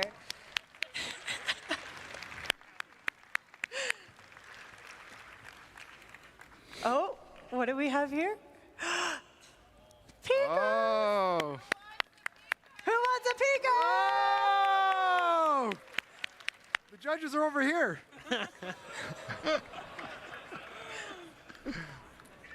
Thought we had a deal. А там в пакете, кроме пингвина, еще кое-что веселящее. Сейчас пойдет там по залу движуха. Они должны вставать на стуле, расставив руки по сторонам. Как на Титанике. А это кто? У нас в игре такие кто? Это какой-то мертвый вандул, который позеленел. Или это бороны такими будут? Ну вот он наверное, и это выиграет. То есть борона. Бану, правильно. Вот что делает фастфуд. Сейчас началось, разорвали пингвины и набивание лиц. Да.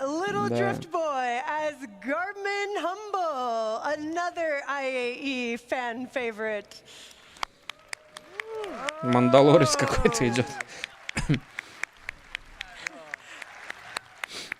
Complete with the burrito, I see.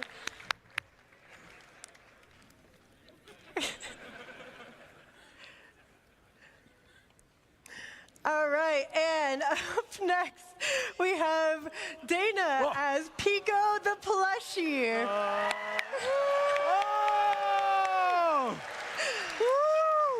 Короче, этот победит, да? Судя по аплодисментам.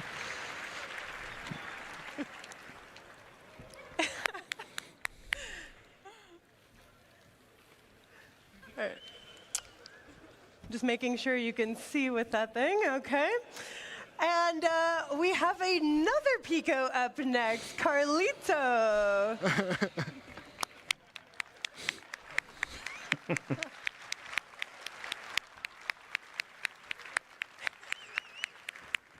Oh, he's got a snowboard.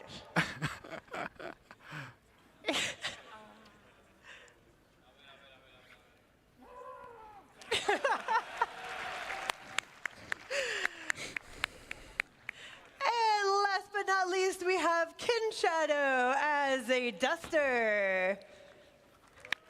Whoa. Wow.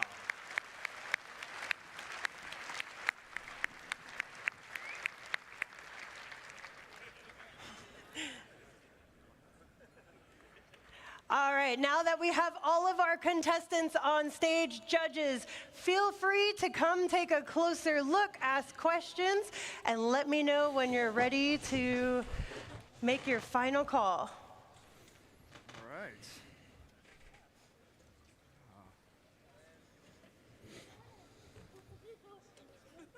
На утреннике в начальной школе. Ну, им же надо что-то разгонять.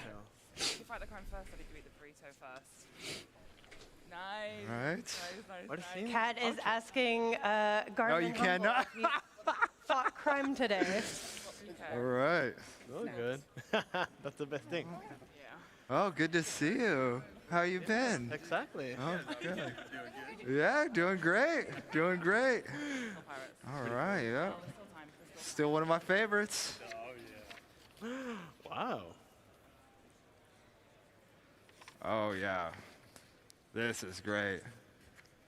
The mining outfit. Is it true you guys eat pellets? That's right. So how'd you do that?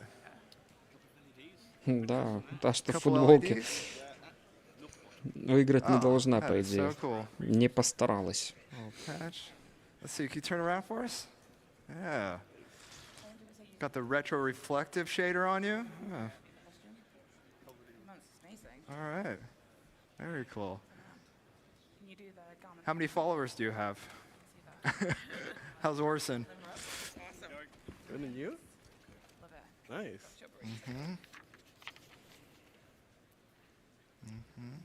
Very nice. Растягивают кон так же, как игру. А в то время Крис думает, что делать и как быть, покуривая на яхте. Кто-то же говорил, что он не думает, что делать и как быть. Пока ситкон идет, он сгребает все, что заработали, и аддиос, до видения, как говорится, на самолет.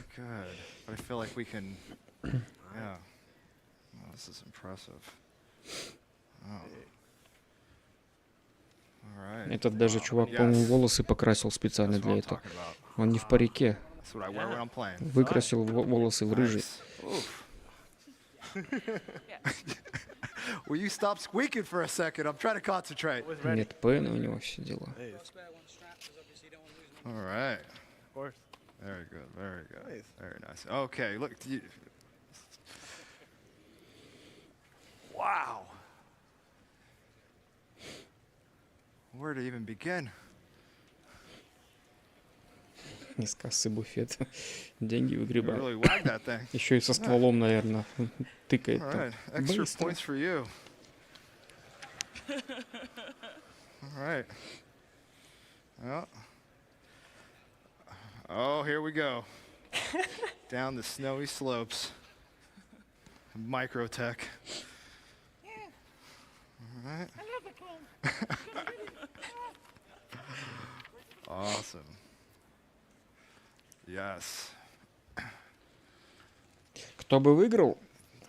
3D scan you, put you Ну in вот the game. этот вот, по-моему, у него самый качественный костюм. Alright, Вот этот вот, awesome. который 2 пальца поднял. Fantastic. Относительно сложный. Alright. И пингвин вроде там неплохо так заморочились. Хоть пускай там из бумаги, непонятно из чего. Ну вроде как поинтереснее хотя бы идея. Или вот этот в желтом, или пингвин, я думаю. Oh my gosh. Okay, real quick, judges, are you good to turn your mics off? Yes. All right, if we can turn the mics off for our judges while they Кого бы ты косплеил из decide персонажа who our игры? winners are going to be. Give me a little test. All right, I think the mics are off. Я бы All right, нарядился cool. In кораблем. the meantime, Hydrosa has given me a tiger claw to give out to the audience. Каким-нибудь M50 или Razer. Okay, let's do this. So I don't want to chuck this thing Или because it's Катласом. quite Кто heavy. больше всех игроков заколупывает? But if you Катлас, have not не gone to PC the Катлас. community booth section yet, Чел в there треугольной might be маске a вроде в device прошлом that году you был. can put this into Корсаром однозначно that никогда. will maybe Дрейком, redeem может a быть, prize Катласом in Блэком, game. потому что тут еще была бы отсылка ко всем. Они понимали, что How do we want to give this out? Катласы всех мучают в виде неписи, везде мешают. Спорим, у Криса есть 890 джамбы живую. Только по воде плавает, наверное, да.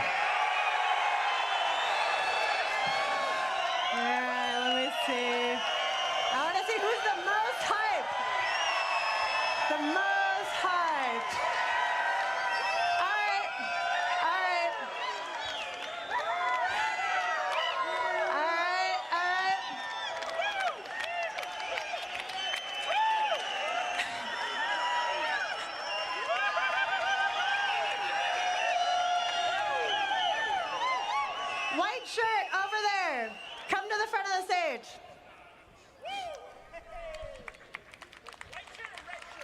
He knows who he is.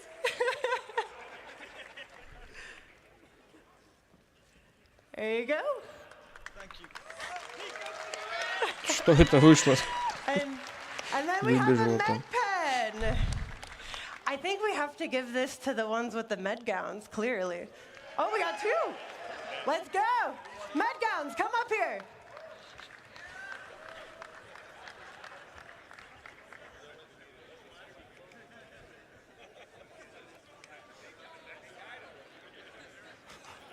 Вот этот чувак стопудово выиграть должен, блядь. Вот он не растерялся, как положено. Медпен. Вот эти двое точно, вот они как положено. Я бы им победу отдал. Словили фишку вовремя. All right, judges, how are we looking? You need more time? You guys are good?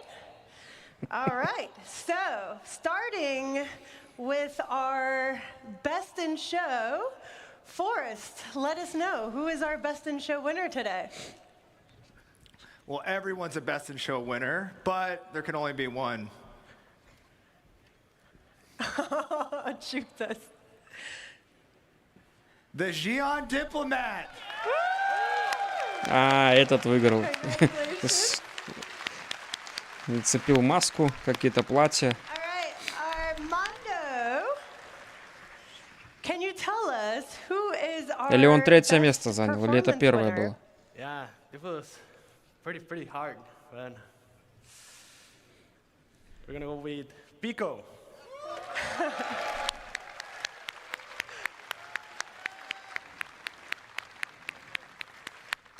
Congratulations. And Kat, what do you got for us for most creative? Anyone that stops crime and eats burritos in armor that good a quality is the most creative. So it's Garmin Humble, guys. Awesome. А, все-таки Мандалорец вроде победил, да? You guys are all right next to each other. Okay, if we can have you guys step forward. Now we're going to do you as well. Oh, you might need help. That's okay. We got you. We got you. Garmin Humble's here if you need extra help too. Okay, so now we А, have это to сейчас из decide них our выбрали троих, и audience сейчас дальше будет favorite. выбирать, кто первое место. So let's do this. Так We're gonna получается. come over here with our judges. В том году не выиграл, хоть в этом. To see how much hype you guys can give our contestants to find out who is going По to win категориям our было. audience favorite. Sound good? Я вернулся, многое пропустил. А не, Женек, был антракт. Целый час был антракт. Ты почти ничего не пропустил.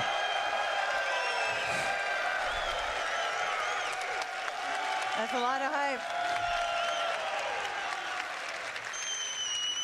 Best in show, артистичный, All right, креативный. And next, let's give it up for Pico.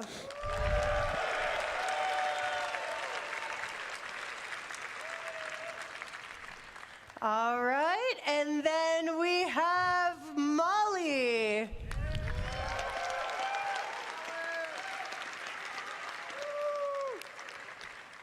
All right, and now we have Она уже стоит и думает, нахер я сюда пришла вообще.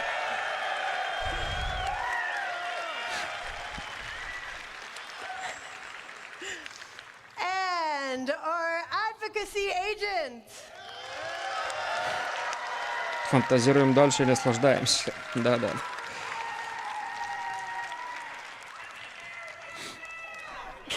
Кто там кричит? And last, our pyro bounty hunter.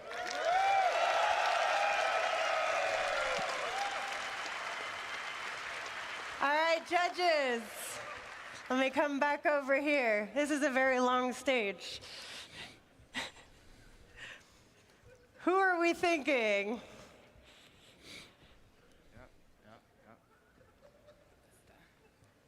All right, the judges have decided, and our audience favorite is Duster. Тут косплей, Жаёк. Можно и кринжем назвать. Awesome. And as I mentioned before, our prizes today are supplied by Toby, who's У вас actually интересно, here но мне with на us. работу надо. Toby? Привет, привет, Павел. Ну, Welcome, Toby, on the stage, таков everybody. путь, как говорится. В записи посмотреть можно.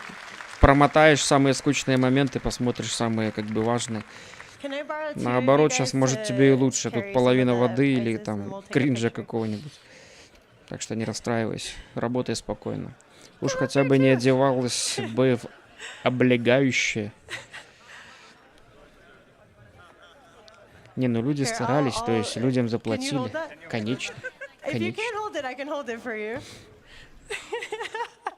Here, I'm gonna turn it this way. Here you go. There you go. All right. All right, and then we got one more. Here we go. All right, let's give it up to our winners. Победитель вот все-таки вот этот, да? Ну, как я и предполагал. Или желтый, или пингвин. All right, thank you, Toby, so much for supplying the prizes. As I mentioned before, all of our contestants will be getting an RSI Zeus. And Что, завтра all of вторая our часть будет? contestants, Да, if you завтра don't вторая mind часть. coming together so we can all get a picture together. Завтра может быть что-то поинтереснее, повкуснее. All right, thank you so much for joining us for the 2954 cosplay competition by один Toby. точка. У меня такая штука есть, что им дают ай-трекеры, наверное. Я не шарю, Жень. Что они нам сегодня покажут еще интересного? А что это такое? Вот это вот бенгал, да? Это In a бенгал. world where the Vandul have attacked, one ship will make it so that the lives lost will be avenged. That's right. The Нет, не бенгал, не бенгал. Retribution is А что here это? at CitizenCon 2954. Что-то еще I have придумали? the creators of this amazing model. We have Pigeon Spaceport here. You Это guys ж have done an человеческий, из amazing человеческих job самый creating большой an bengал. awesome thing. Is there anything you guys would like to Это quickly say возмездие. before we get into questions? Yes. Okay, great. Thank you guys so much. Блин, завтра за счет лифтов говорить буду, наверное. Позвони обязательно, пообщайся с Крисом. Кирилл. Quick question. How many total pieces Он в is the одиночной UE только будет. Retribution? А, в одиночной компании, в сквадроне. Ну, потом, может, добавят и в Star Citizen. Но костюм Пика, конечно, ужасный. Такое ночью увидишь, кирпичей наложишь. У пингвина руки не устали? Не знаю. 300 pieces. That is a lot of pieces for, I mean, it's a big ship, so that definitely makes sense. How many people worked on creating the UEE Retribution? Не добавят? Ну, я бы не был так уверен. Здесь они делают, что хотят, как хотят. Про F8 Lightning тоже говорили, что не добавят. Добавят. Пройдут годы, посмотрим. Sorry, was that 15 or 50? 15. Still a lot of people. That's still a lot of people. And as you can see, there's a lot of detail in here, so that makes sense. Can you briefly explain the process between taking the concept of the retribution and then making it into this massive physical model. What was that process like?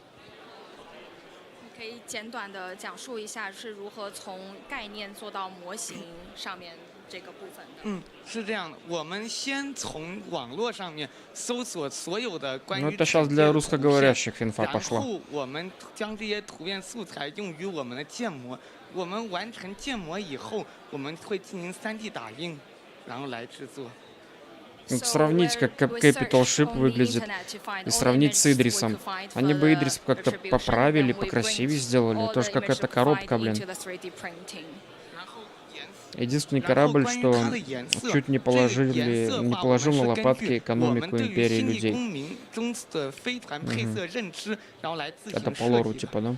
So about the coloring that we use the retribution is based on our understanding of the color Star Citizen use in the game. So with some of our understanding and the interpretation of the color that we use in retribution. Надо, чтобы кто-то из реальных игроков ворвался туда на сцену, вырвал микрофон у какого-то презентора и заорал, что с лифтами, где карго империя. Надо Кирилла туда было завести, он бы все сделал, не постеснялся бы. По пути на сцену еще пару морд разбил бы, заскочил бы на сцену.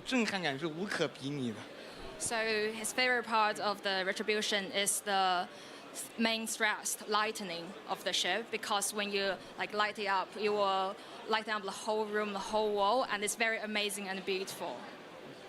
Well, thank you guys. Let's take a look at that lighting. We'll get you guys into position for the next bit right now. So let's take a quick look at the retribution. This thing is amazing. It is massive. It's probably over, I would say, 10 feet long. This thing is huge. It's been at previous bar Citizens that we've had in Asia. It's awesome to have it here at CitizenCon. We're really, really happy that this thing made it to Manchester. It is Его начнут строить как раз после событий первой главы Эсквадрона. А его название именно в ответ на вторжение вандулов в первой части. Возмездие. Типа будет мстить за нападение вандулов. Понятно. I'm going to throw it over to Sam. Sam, why don't you throw us to this awesome bit right over here? Absolutely, Dan. So we have an amazing model of everyone's favorite Port Olisar right here, near and dear to my heart.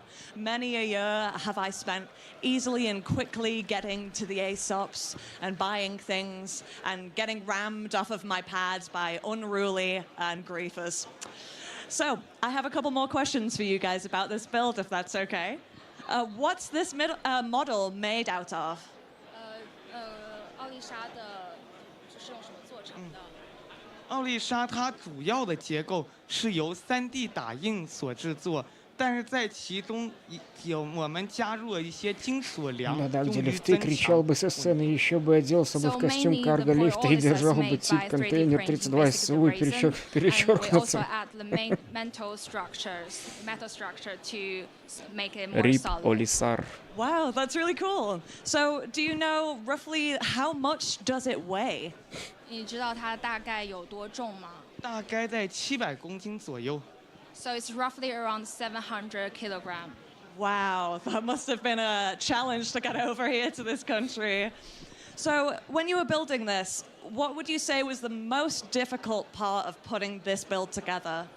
在制作的过程中，哪个部分是最困难的？是停机坪区域。停机坪区域中的就是停机坪表面，难度在于在我们的比例下，它的厚度将只有4毫米厚。我们要确保它在如此薄的情况下还不产生变形。So it's a landing pad area. So on the surface of the landing pad, by the scale we are using to make for the Olisa, we have to make it not bending with like just a few millimeter to make it still solid. Модель Олисара 700 килограмм весит. Она из металла все. 结构交叉在一起，这对于我们建模的工作量来说是个非常大的工程。Это они рекламируют для таких, как Влад, которые готовы по несколько тысяч долларов покупать макеты всякие, чтобы у себя во дворе поставить. Влад по-любому уже ищет номера, контакты, как позвонить, заказать себе вот это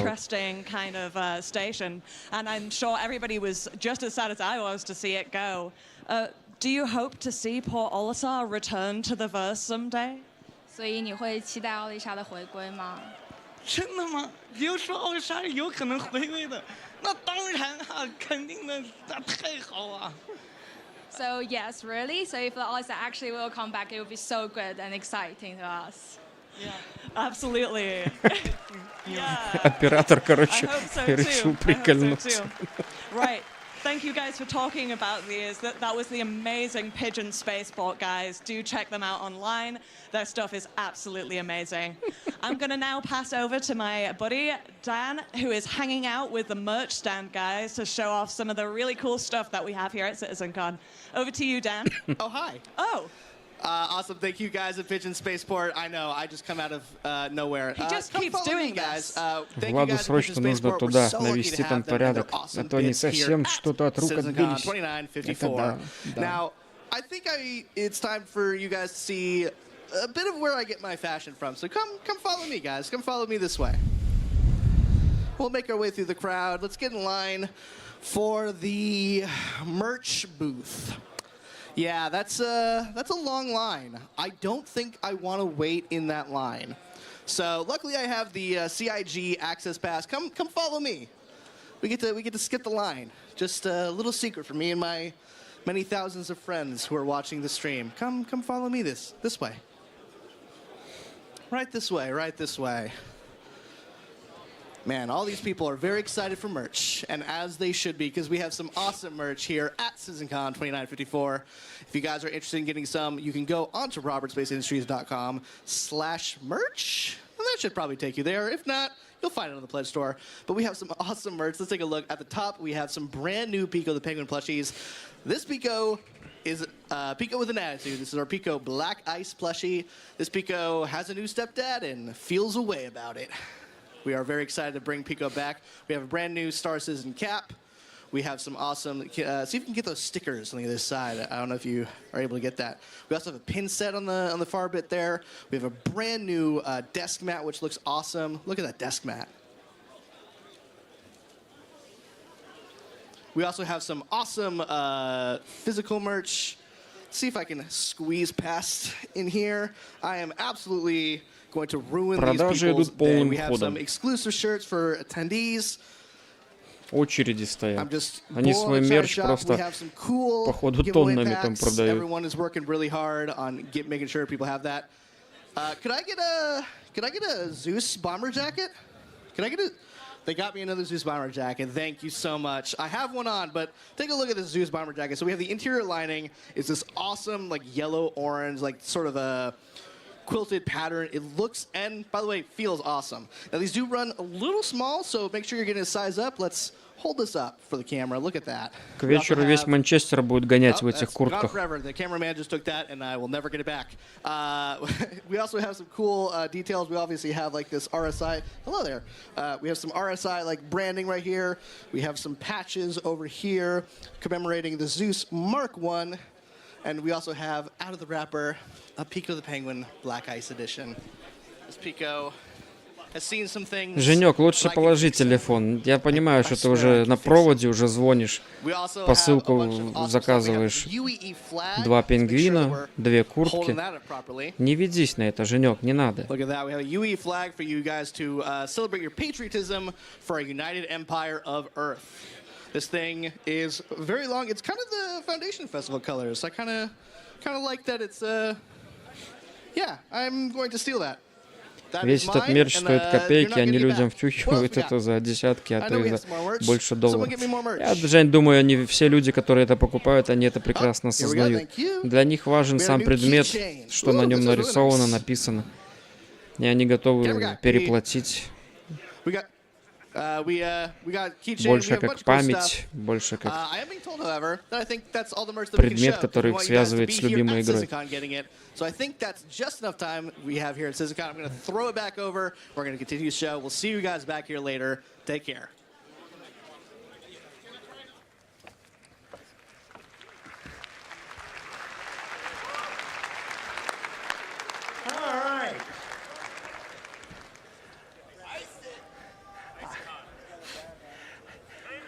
They're saying ice it. I'm wearing jeans. It doesn't work through it. You know, people tried to get me to take my pants off backstage. I'm like, no, I do it. It hurts. All right, guys. I think that's long enough of a break. Let's get back to some presentations. How about it? All right.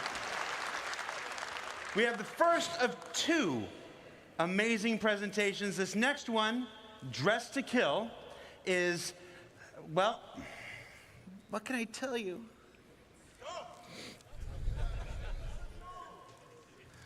Who remembers CitizenCon 2016?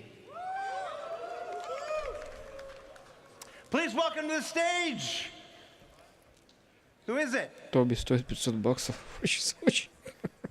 Да, понятное дело, что осознаю, как и я, впрочем, но на некоторые вещи я всегда таки смотрю, иначе я бы не купил бы себе модельку корнета или что-то такое за баксов 10-15 максимум. Так, давайте. Ник Пирс.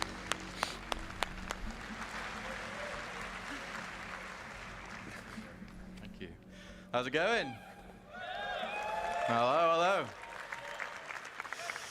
So my name is Nick Pearce, like Jared mentioned. It's my second CitizenCon, but it's my first time presenting. So I'm very excited to be here. And just on behalf of myself and the team, thank you so much for coming to this presentation. Thank you. With that said, I'm here to talk to you about an initiative that was first introduced right here at CitizenCon in 2019, and that's adding distinct purpose and specializations to armor and clothing in our game. So let's get started. So, Star Citizen is a game about almost everything where you can do almost anything, with so many different options of gameplay, whether that be mining, piloting, FPS combat, or even a captain of industry. Unlike other traditional MMOs, we don't impose rules or classes onto the player. In real life, people are not just one thing. I'm sure you can all relate. I've had many different jobs. I've not always been a game designer. In fact, it was only a week ago that I found out that Jared used to do tech support for prosthetic legs. It's true. You can ask him. That said, if you're like me, you like to excel at whatever you're doing. О, это броня блатная, да, которая было до хера слотов, потом понерфили. More purpose, more considerations, and more decisions to armor and clothing you wear beyond just looking cool. So, what are they? Specializations are the focus of your current daily adventure. That could be a daring racing, a cargo hauler, or a first responder. Specializations are a series of attributes assigned to each piece of clothing and armor in the verse to allow you to make informed decisions on both how you want to look and how you want to perform. What are they not? Specializations are not assigned classes. There's no magic toggle where suddenly you're forced into a role like a cleric or a wizard or even a piece of delivery person. They also do not limit you. You can still do almost Давай мы тебя everything in туда any отправим, other ты clothing you разберешься want. из-за You лифта, из-за кораблей. just won't do it as well as you could have if you had Пока что specialized. нам всякую Why переодетую are these хрень necessary? показывают. Well, specializations enhance gameplay depth. They add a level of roleplay and immersion. Specializations can provide a sense of ownership of your playstyle. At its core, SC is driven by choice, with specializations offering a deeper layer of player options. And that's the option to excel, to fool around, to min-max, or give yourself a unique challenge. Specialization allows us as developers to make gameplay experiences that are deeper and more complex. So whether you're a salvager, a bounty hunter, or a medic, there will be specialized suits that will help outperform your peers. So at this point, you may be asking yourself, okay, well, how do I specialize? It starts by determining your playstyle. What do you want to do today? Что ты хочешь? Are you going to be a trader, a smuggler, an assassin? Is there a void in your organization that needs filling? This is a decision you get to make and remake every single time you log in. Or, if you're like me, perhaps several times in a single play session. Хочешь тут на подушечке? Once you know what you want to do, it's time to start hunting for the right gear. Specialized items are not intended to be found in any old store. You're going to have to do the legwork. You'll have to align with some of those guilds and factions that JJ and Benoit just talked about in the previous presentation.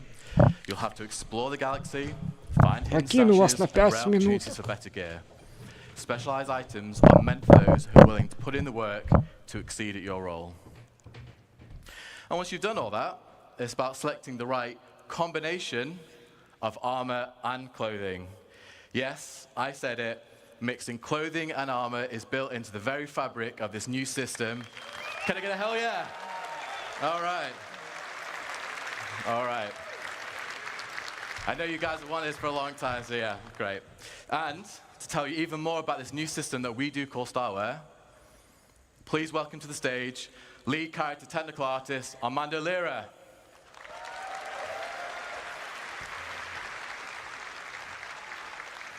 Oh shit, bro.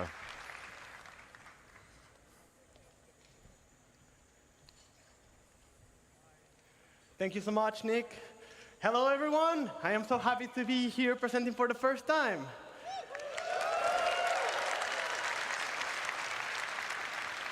How cool are specializations?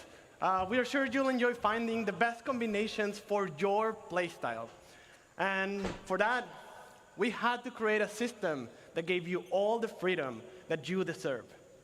It's something that I am sure you've all been waiting for so long. Starware. So if you're... Are you tired of choosing between clothing or armor? Yeah. So finally, you'll be able to mix and match. Starware is fashion that meets purpose. As specializations provide you with a multitude of stats to combine, you'll also be able to choose the visual style that you want. But beware, with added options, also comes the responsibility of choosing the right combination for the right situation. Let's look at some of the possibilities that Starware will be able to provide you.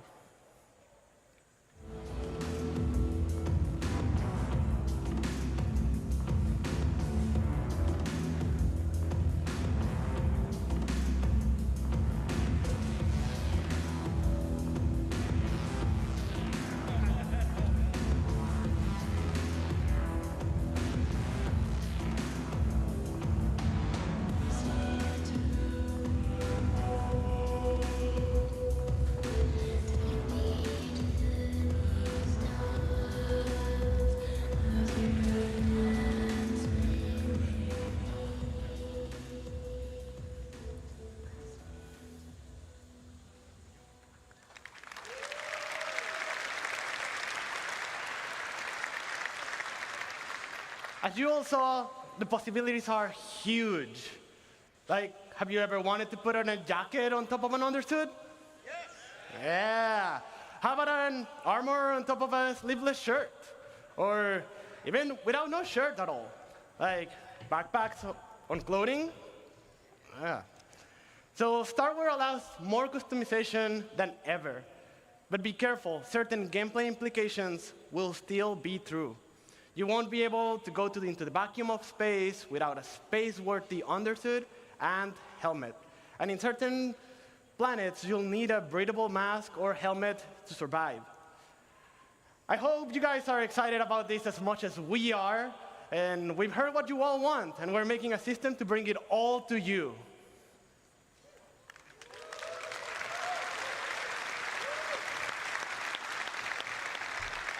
But that is enough about Starware for now. Let's go back with Nick and learn more about how Starware and specializations will improve your gameplay. Well done, bro. Давай, я не против, объяви сборы на отправку предоставителя в лице меня разобраться. Кирилл, тебя туда отправь, то и обратно не вернешься, ну нахер. Сейчас начнется. Правь меня. Кто бы меня туда отправил?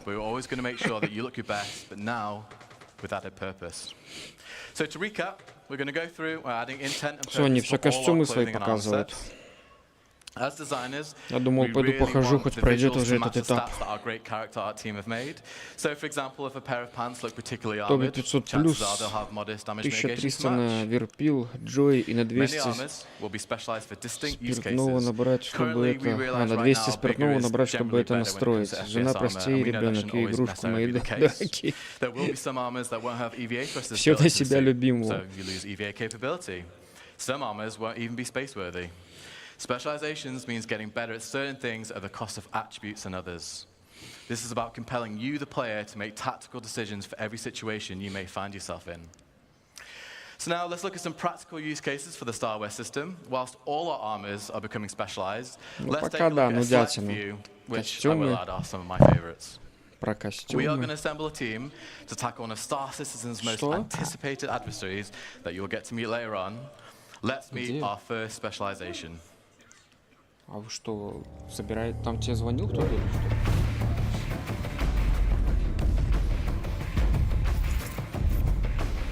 Эй, ты еще болеешь, давай дома погуляешь. Маме звони, спрашивай.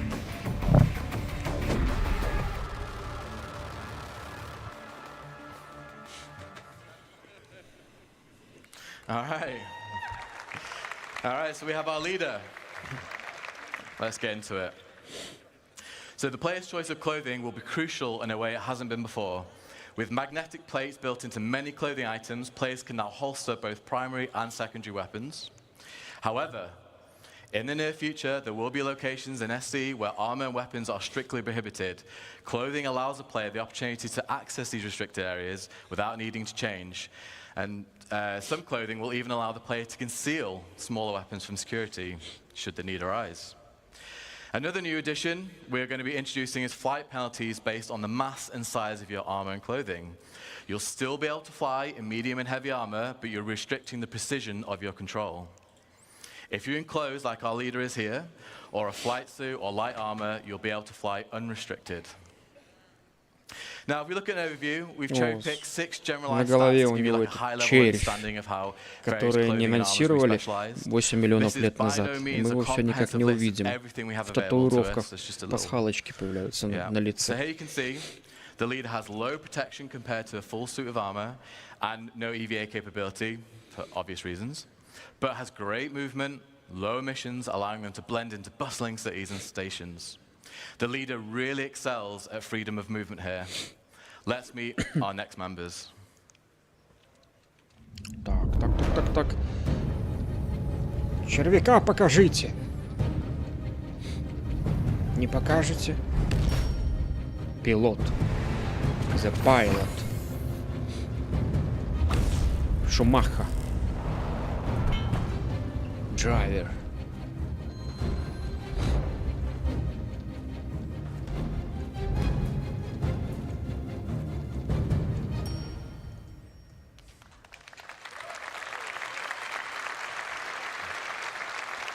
Вернешься с лифтами, точками и пара, не вернешься, Кирилл. Ты будешь вместе с ними там жить в красоте, а на лифты, точки и пара тебе уже будет пофигу. Тебя опасно туда отправлять.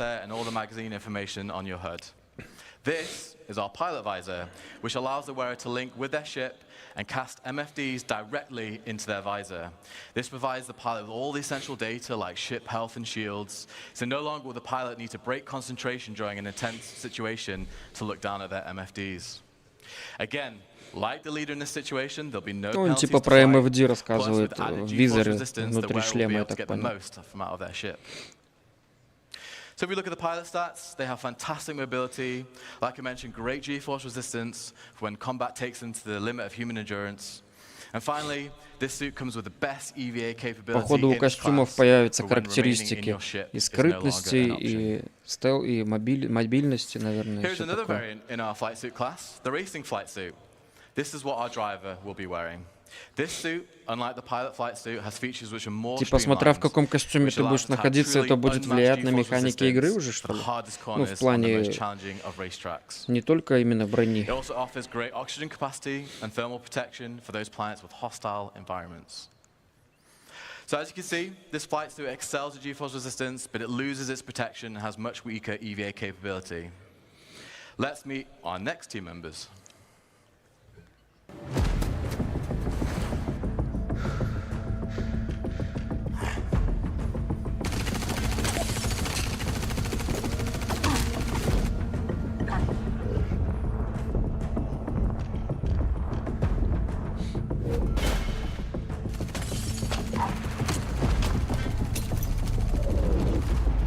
Ну вот такой костюмчик я бы себе приобрел, конечно.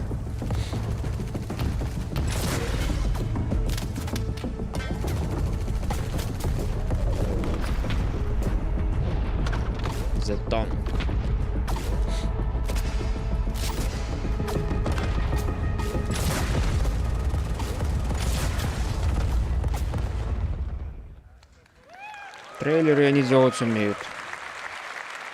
Okay. Here is our tank, who is wearing our heavy combat armor. Combat armor is similar to what you're used Новая пушка to, какая-то. only we're specializing it even more for combat. So what does this mean?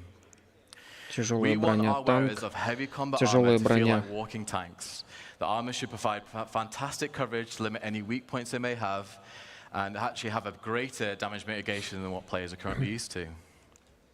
Due to its mass, the armor will also feature the strongest resistance to force reactions, so that's flinch, stagger, and knockdowns, which brings me on to a full Дакар, suit привет, feature. привет, дружище. Хорошего If the настроения, player приятного is wearing a просмотра. full set of heavy combat armor, they will not be able to be knocked down by small arms fire.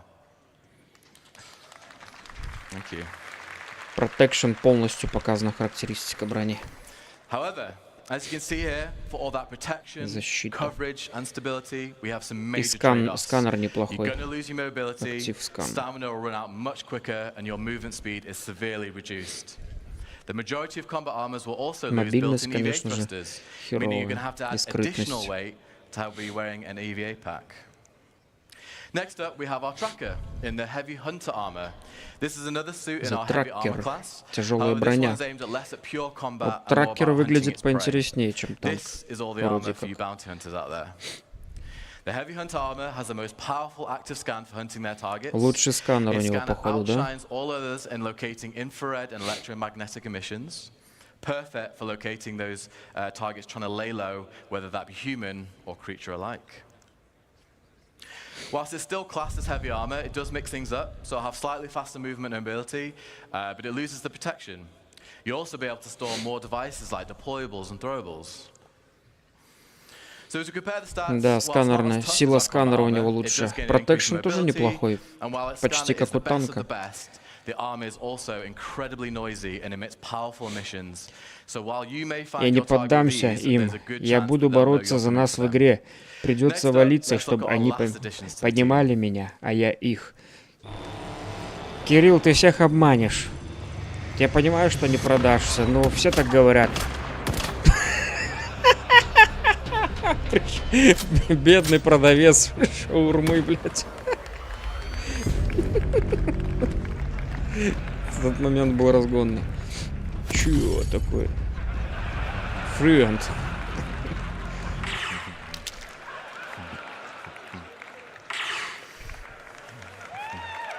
All right.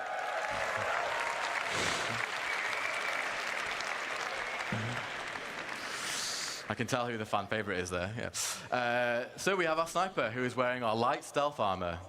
Here's another example of a full suit feature. If the wearer has all pieces equipped, so that's helmet, core, arms, and legs, due to its mass and the suit's material, their missions will run so low that they will be undetectable on radar. Снайпер, да?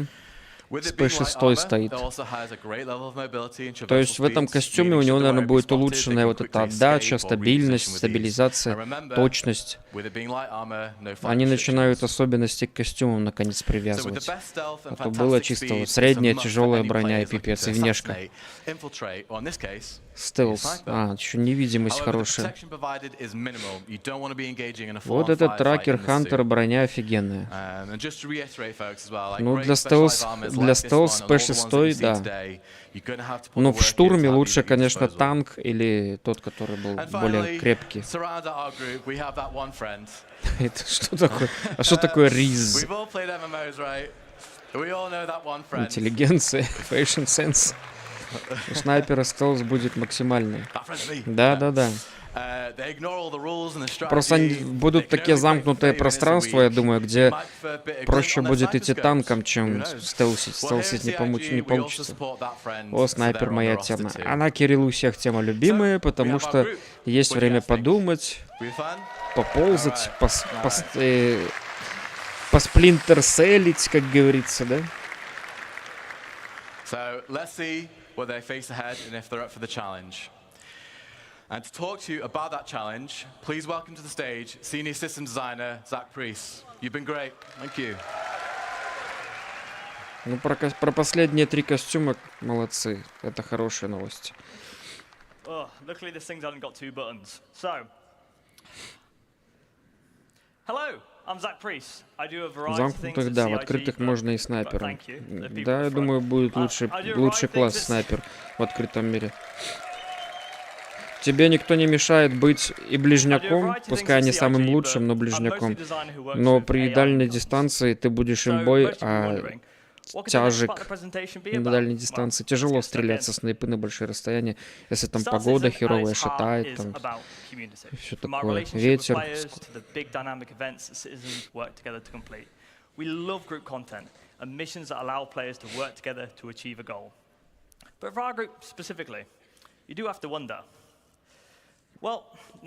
Гоночный костюмчик тоже интересная тема, наверное, будет.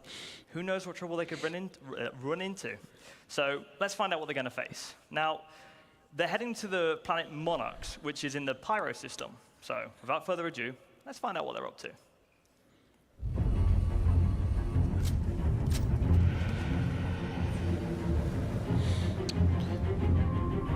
Валькирия. Что не часто сегодня Валькирию показывают.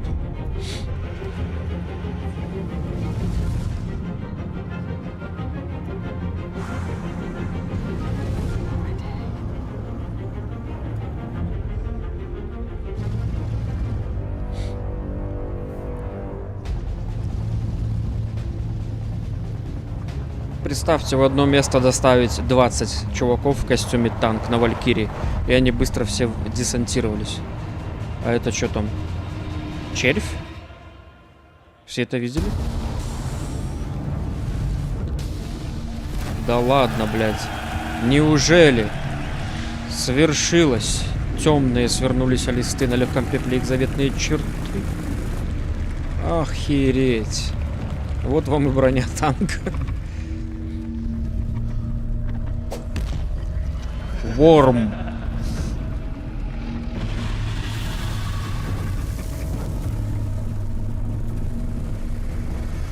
Это в Пайро, значит, он будет. Красная земля. Это какая-то Пайро 2, Пайро 3 или как что-то такое.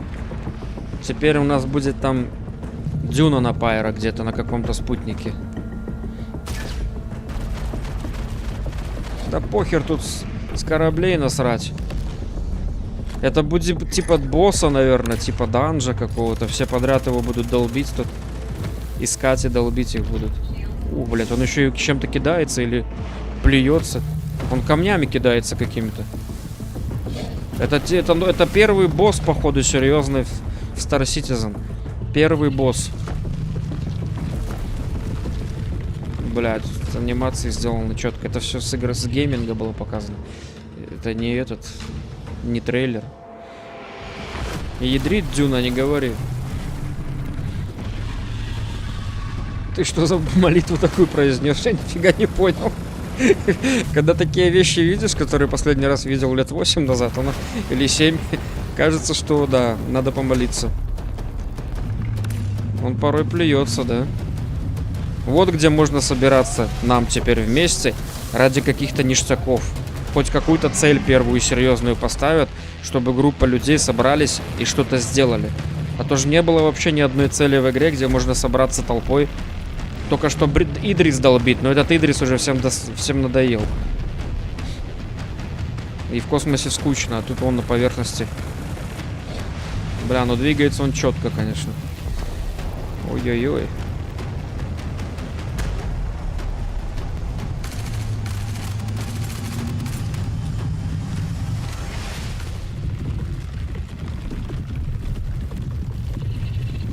Написан актуальный геймплей.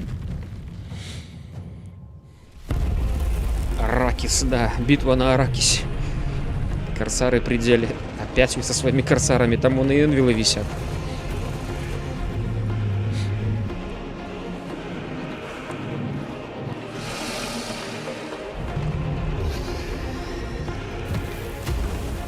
Ух, F8 дали, а.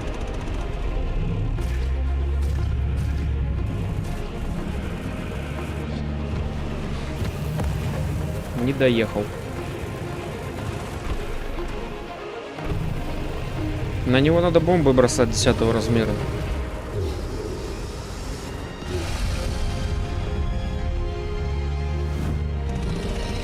Убили. Да? Убили. Уснул.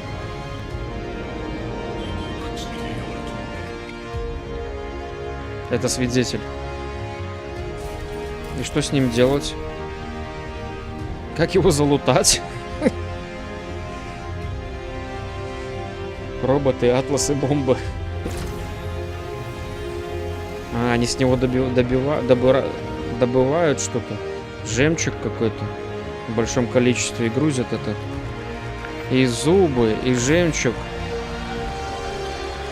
Дорогущие будут все эти дела. И клыки. Кайф.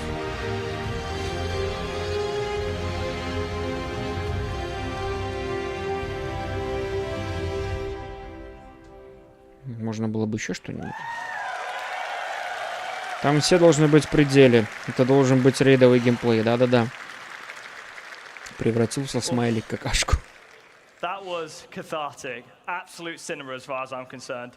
The teams at CIG have worked so incredibly hard to get to the point where what we just showed you was no tricks, no hacks, just gameplay of the Valakar.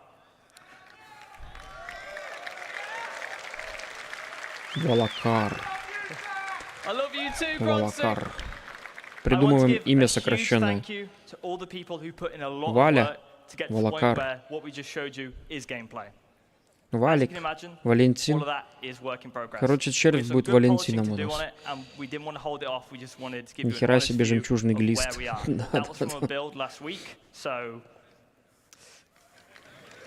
Вопрос только, когда они его в течение года следующего завезут. Сразу в 4.0 вряд ли, наверное, или уже будет сразу там все это.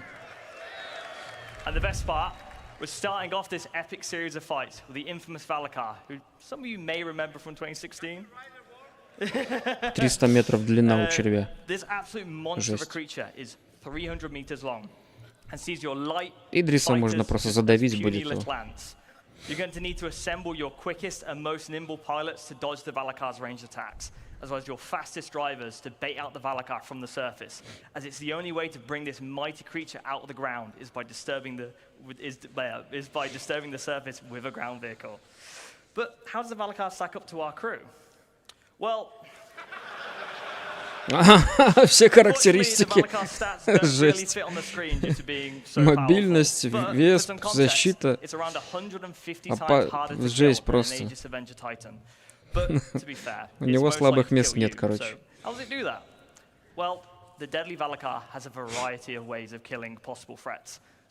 Вот такие вещи я от них и жду в космическом стиле, где есть многоуровневая сложная битва и достойные вознаграждения за победу. Да, Женек, да. Но они, видишь, напоследок оставляют вкусняшки. Держали нас за жопу на протяжении 6 часов.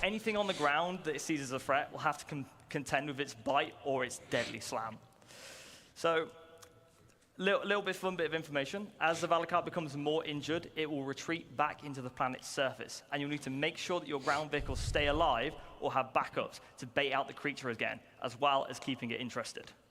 So, the big question, in a game like ours, how are we going to communicate the health of this creature? Well, things being physicalized is at the heart of Star Citizen. And we know how much of a large fight the Apex Valakar is, and we need to communicate that in a diegetic way. Будем искать у него Бибу, по-любому должна быть где-то там.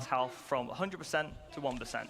You'll see its skin getting more battered and bruised as the fight progresses, to give you an idea of where you are and how close you are.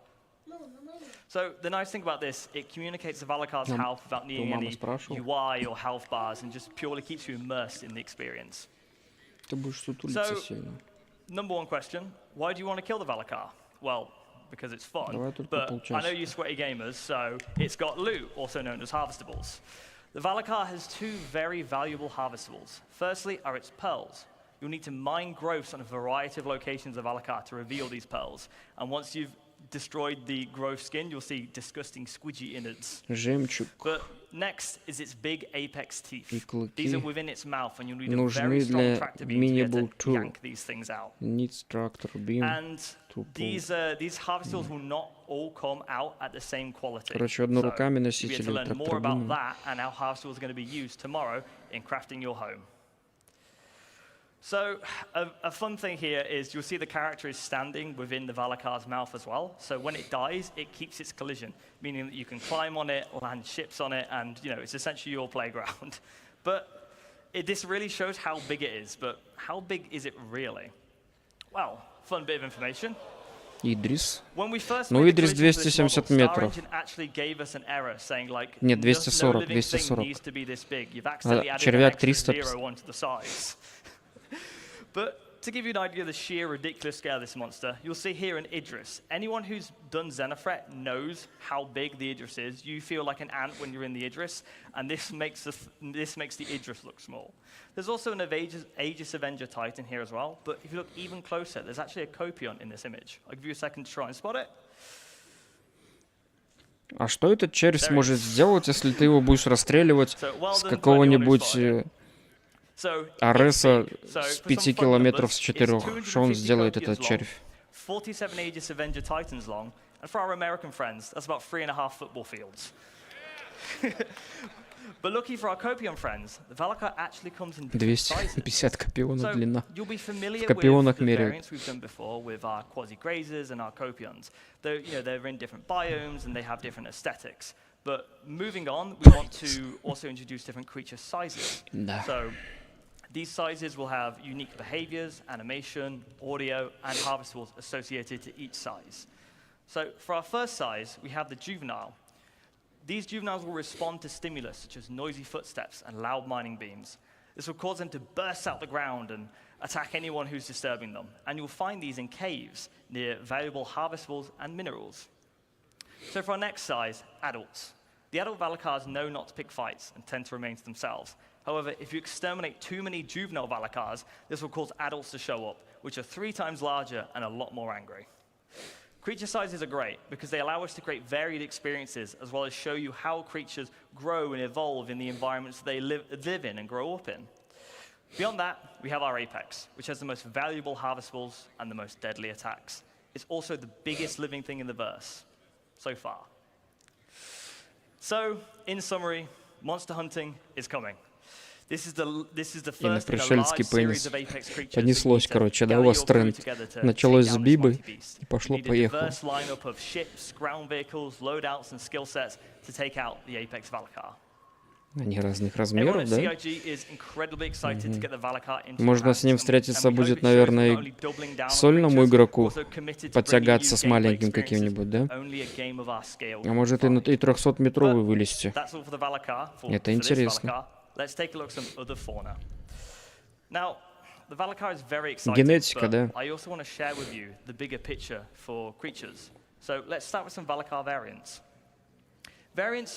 Опачки, еще какие-то животные. Это в болотистых местностях эти будут? Джунгл Валакар. А, это Валакар из биома джунглей. Страшные твари. Это на этой же планете у нас болото будет, что ли? Или это другая будет планета? То есть спутник. Да, будут молодые и взрослые. Когда будете тревожить молодых, то взрослые будут атаковать. Да только же показали глисты и в пещере будут. Ну и замечательно, замечательно. The fauna matrix is basically our creature encyclopedia. So these concepts should show you that we want to get more weird and wonderful with our creatures. We've started off with more traditional animal references like dogs and birds and cows. Fauna Matrix. Как это жирная муха. С 4 крыльями. Вот это уже чисто пошло у них. Фауна Матрикс. Фэнтези. Нам анонсировали Йети Снежного Человека уже сколько? Год прошел точно.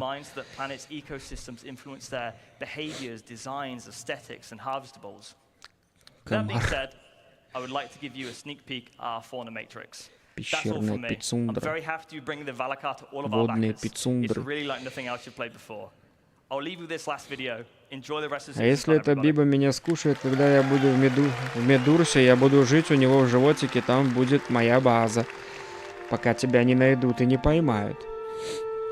Короче, они анонсировали кучу животных уже. нарисовали. О, да. Окей, да.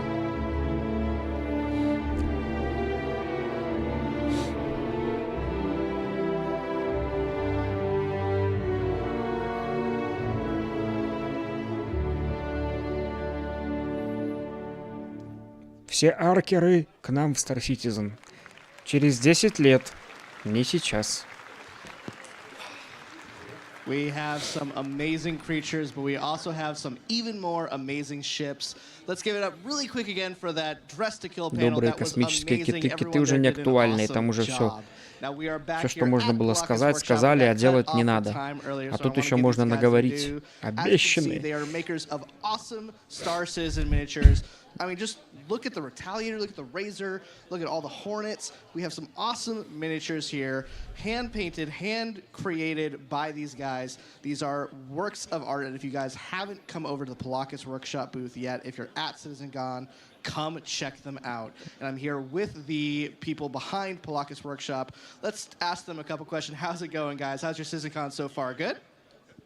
Ты побежите в Руси в его Amazing, какуля. awesome. So my first question is, how long have you been making models? How long have you been making miniatures? ¿Cuándo estás haciendo miniaturas? Llevo haciendo las miniaturas alrededor de 3 años. Around 3 years ago, you start to do the designs and the 3D printing. So 3 years ago, you started making models, and were you always making Star Citizen models, or if not, what made you want to make Star Citizen models first? ¿Directamente con los modelos Star Citizen o estuviste primero haciendo otras cosas? Desde el principio, empezar el modelaje 3D por las naves de Star Citizen. He started in this hobby because Star Citizen, he loved the design of the ships, and then start to working on designing, on blending and printing. Do not let Ben Curtis or John Crew hear you say that. They will never get over Кривосон не their поможет, egos. нет. Now, these guys are so great, but how long do they take to make? I mean, how long does it Да, take карты to... моей Yeah, мечты just these works of art that I'm looking at. How long is that process? ¿Cómo es el proceso y cuánto te lleva más o menos hacer? El proceso primero es el modelaje 3D de las naves, después se imprimen, después se pintan. Y depende de la nave. Esta, por ejemplo, alrededor de 2 semanas o 3. The first step is prepare the modeling for the printing. They need to do the design, but he is working to have a proper printing. Then after put on the print, assemble, and then working on the paint. Then depend of the paint that he's using is taking more or less. But for example, this one here, this redeemer is taking around 2 weeks to have the full complete process. Sorry, I moved the mic away. That is 2 weeks from concepting to creating that fully painted. Вот испанец 3 года лепит модельки кому-то. Мы 3 года, то и более боремся с багами, а чувак просто спокойно себе лепит модельки и продает их. Я думаю, Женек, он уже столько заработал на этих модельках. Просто живет в нужном месте, в нужное время. Сейчас он распиарит свои модельки за счет вот этого всего. ¿Cuál sería tu consejo para alguien que se quiere iniciar en la impresión de modelos 3D? Actualmente las impresoras 3D son mucho más baratas que lo que eran antaño, entonces yo creo que simplemente comprarse una impresora y buscar modelos para poder imprimir y equivocarte, volverte a equivocar y volverte a equivocar hasta que te salga bien. Just to say that now is more easy than before because the price of the printers go down a lot. Then after that, just start to unload models. I start to printing and get mistake, broken models, get mistake, broken models, and now you will learning process till you start to be able to make 9 pieces like that one. So try again, and eventually you too will be able to make models just as good as Colossus Workshop. Thank you guys so much. It was awesome to have you guys here. I'm going to cut it over to my good friend Sam, who was at the Xeon Workshop. Let's get a little out of this world and see what she has right here. Sam, over to you. Hi again, everyone. I'm over here at the Xeon booth, and I'm going to introduce you to a very famous guy in the Star Citizen scene. Been around for a while. Would you mind introducing yourself and a little bit of your background with the game? Okay. Scheißwan, ist ein Chris the Hero Noah. This was Xian for, hi, I'm Chris Hero. And In my booth, I translate the names of the attendees into Xi'an and write it with a calligraphy brush on a special calligraphy paper, and for everybody free to collect, free of charge. That's amazing. I can see that as the day has gone up, you've kind of done a few more different kind of calligraphy on the wall, and I can't wait to see this kind of grow as the convention goes. So how would you say that a beginner could kind of get started with learning an alien language? I think the easiest way to learn Xi'an is as a primer to watch the videos Britton Watkins made. These are available on the Star Citizen YouTube Пообризываемся, channel. намечтаемся, пойдем играть, а лифты до сих пор же не работают. Кирилл, ты напоминаешь на протяжении всего CitizenCon о нерабочих лифтах. У людей будет фобия. Мы будем бояться подходить к лифту, проверять его, даже если он будет рабочий. Amazing. So, yeah, you mentioned that you've got a few folks kind of coming to your booth. You're doing a little calligraphy for them. Are you just mostly doing people's names? What kinds of things are you doing with your calligraphy? Yeah, just the people's names. Sometimes, mostly phonetic translations. So because the alphabets doesn't match, there's no F in Xi'an, for example. They do have a little bit translations, but yeah, it's very interesting, and I think it's a very cool service for the community for me. Absolutely. Well, it's an absolute honor to have you here yet again at CitizenCon, and I hope we'll catch you at more CitizenCons going forward. I'll pass you back over to Dan, who is going to go check out one of our other community booths. Dan? Thank you so much, Sam. Now, guys, it's been a long week. I think most of us here could use a drink, and no one does drinks better than Bar Citizen International. Now, you guys have been killing it this week. I don't know if you guys have been here in Manchester this whole week. There's been a Bar Citizen every single night, Monday, Tuesday, Wednesday, Thursday, and Friday. You guys went all out. You had an entire city block takeover on New Wakefield Street. I was there. It was massive. How many people were there again? We had about 2,600 people, which is 4 times larger than what we had in LA last year. So it's big. So for those who didn't hear, 2,600 people, 4 times larger than the Bar Citizen they had in LA last year, which I was at that as well, was massive. So you guys have been killing it with Bar Citizen International, but what are Bar Citizens? For people who maybe don't know, what is a Bar Citizen? Yeah, so it's really any event that you want to go to, anything can be considered a Bar Citizen. If you got 3 or 4 people with pizza and you're just talking about the game, that is a Bar Citizen. Now, because of all the great things that are coming out in the game coming up and we get to see, we assume that these are going to grow and they're going to become massive. So Bar Citizen International was put together to help coordinators, either veteran, need assistance, or brand new people. And it's been great because the number of people that are here that are like, I want to run one of these. Well, we've got you. Fantastic. I know you guys have, registered events. Obviously, people can maybe go rogue and do their own. But how many registered Bar Citizen events have you guys had in the entirety of Bar Citizen International?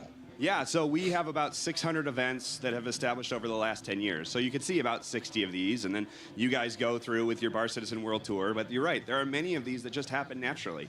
And so it's really great to see everyone so excited about this. And for those citizens that are here, they're like, all right, you're saying this, I'd really like to go. Well, we built some stuff. I mean, obviously we built a bar for you. But for any of these citizens here, you can quickly just join these Discords and find all those great experiences that we had last night. You can find it locally. So we're really excited to see how this grows, and we can't wait to do this again. Well, we are always excited to be at a Bar Citizen. If you guys haven't been to one yet, they are fantastic. And yeah, I guess last question is, what's next for Bar Citizen International? Well, what's next for us is working with all the coordinators to figure out that next step. We want to find ways of kind of creating that concierge program for the coordinators that have been doing this for 5 to 10 years, because they put a lot of effort into this. And at the same time, how do we streamline this for new people that just want to raise their hand and say, I'd like to do this? So. Awesome. Well, as a community producer, I can't thank you guys enough. Nick, good seeing you again, bumping into you yet again here at CitizenCon. I think that unfortunately is it for us here at CitizenCon today. Don't worry, don't cry. I see the tears forming. Be brave and be strong. We will be back tomorrow. But Sam, any last words from you? Yeah, it's just been such an honor to talk with all of the community this year, and I can't wait to show you guys some more tomorrow, so make sure that you tune in then.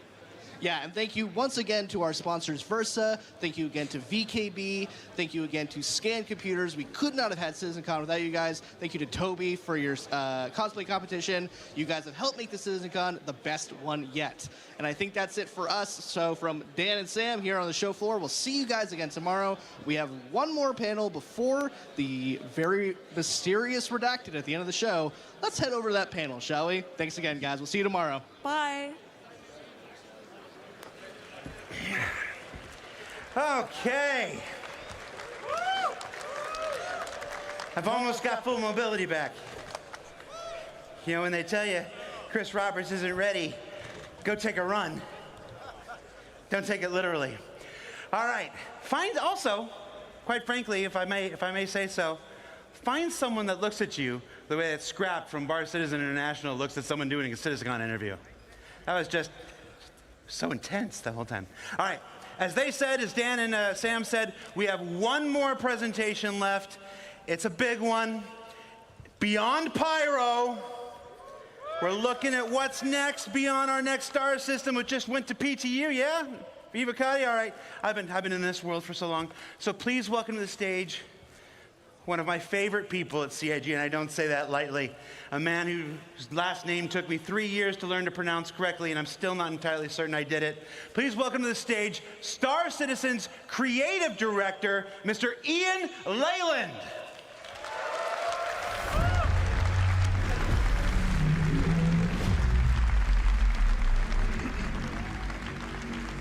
Hello, everybody. Did I say it wrong? I did. Yeah, okay. I did. I still didn't get it. One day. Thanks, Jared. Hello, everyone. Wonderful to see you all. Thank you for coming out. Did you guys see that worm? Really cool. All right.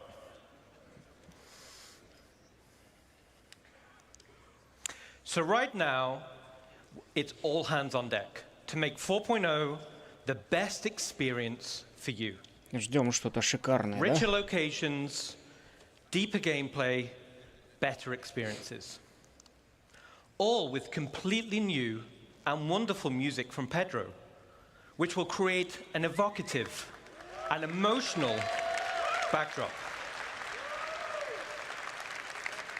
Rich and I have been working directly with Pedro for many months now. Beautiful music awaits. Этот чел нам может открыть бар в Бресте, Star Citizen. Будем пивко продавать, космическое. Может, когда-нибудь это и случится, Вадим. And we'll take a look. My name's Ian. I'm the creative director for Star Citizen. And let's start by looking up into the stars and saying hello to an old friend.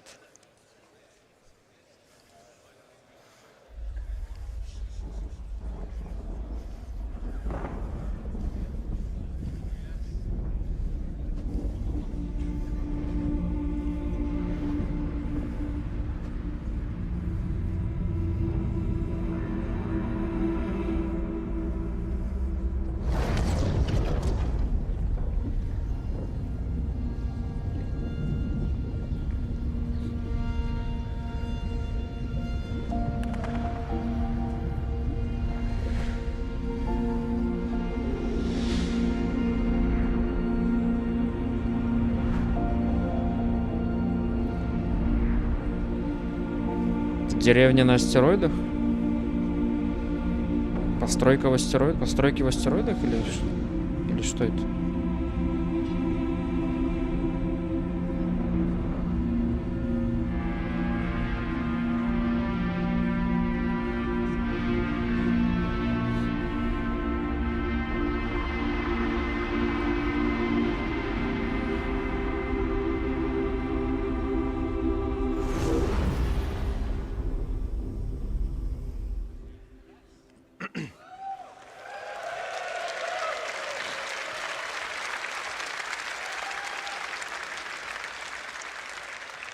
Awesome. All right.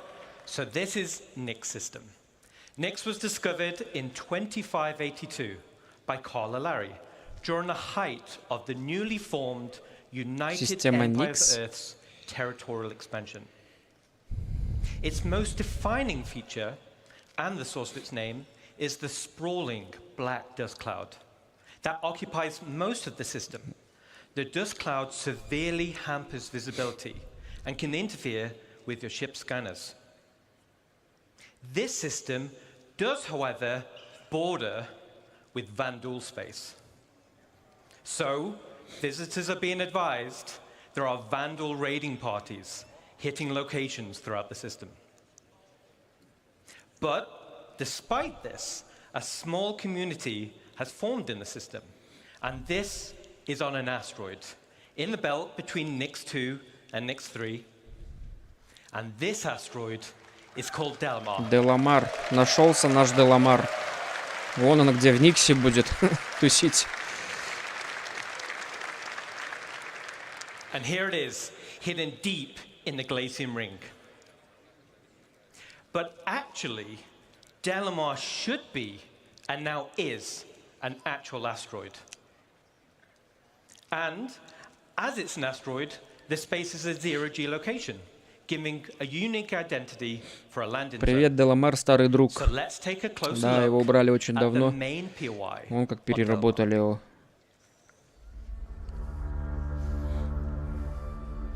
Он же был в виде какого-то спутника, а теперь видно, что это реально астероид какой-то. Со сложным рельефом. Да, вот этот город Левский. Но тут он, конечно, проработан пипец. Город шахтеров. Его где-то в 19-м или 20-м году убрали. Типа улетел астероид из Стентона. И вот они его опять анонсировали, только уже переработанный. Уже в открытом космосе. Вместе с остальными астероидами.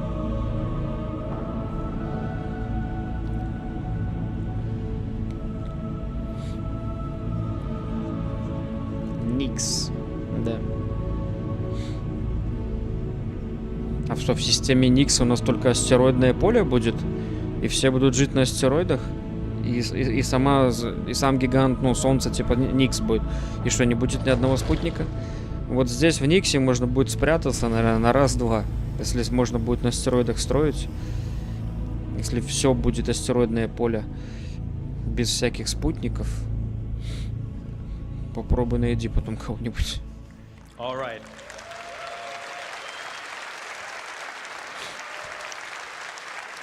Никс граничит с вандульским пространством. Ну, понятно почему, да. It's awesome to be able to say, welcome back to Levski. Добро, welcome back, Левский. Мы снова рады видеть тебя, Сэм. Let me tell you why it's a cool place. This used to be an old mining facility, which was mothballed and then abandoned. There is an internal network of abandoned tunnels and mine shafts, and these are now populated with refugees, fugitives, and criminals. This is also the home to the People's Alliance, who you'll be doing some work for. And as Levski was made some time back, it needed to be updated so that it can fit into current gameplay features and systems. Астероидяне против планетян. So, let's take a look at the first Сюжет фильма and that is to the hangars «Пространство». and landing services. Сюжет сериала «Пространство», да. Планетяне против островитян. Против пояса. Классный сериал. Жалко, что закончили снимать.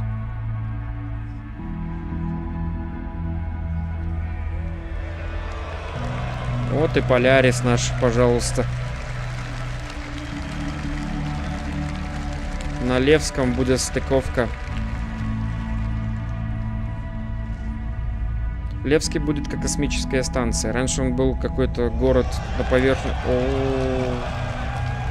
Что там у нас? Кракен, да? Кракен. Блять. Release the Kraken!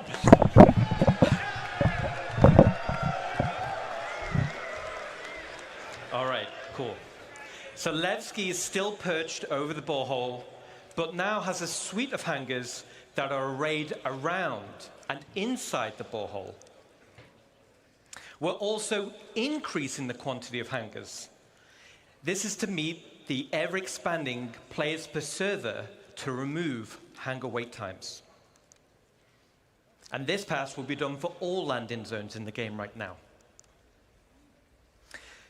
And for players that don't want to store their ship, docking services will be added high up on the cliff walls. Now, other than hangars and docking services, there are other ways to enter the location, which are also getting new updates. Let's take a look.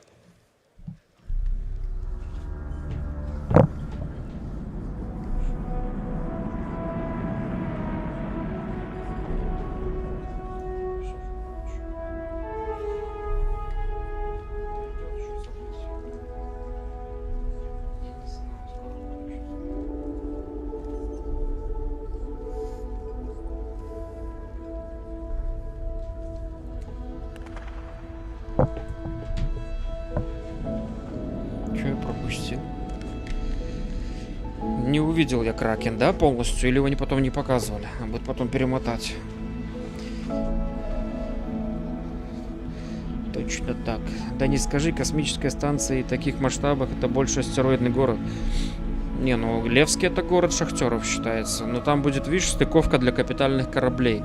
Причем в космосе. Оно было изначально не так. Изначально это был как бы... Деламар выглядел как какой-то спутник планеты Крусейдер. Просто поменьше, чем та же Ела, допустим, или Деймор. И просто наверху был этот как бы Левский раньше. У меня есть старые стримы, старые видосы, где это еще посмотреть можно, где как был раньше Левский выглядел. А вот сейчас они его как бы сделали в космосе. И это реально похоже на астероид. Со сложным рельефом. Ну и они его увеличили изрядно. И показывали больше, да? Угу.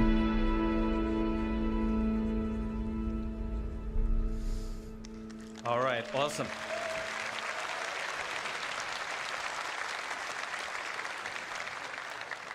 So around the main entrance, there's still gravity plating for on-foot access. And these will lead to open landing pads for quick drop-off and pickup. And we're also adding access to gameplay areas for a variety of local missions and gameplay types. And as you saw in the video, there will be banks of exterior freight elevators. These can be used for quicker gameplay loops without requiring hangar services. Now, as this is a zero-G location, it also gives an opportunity for another type of specialist freight services. Let's take a look.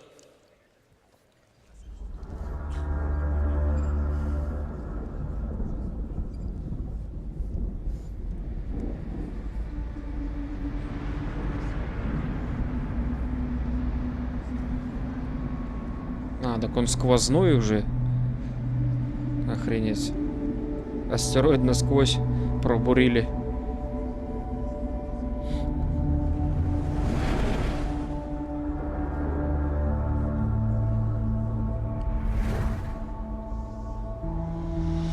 А в старом Левском вот эта огромная яма вниз была, но она заканчивалась. Внизу в этой яме были как раз порты.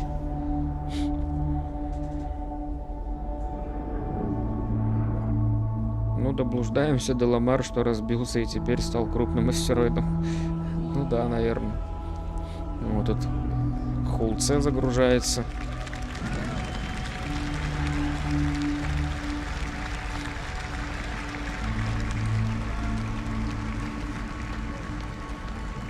Вот как у нас будет, значит, выглядеть тема с Хулце, а не то, что сейчас у нас.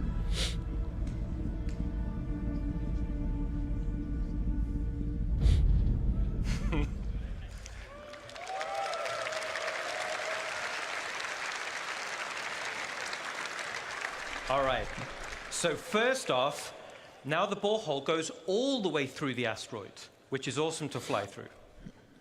And down at the base of the asteroid, there will be banks of exterior zero-G freight elevators.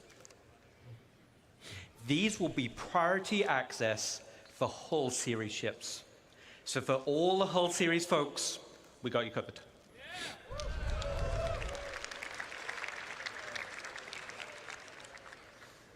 The same functionality is also coming to space stations in both Stanton and Pyro.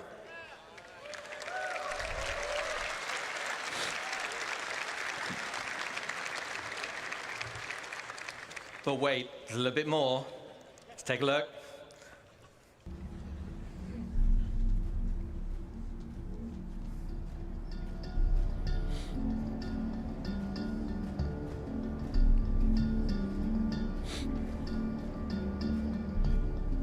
Оп, зашел, и там уже кислород есть за вот этим полем.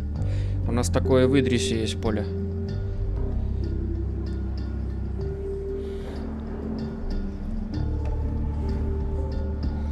Помню, Левский. Не изменился изнутри почти. Неписи только появились. Терминалы. Магазинчик. Деламар типа в Пайро улетел. Деламар в Никсе сейчас будет. Его анонсировали в системе Никс, я так понял, по вот этому, по CitizenCon. Alright, cool. Вот там и будут себя чувствовать дома Hull C, Hull D и Hull E. Ну, кстати, да, если там нету спутников, нету планетарных объектов, то там торговля на Hull C, ну, все вот эти станции будет принимать Hull C, Hull D, Hull E без проблем. Не нужно никуда садиться. Вот этот вот лысый, который сидит сейчас в Гримхексе внизу, лысый этот страшный чел, он раньше сидел в Левском, вот в этом городе, давно еще. И был рабочей неписью, выдавал миссии, кстати. Потом его в Гримхекс переместили. И миссии вообще отключили. Nix system will be the next system after Pyro. Yay!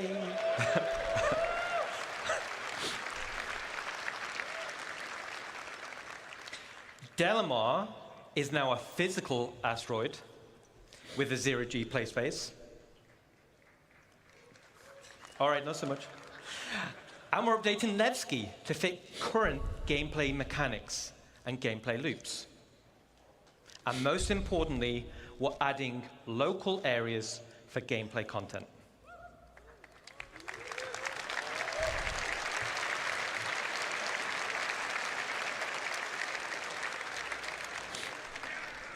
Now, speaking of gameplay in landing zones, let's leave Levski for now. And let's jump to Rainy Arkop, which is missing the most gameplay spaces right now. So we're continuing the Building Interior initiative. We're adding additional districts to landing zones, which are gameplay focused. These gameplay areas will interweave with the landing zone, but ultimately will be independent. So for Area 18, let me introduce you to the Municipal Works. And this will be split into two locations.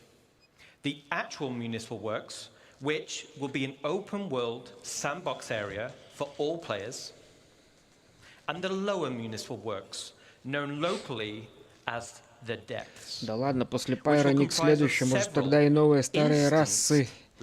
Не за горами. Блин, снова я поддался и начал мечтать. Женек, все нормально, мы с тобой взрослые мужики, мы не поддаемся на фантазии. Главное купить за реал все, что они сегодня предложат, остальное все херня. Башня Тони Старка из Мстителей, да, похоже. And some will be easier to access than others. These access points will lead to transit systems, taking you deep into the underbelly, eventually reaching the municipal works. And the municipal works will have spaces like maintenance, filtration, and the sewer network. Which is what we're seeing Интересная here. лока. It's a very exotic place. Муниципальные работы. So down here, it's an open world sandbox. Типа что-то наказание, типа как тюрьма, что ли? Open world. It's an area to do local missions, like exploration, repair, or even pest control. But the main purpose is provide access to the depths. Держись, а то глисты полезут еще. So, what is an instance area? Короче, они из зоны 18 делают типа что-то похожее на город из Аркорпа. And as the name says, it's a separate space for you and your group. But why do we want to do this? This gives us the ability to create tailored missions that will provide a mixture of content like combat or exploration or puzzle gameplay, and fundamentally allows us to design challenging, meaningful content.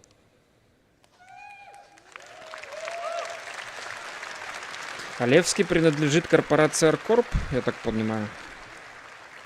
All right, so let me illustrate. Going over here. How the depths will be split by levels. Now, stay with me on this. We're going to rattle through it quick. So let's say you're in level B01. You're running a mission, you're having a great time. Корабли с пожизненной страховкой называются LTI. Смотри, какие корабли с LTI страховкой, они будут с пожизненной страховкой. Новый дом Костяна. Муниципальные работы. Там вообще не вариант для меня, Кирилл. В Клэшере там хотя бы это работать почти не надо. After achieving the required amount of progression, your access level will be upgraded. So this time, you head down the access point elevator, and now it takes you all the way down to level B02, and you Разные continue уровни в on этой with your journey. тюрьме какие-то. Now this is your new area, with different mission content, new rewards, and a new access point back to the LZ. Типа исправление, система исправления, делаешь миссии, поднимаешься по уровням и выходишь наверх. Я не согласен с этим. Мне нужен метод побега. With each level you unlock, you access new areas for new mission loops. You'll access new, more challenging curated content and access better and better rewards. And this is what will form progression-based content.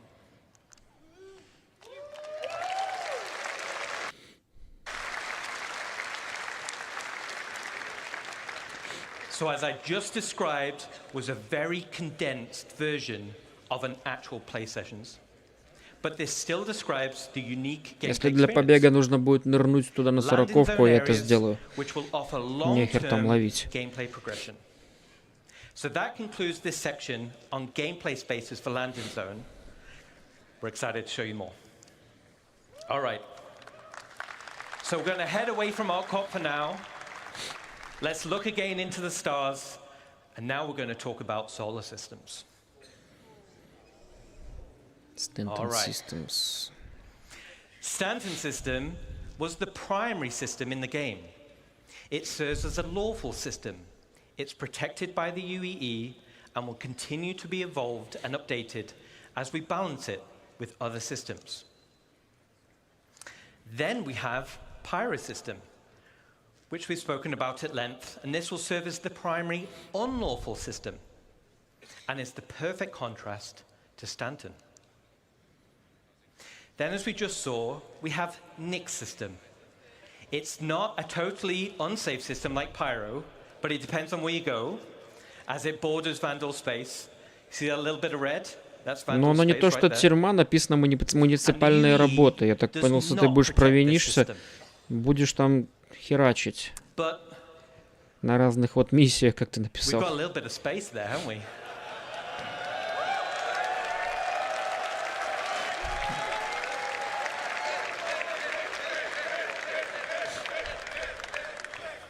All right. I thought he was saying click system then. I'm like, well, I'm not sure about that one. All right. But we've got a bit of room at the bottom. So it would be a shame not to fill it in with something, right? So if we get a big cheer, we'll reveal the system. You ready? Еще одна система сейчас покажут. Терра или Магнус? Давайте Терру. Very cool. Very cool. All right. Here it is. Oh, wait. Редакция. Oh, all right. Okay. All right. All right. Okay. Сразу зачмурили. So, let's take a sneak peek at system number 4. Here it is. 4-я система. Чё это, Well, блядь? it's awesome, right? All right. По-моему, In это... order to reveal the fourth system, let me take you on a little history lesson. And to do that, we're going to load up our old friend, the Galactipedia. So, we're back in the height of the human-Xi'an Cold War. Tensions were at breaking point. In 2542, Armistead Perry introduced a designation line for a group of 8 planetary systems that marked the borderlands between Xi'an and human-controlled space. The United Planets of Earth designated the systems as no-fly zones and utilizing them as military staging grounds. But one system Это все вандульская on the зона. Perry line Системы offered a вандулов. key strategic position for a potential invasion into the Xi'an Empire. А там что за фракции And тогда? that system was Castra. Кастро. Еще одна система, которая граничит с вандульской зоной. Никс и Кастро. Новый костюм тюрьмы надо будет нам купить. Мне эти девать некуда, старые. Кастро.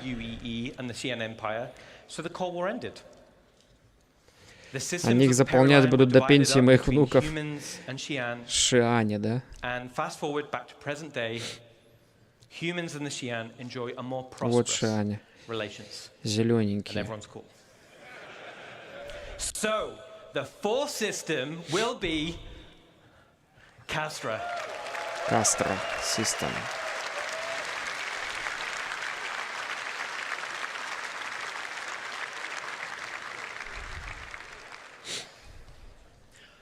History lesson's over, so let's jump in and find out a little bit more. Бессмертие. First we have Castra 1. Here it is. Кастро 1. Castra 1 is a dead, coreless planet Мертвая, because холодная. it's too close to the sun to be terraformed for human habitation. So instead, the UEE Navy used Castra 1 for target practice, giving it the nickname of Bullseye. Здесь будут какие-то All the weapon testing throughout гейзеры, the да, era или что-то has left такое? Bullseye covered in craters. Или это And облака as you просто? can see, it's super toxic, meaning ground exploration will require high-end environment suits. And as you saw in the weather demo, raging storms will create difficulty of access, giving risk and rewards for adventurers seeking unique minables and other items. Okay. Then we have Castra 2. The second planet from the sun is called Cascom. And this was the location of the military's staging area. Since the system was opened up to non-military settlement, it has since become a center of trade and tourism, but is still considered an Earth-centric traditionalist system, which prizes citizenship above all else. Let's head down to the surface and check it out. Breaking through the clouds, you'll find a landscape full of great lakes and lush crimson forests. And as you saw in the CTG presentation, you can see how we're going to make these worlds with the new technology. High up on the mountain range, here at the highest Тут хоть peak, деревья будут. we can just make Значит, out будет жизнь. the landing zone called Sherman. Станция Шерман. Красиво. Целый город наверху стоит.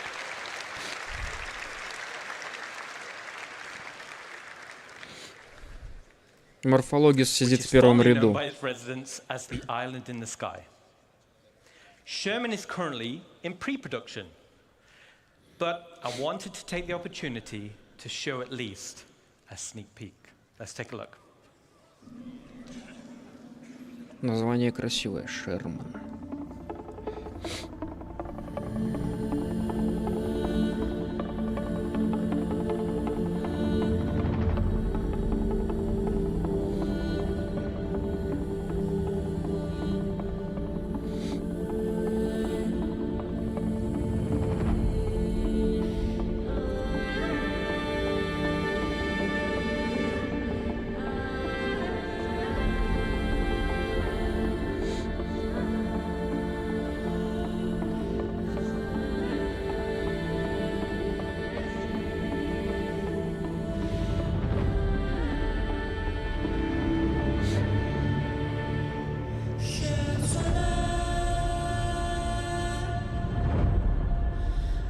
Вся планета состоит из высоченных гор. В несколько километров, наверное, высотой эти горы, сотни метров. Облака на разных уровнях. Кайф. Вот здесь реально облака лучше не выключать. Здесь они очень смотрятся эпично.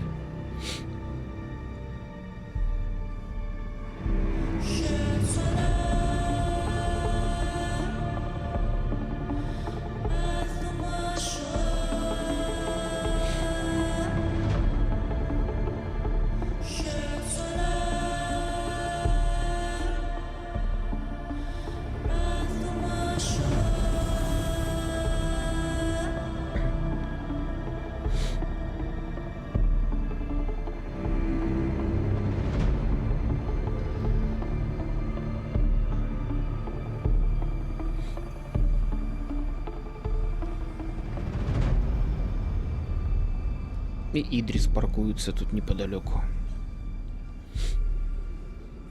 Да, вот тут вот пушки, конечно. И типа еще наземная техника, он какая-то ездит.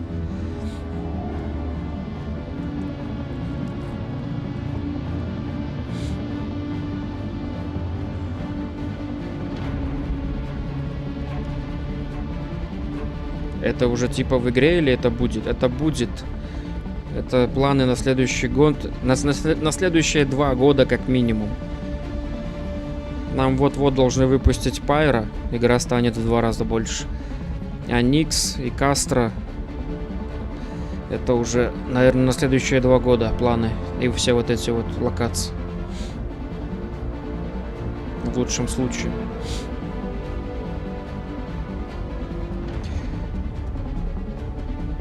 То самое место, где FPS будет отрицательного значения. Почему? У нас зона 18 по FPS очень хороша. Лучше, чем даже тот же Лорвель. А зона 18, весь Аркорп — это планета, город.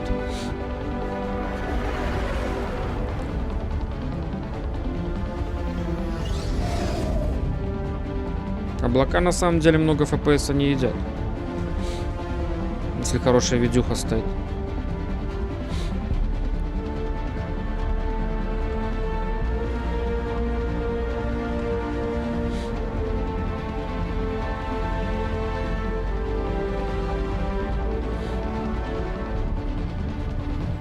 Просто к тому времени уже должно быть на серверах, ну, минимум 1000 человек.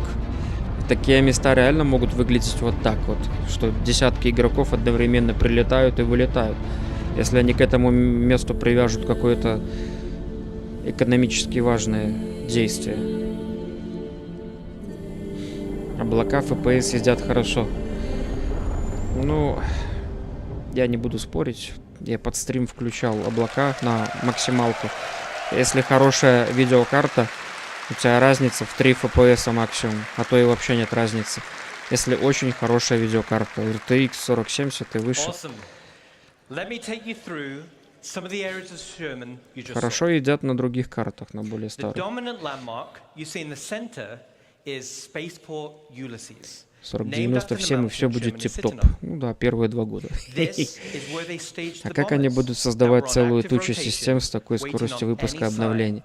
Они на протяжении последних 10 лет создавали инструменты, программное обеспечение, которое будет полуавтоматизировать, можно сказать, все это дело. Commercial hangars are located inside the main trench.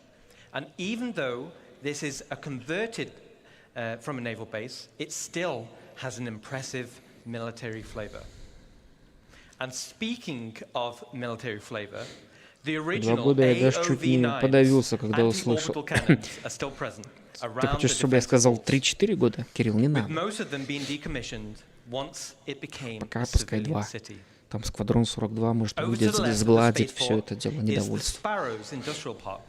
Home to the sprawling cargo yards and manufacturing plants.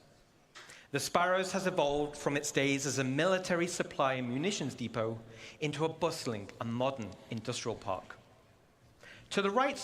Индл, на данный момент для новичка игра огромная. Если еще Pyro выпустит с новыми там механиками, игра будет в 2 раза больше, чем она сейчас есть.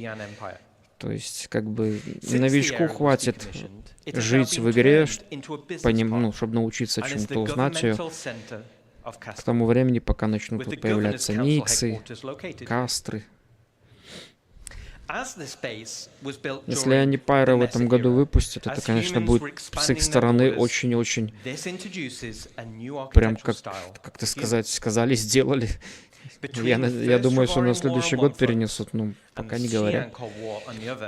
Может, они перед тем, как на Новый год идти, нам выкатят Pyro? Вопрос сегодня, хоть кто-то в игру-то играет, когда идет ситкон. Я думаю, сейчас на серверах хорошо, Женек, будет. Тихо.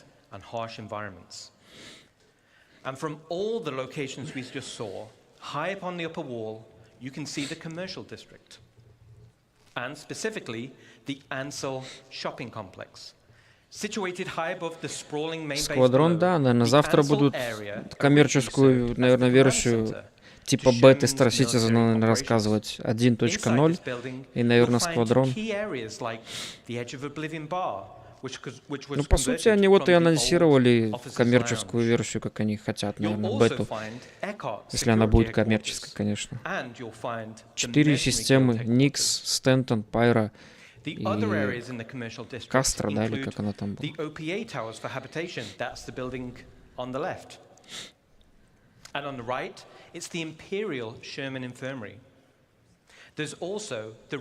Я бы хотел посидеть вон в том бункере, поуправлять вот этими пушками.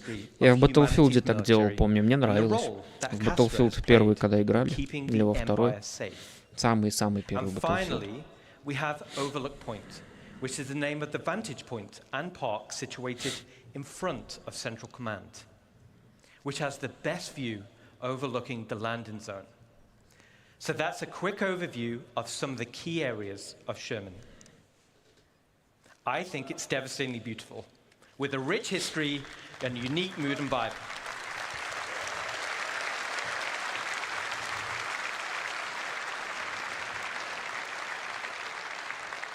Awesome. So before I go, I want to thank you all. You are all awesome. All your passion, all your dedication make our lives as devs so much easier. And thanks to the CIG staff, who's the awesome work we're seeing in front of you. Посмотрим, Женек, как оно будет. Как-никак зарабатываем пока. Деньги как бы копятся какие-то. Когда все будет хорошо работать и все будет стабильно, я думаю, они заработки подрежут до такой степени, что будем мы вспоминать эти времена с багами как самые щедрые.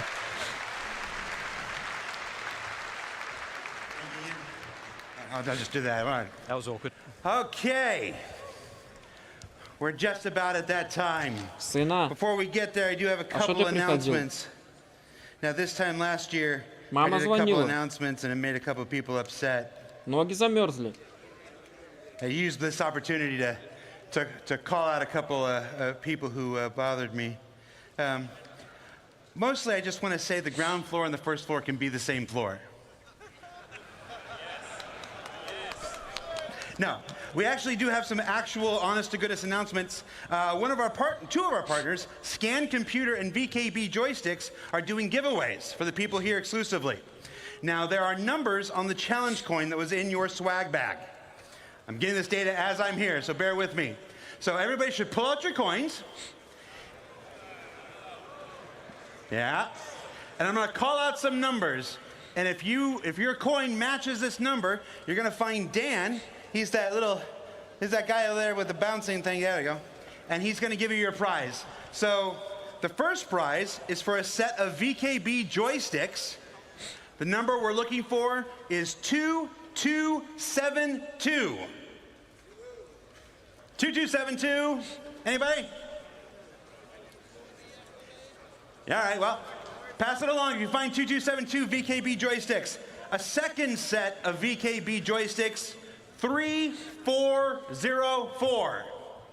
3404, you can head on over there and pick up your VKB joysticks. And the grand prize is a computer from Scan Computer, they're a vendor here, built into a Kovalex shipping box.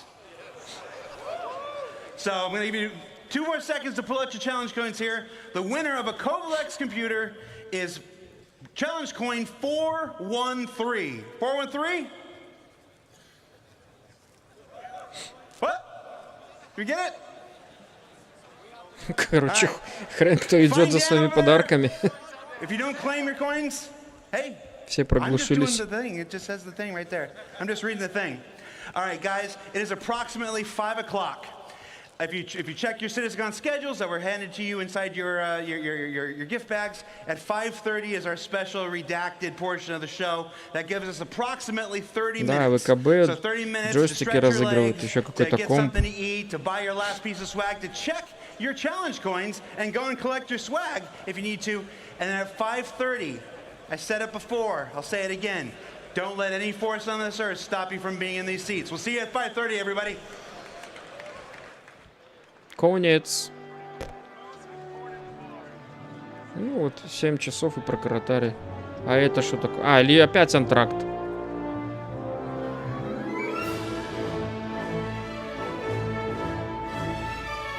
Опять антракт? Может, хватит уже?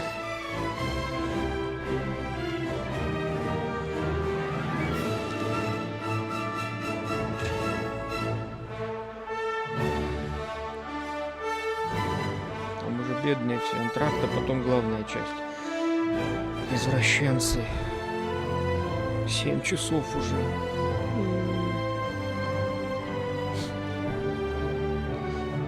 Каждый год такая трансляция индев.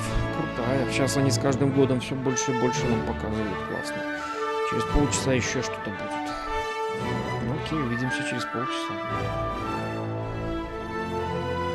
Влад, не переживай, сейчас все сделаю, как было.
вот мы и одни, чат, теперь никто вас не спасет.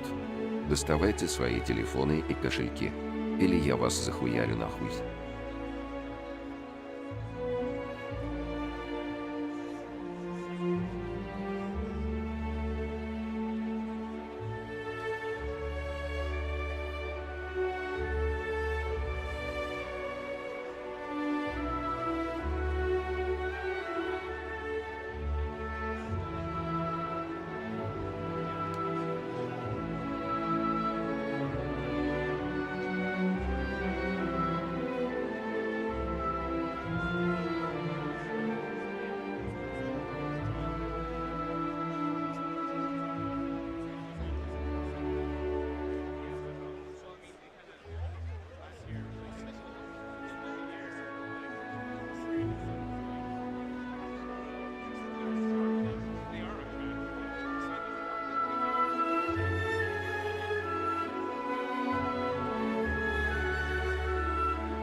confirm that our we don't just go around operations. Running down to This is an SSN news flash, delivering the news you need.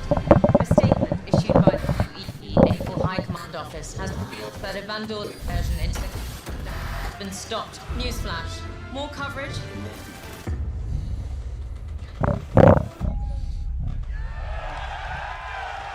Что, мультики? Хорошо. Сквадрон 42. Все-таки сегодня про Сквадрон тоже расскажу. Сам Крис.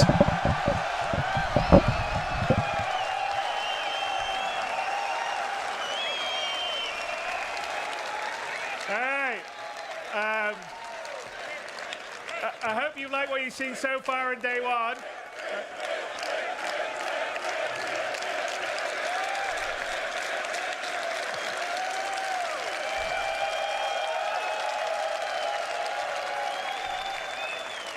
Thank you very much. Anyway, so I hope you have liked what you've seen so far at day one of CitizenCon 2954. I think the future of Star Citizen is incredibly bright. We have a few more things to show and tell you about tomorrow. But let's talk about the Hornet in the room. Last year we announced that Squadron 42 is feature complete. So what has the team been doing since? Given the scale and ambition of Squadron, our teams have been focused on polishing and optimizing to ensure the game meets the high standards that I have, the team has, and you guys have. This level of quality does take time, and we're committed to delivering an experience worthy of the journey. So I'm not sure if we've officially talked about gameplay time, but the story on a regular playthrough is anywhere to 30 to 40 hours in length, which is not inconsequential. So what does that look like? To show you, we thought it would be best to boot up the game and start at the beginning. Now, quite a few people want us to play a pre-recorded video where we played it safely offline, but that's not our style.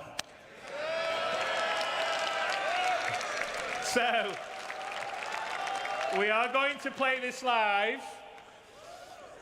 I've played it through many times, flawlessly not crashed, sorry. Occasionally, we've had a few, so if something happens, it happens. But fingers crossed. But what you're about to see is the prologue of Squadron 42's and you, the player's origin story. And you can think of it sort of like the opening of Gladiator, but even more epic. And I want to remind everyone that we are still polishing and optimizing. So what you're about to see in here is still work in progress and will continue to be improved. But I hope you agree it is shaping up to be something special. So to take us on this live journey, I would like to bring Richard Tyra, Senior Game Director, to the stage to play the game.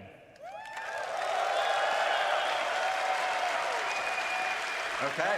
All right, Rich. It's in your hands. Absolutely. Hello, CitizenCon. So, my name's Rich Tyra, and I'm the Senior Game Director for Squadron 42 in Star Citizen. And I think we've got a little bit to play, so who wants to start? Should we go? Okay. So as Chris says, this is going to be playing it as a natural Менюшку уже playthrough показывают. with, hopefully we don't run into any issues, but we'll go from there. And this, what you're seeing here, is the combat pilot training application form that we're going to submit for your application. But once we get into the game, I'll kind of be quiet and just let the game speak for itself. It is not about piloting the most cutting-edge ships or traveling to the farthest reaches. Wanting to protect your home and loved ones, or even learning what you're truly capable of. Those are just the perks. I'm Commander Ryan Wright. I fly Navy.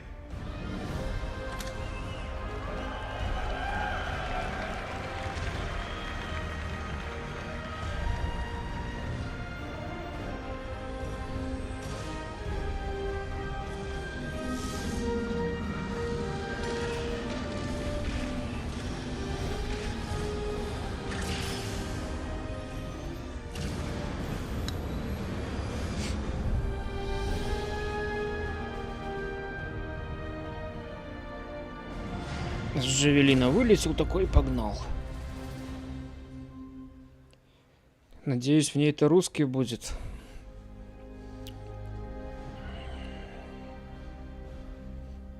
Я надеюсь хотя бы, чтобы она вышла, Кирилл, в ближайшее время. Будет там русский или нет. So should we go rookie? Привет всем, Костя. А что, не пробовал нейронкой параллельный аудиоперевод? Пробовал на Яндексе. Именно как переводится прямая трансляция, мне не нравится. Оно будет хорошо переводить запись, звуковая дорожка, когда заранее будет сделана. А именно прямую трансляцию мне чуть не понравилось, как оно переводит. Да мы и так, в принципе, все тут понимаем. Кто-то что-то подсказывает, кто немножко в английском шарит. Суть пишет прям в чате на Твиче или на Ютубе. Что тут сейчас непонятного? Менюшка, Сквадрон 42, выбираешь себе персонажа, настройки, вон и все дела.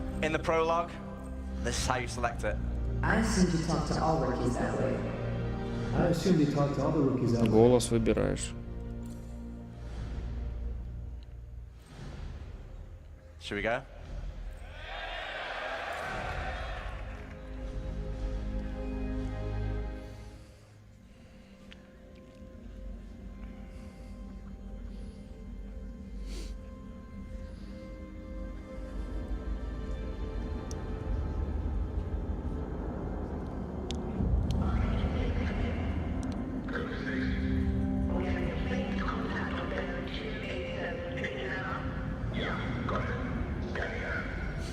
Vega System.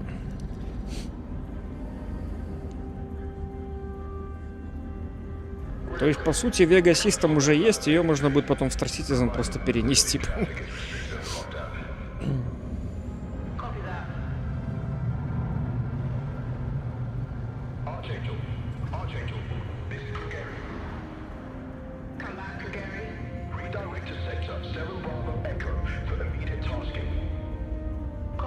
F7A МК-2 в зеленых скинах.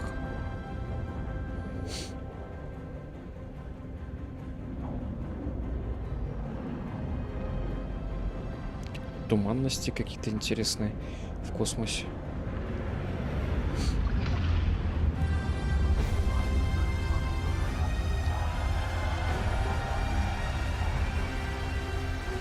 Джавелины, полярисы. Тут джавелинов у несколько штук. Хаммерхеды.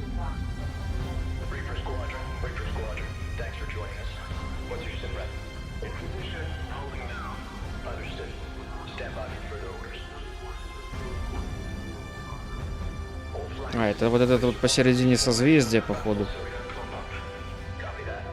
Или... А, нет, бенгал, наверное. А вот этот джавелины поменьше.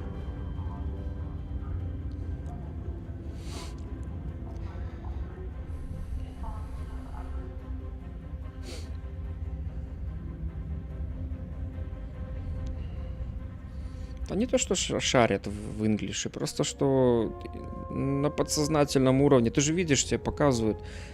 Какие-то слова ты знаешь по-английски, они латиница. Тебе же в русском языке латиница выше крыши. Что-то понятное, что-то не сильно даже и важное.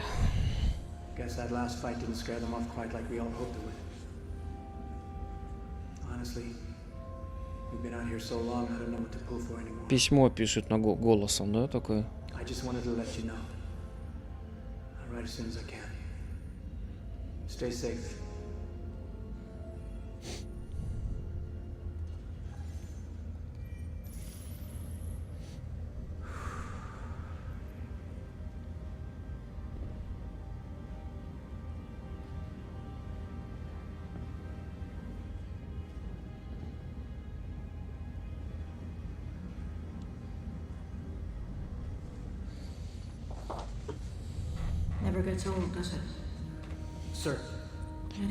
Скали пришла Скали на палубе, всем смирно!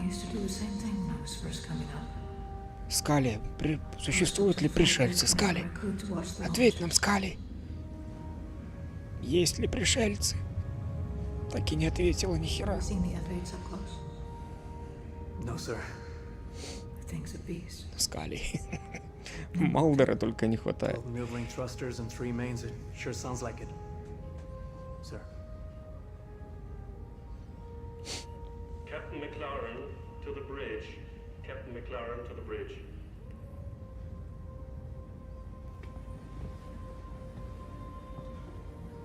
I saw you apply to the flight academy again. Капитан на мостик. Keep your head up. Took me a couple times before I got in. Thank you, sir. Нормальная такая панорама.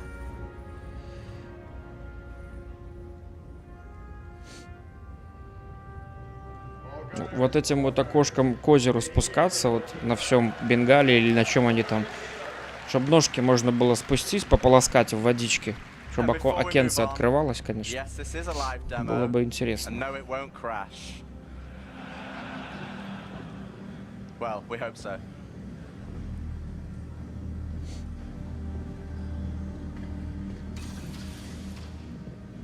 Это Джавелин, походу, он по Джавелину ходит.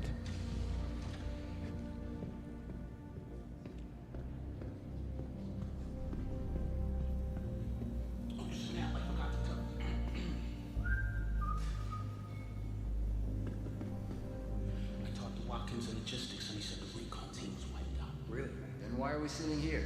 Vandal aren't stupid. If they know we know, they would have hit us by now. Hey, they can take as much time as they want. Not only they wait, more of a chance for 42 to get there. Well, they can hit whenever. Hey, there you are. Hey. Where's your helmet? Can't gun without it. Come on. Ну да, уже управляет чувак, видишь? I gotta get to my turret. Он же запустил комп и сразу игровой процесс запустил, нажал, типа, новая игра.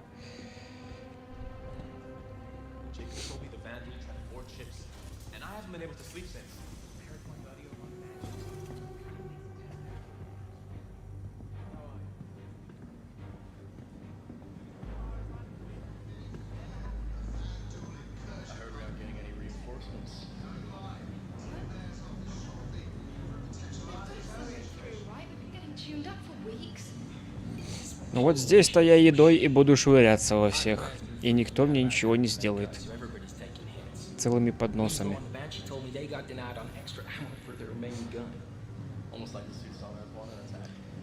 По-любому будут активисты, которые сделают русские и озвучат тоже, наверное. Да, я думаю, те же, кто Star Citizen сейчас озвучивают, может, озвучат и это. Когда коды появятся у них самой игры. Я не думаю, что циги будут против этого. Им же нужны продажи. Если будет возможность Русик прикрутить, он прикрутится. Малдер по обыкновению бухой сигареты в грузовом трюме. Это больше к фильму... Как этот фильм? Где он с негром был. Эволюция.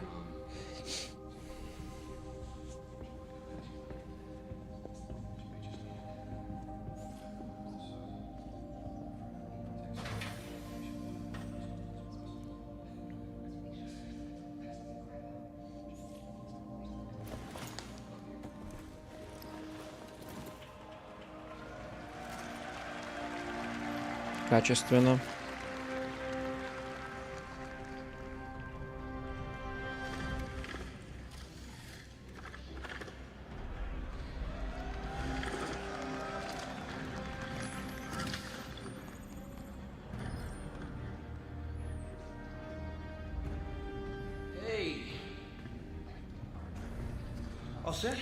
Калифорникейшн, да, наверное, больше калифорникейшн.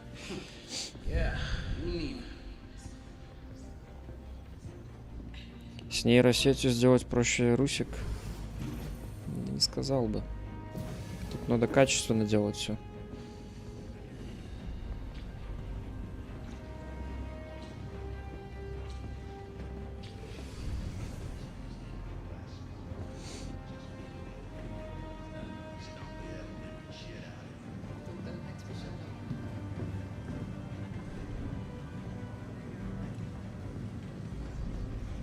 Oh, Bad news.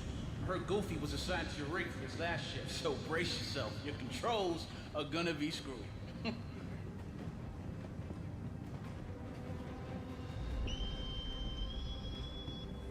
This is Captain McLaren. CitizenCon upgraded to orange. All reserve personnel get to your stations.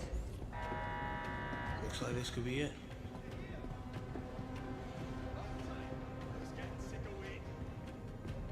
Hey, good luck. I'll see you up there. You got it.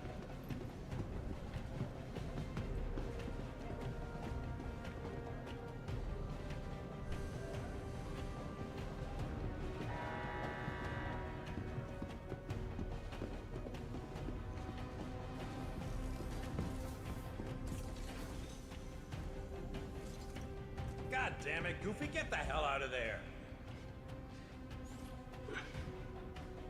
So glad you could join us. I want you calibrated and ready to fire in 5, here?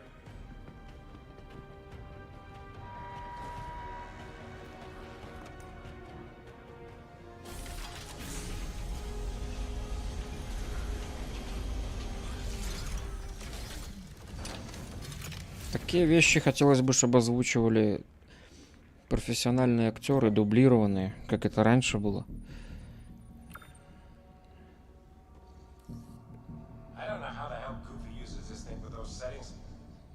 Привет, всем хорошего стрима, привет, Суворов, привет, Александр.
Targeting is tracking solid, so that should do it. Checking the other gunners, and they seem to be up as well. Everyone up? Marcus, test your tilt. System says it's sticky. Moving now, sir. Seems fine to me. Good. All right, people. Eyes open, mouths shut. Any idea what's happening, sir? Covering your sector and staying. Геймвой сейчас очень хорошо звучит, они озвучили Халфу, Алекс, ну, были бы у них возможности озвучить это только. Это ж права надо получать, можно сказать.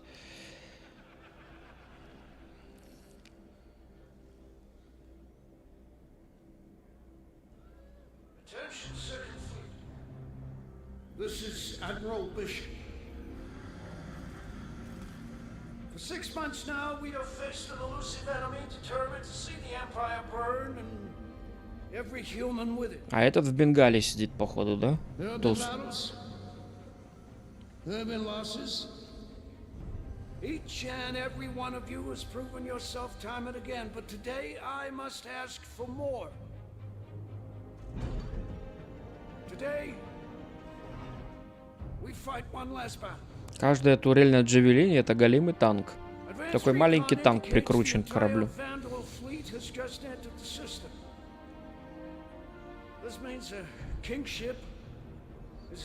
Походу сообщает о нападении вандулов. Там уже люди фотографии целуют, там все дела, в бой.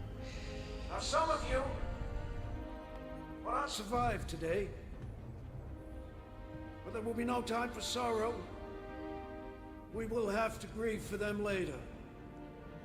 Because 2 billion souls in this system hang in the balance. There should be no illusions about what we were up against. In the history of the UEE, a kingship has entered human space a handful of times. Выглядит интересно. Представьте, если бы в Star Citizen была сюжетная кампания. Так это же есть Star Citizen с сюжетной кампанией. Просто отдельно сделали сюжетку и назвали игру Squadron 42. Они продадут Squadron 42, чтобы привлечь людей. Это как реклама будет. Хорошая игра, хороший сингл для привлечения в онлайн-проект, по сути. Плюс уже заявлено сейчас, что будет и вторая часть Сквадрона.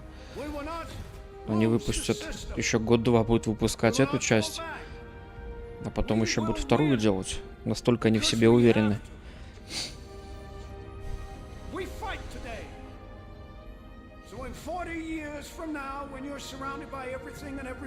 Актер в этот в Хантер-Киллере был министром обороны.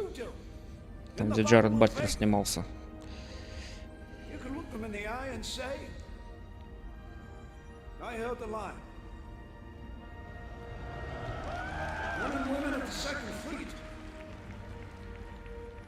I am proud to stand with you today. Good luck. Push your button. Nice speech. Any word from the recon team? Not yet. Let's get into position.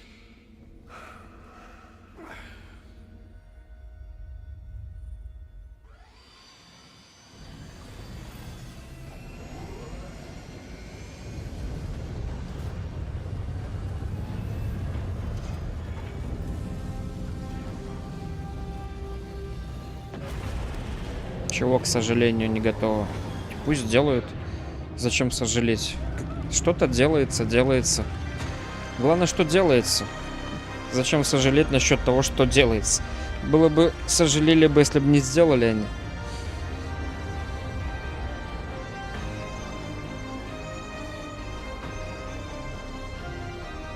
Топчик. Я надеюсь, будет все хорошо у них.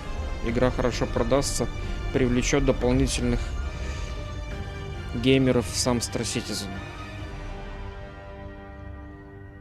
Хотя любители синглов, они останутся в синглах и будут ждать вторую часть.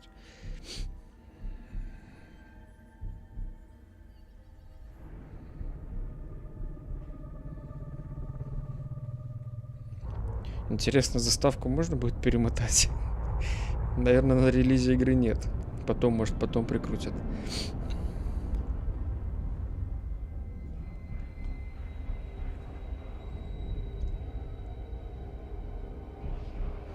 Вон дулы летят. Ее до дыры будут протирать. Я точно ее до дыр буду протирать. Я буду все побочные, наверное, квесты проходить. И несколько разновидностей концовок, если они будут. Ух, блять, вандульский аппарат.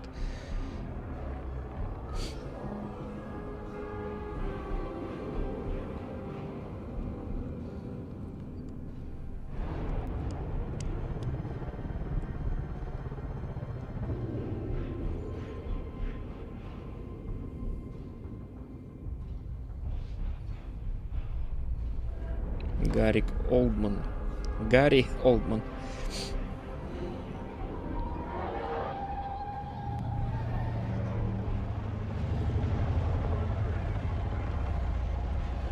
Плюс вдоль и поперек, да. Во всех позах, Кирилл. Тут просто обсасывать будет трейлер, искать пасхалки, искать эти спойлеры и все остальное. Константин, привет. Привет, Константин. Хорошего настроения, приятного просмотра. Это пушечки там, наверное, выехали.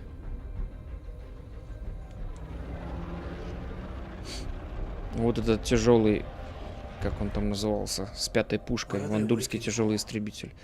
Остальные, наверное, из перья, легкие, из перья блейды. Хотя не, из перья блейд ни одного не видно, какие-то корветы висят. и капиталы. Надеюсь, еще ачивки сделают, чтобы потом ходить и хвастаться, да.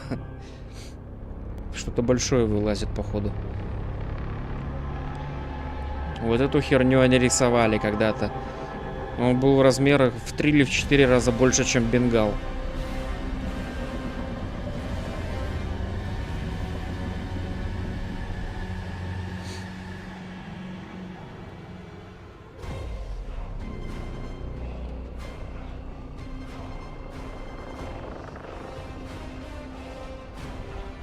Там Земля, Марс есть, можно сделать себе дом на дачу между миссиями.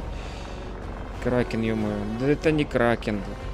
Есть же в интернете давно уже, лет 8 висят картинки или 10.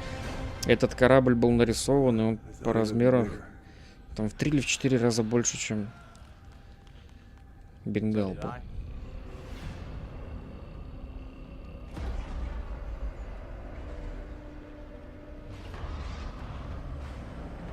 Ну, это уже я из клэшера пришел, только освободился. Только откинулся и сразу на базу. К пацанам, к своим. А, нет, вот я.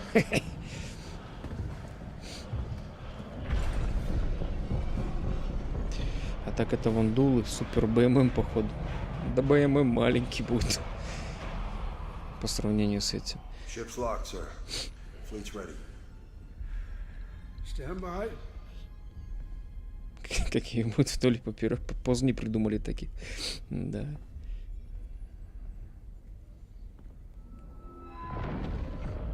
Что-то пацаны задумались, нападать, не нападать, наверное, человеческая раса.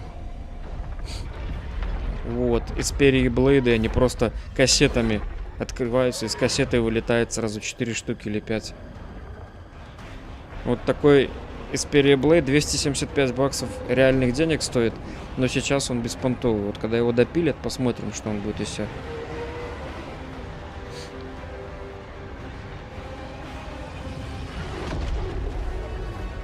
Да, мама пришла. Тебе сначала колени и обратную сторону должны загнуть. К своим он собрался. Здоров, много пропустил. Ну, стрим идет уже 8 часов. Первый день CitizenCon. Огонь, говорит.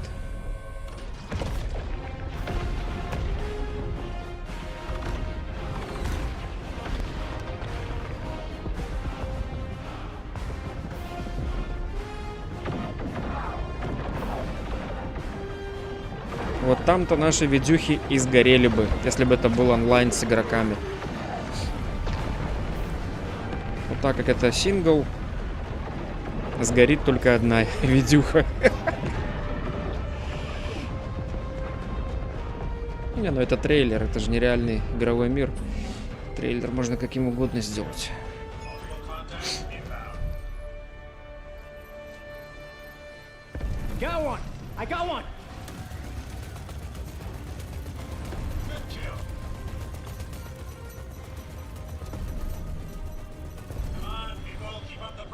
Чувствую, нужно этот Xperia Blade скидывать, пока не поздно.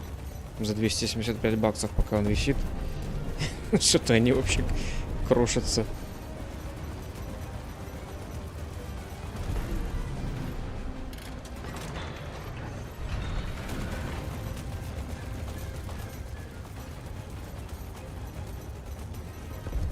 Может мне руки на клавиатуру положить, типа это я?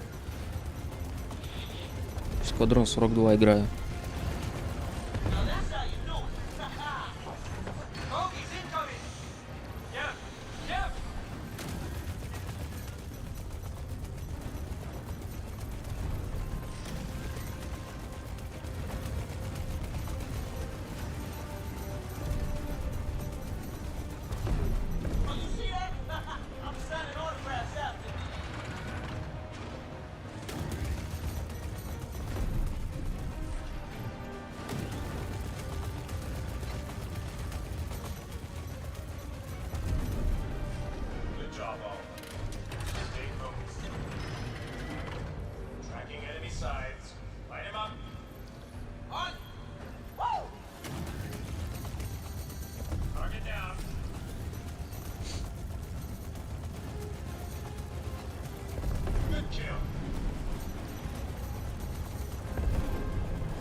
Живи!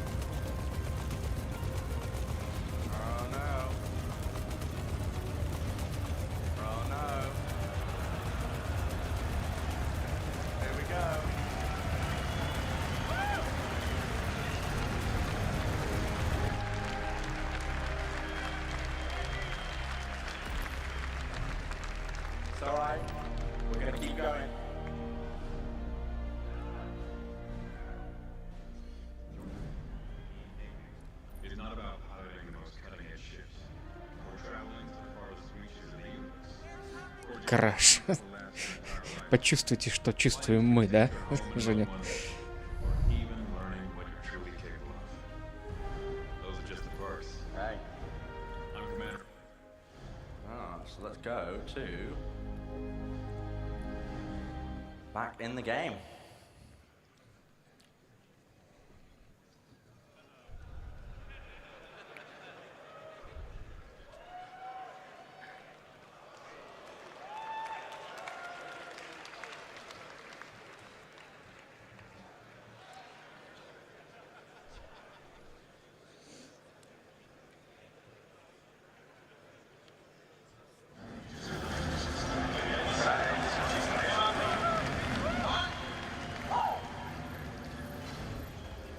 Так он с контрольной точки начал, сейчас опять будет их выносить. Я думал, хотя бы... не с контрольной точки. Это уже тяжелые вандульские истребители. Там были из перья блейды все легкие, а это уже тяжелые. Он продолжил с того места, где закончил.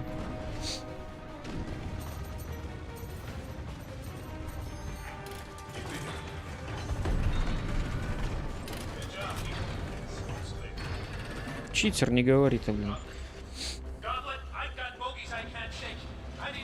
Он подготовился основательно к этой презентации, на любой косяк.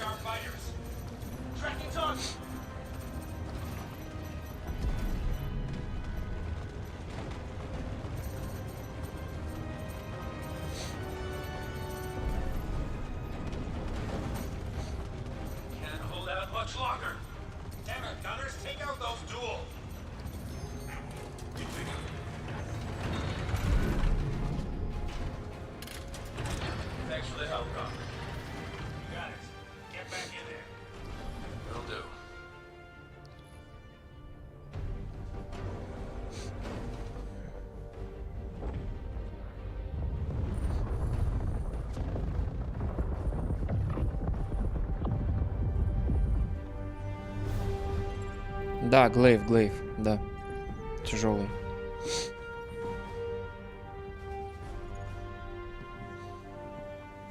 Это Спок засуетился. Лысенький.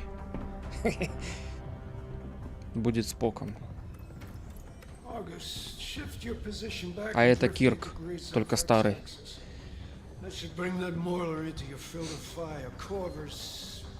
Redirect to fill the gap and take those gunboats off integrity.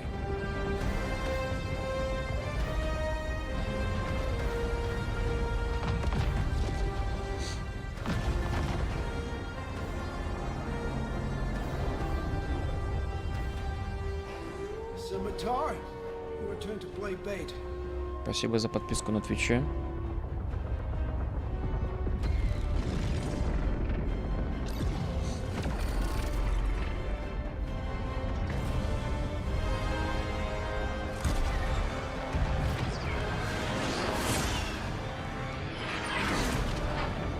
Хорошая пошла ракета.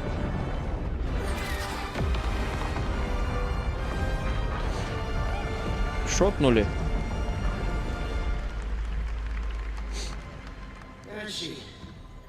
Ну, в 2 раза или 2,5 раза больше по этим вот их голограммам, чем Бенгал. Основной корабль-носитель вандульский.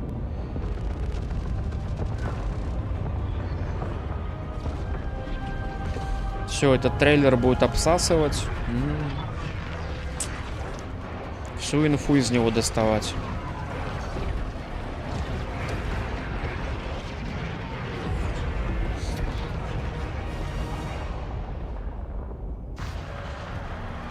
Multiple impacts, sir.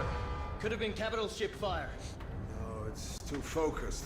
It's more like heavy fighters. Do we have a line on them? Turrets have been taken out, sir. Gauntlet, come in. We need you to sweep up some fighters on us.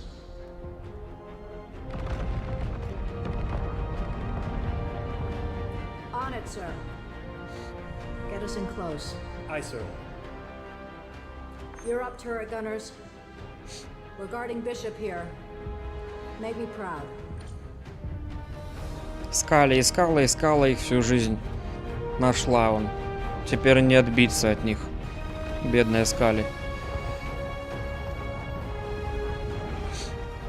Сейчас чувак в турели порешает за всех. По своим просто гасить начнет и все.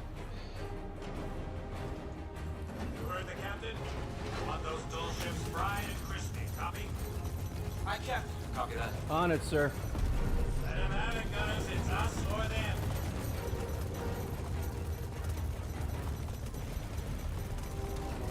А вот эти корабли ни хера не Исперия и ни хера не Глейвы. Это что-то другое.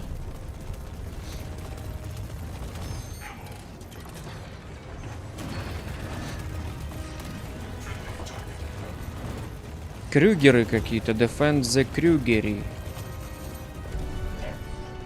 Наверное, крюгеры какие-то. Они средние или тяжелые, интересно?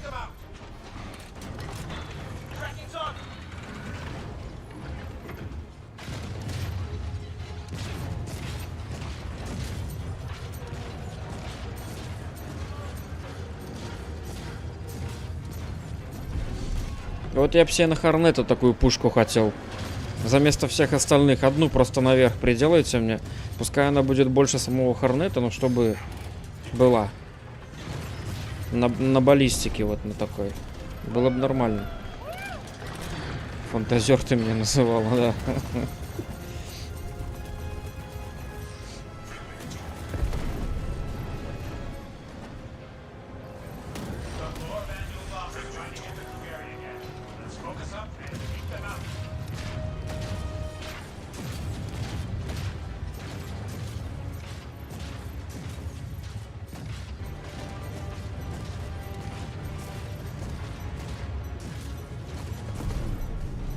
Это, наверное, баллистика 8-9 размеры, вот эти пушки.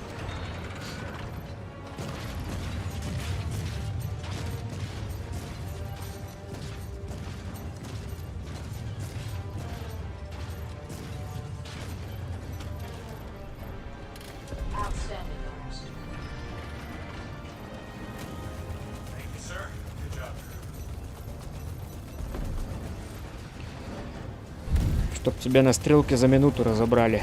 Я на стрелке не летаю, у меня Хорнет. На стрелке я буду учиться летать, когда джойстики будут. Владик, понял? А сейчас он смотри кино.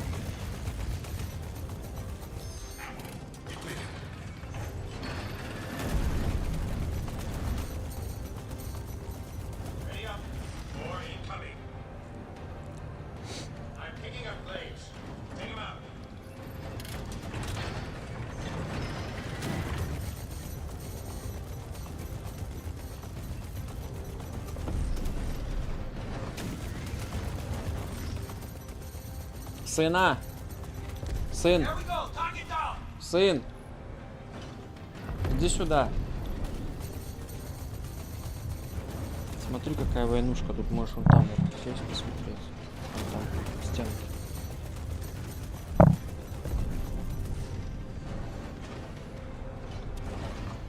Дайте поиграть в это. Размечтался. Это что, разрезали корабль пополам? Хо-хо.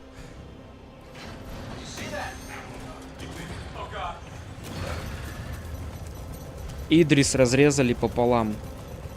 Вандульский корабль каким-то лазерной пушкой пополам разрезал Идрис.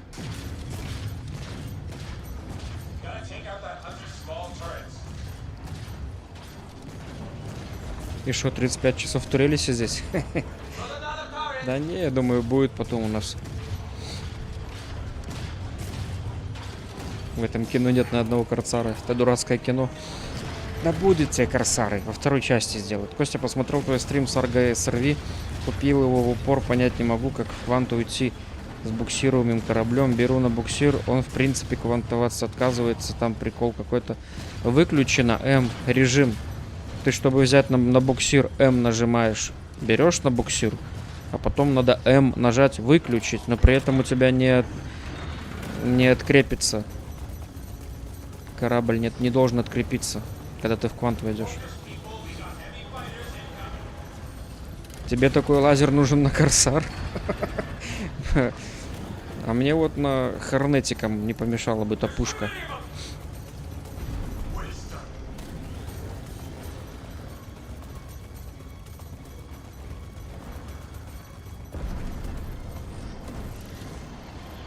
Такая Галага 2025.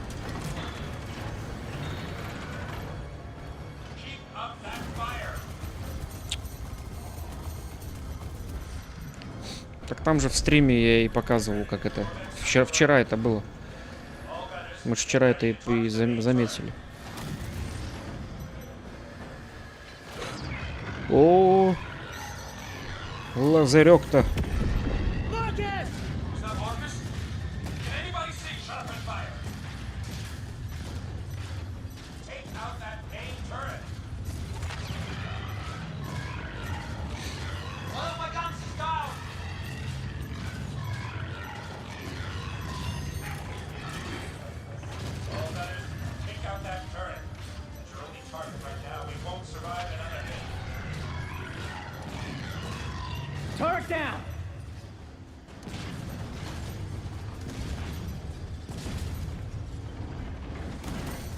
Такое чувство, что только один турельщик по всем стреляет. А где остальные? Где гладиусы?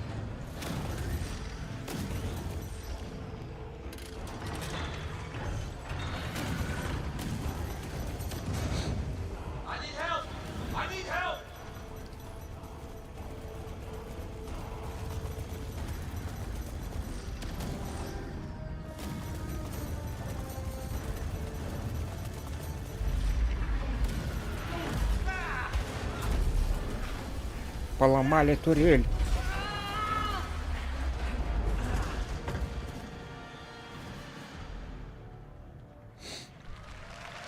Бессмертие включено по-любому.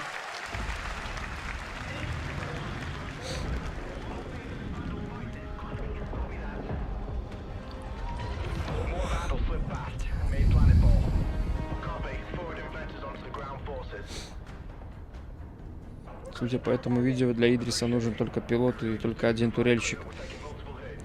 Причем это не Идрис, это Джавелин был.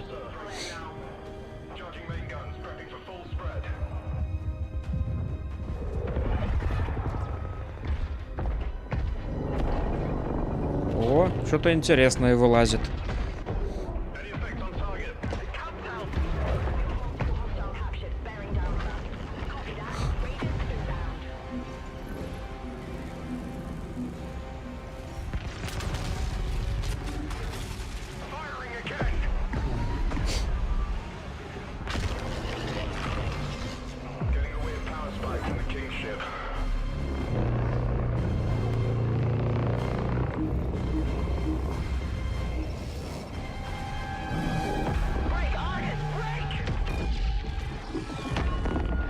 Жесть, блядь.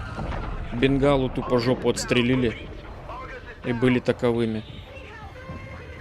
Лысый думает, надо, короче, кое-куда уходить.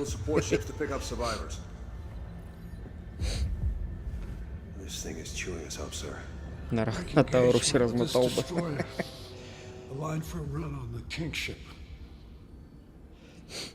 Weapons. I'm gonna need you to cook up a firing solution on that kingship. Hit him with everything we got. So, all of our weapons even focused? Have to do something. Right, Mr. Kraus? The Van Duel aren't gonna blow themselves up. На таран давай. Wait, next time we take a hit, drop our shields an extra 30%. Hear that, Shields? Sir. Navigation. Sir. Adjust heading. 10 degrees port. Aye, sir. Let's get their attention.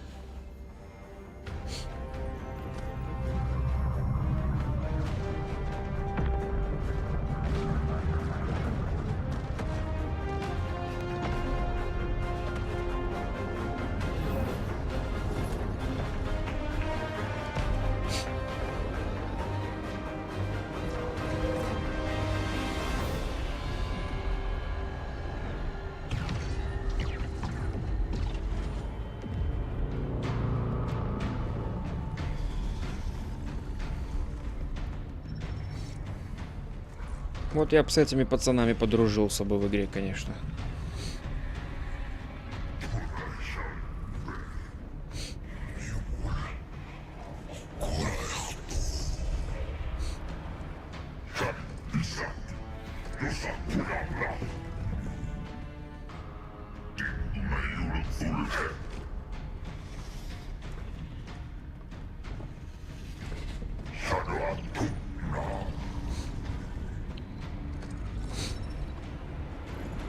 А прикинь, главного корабля вальтуркой шкуру сдирать. 3 года будешь сидеть там, ну да.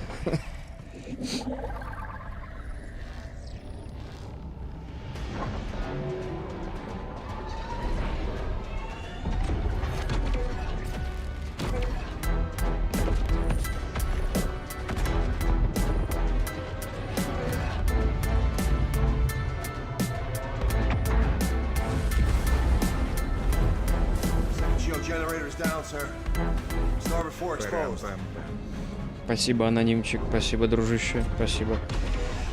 Ты сегодня, походу, уже 3-й раз закидываешь. Наверное, это ты, да? Спасибо, дружище, очень приятно. Что за копионы бегают? В момент боя, да?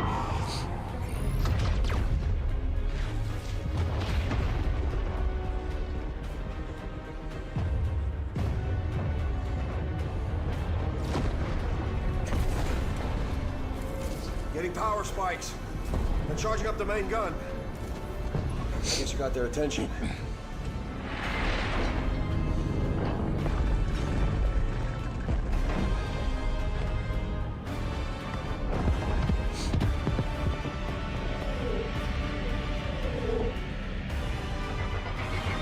Надо было квантовый прыжок в них делать. Пока разгонитесь, как раз соберете всех по пути.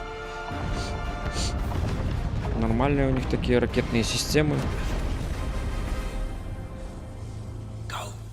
Go!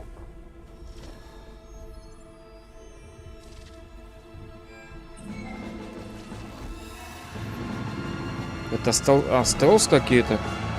Ребятки. А что это за корабль такой? Какие-то хорнеты интересной формы.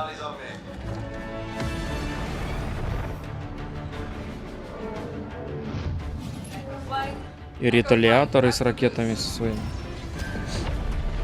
Все в квант. А, это вот, наверное, вот на этом у нас работать будут. Какое-то же топливо анонсировали дополнительное. Может, это будет ускорять гидроген? Улучшать как-то на время? Или что это было? Или это был квант? F8. А, там разве F8 были? Там и хорнеты какие-то немножко другие. Реталиаторы, понятно. Я теперь хочу их шлем и костюм. Вандулы будут ростом 3 метра, а то и больше. Тебе ихние шмотки не подойдут. Только если за них играть, Кирилл. Хорнеты, короче, все стелсы. Ну вот это F8, да? Да, это F8. Но там хорнеты какие-то немножко другие. Какие-то более плоские, что ли. Хотя этот на F7C похож.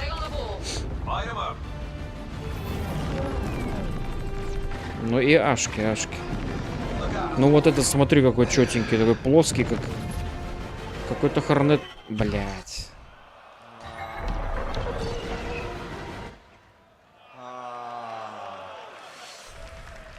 Щуки.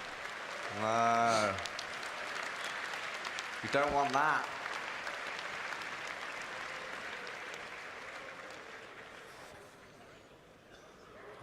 Гладики тоже, да?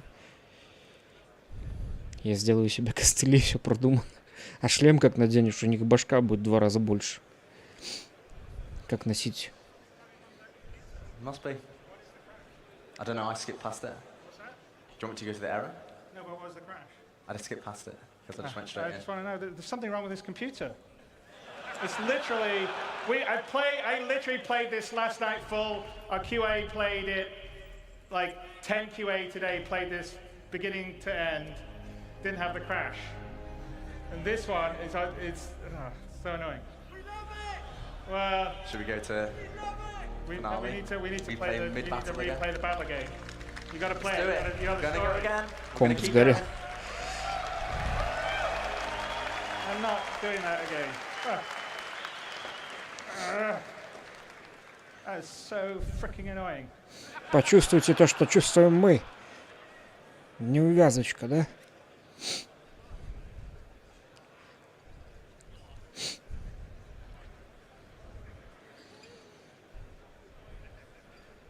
Причем у них разрешение, не знаю, даже, наверное, не HD.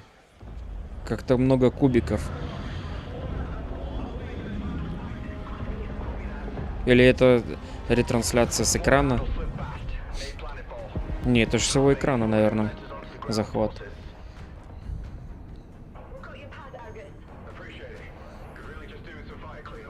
Хорошо так за год полирнули.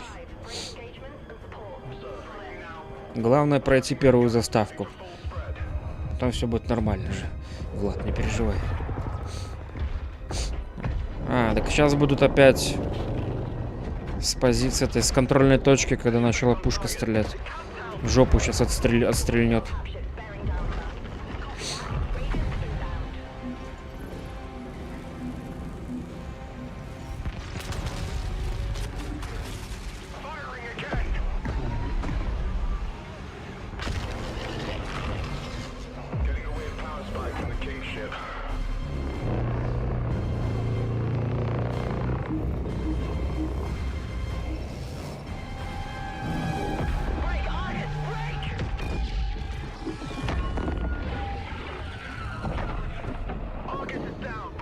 Главное, что там есть Олдман и Лысый, остальное похер. Искали. Главное, что они все тут. Здесь все Никита, Стас, все с нами. Лысый думает как-то ливнуть с корабля уже побыстрее.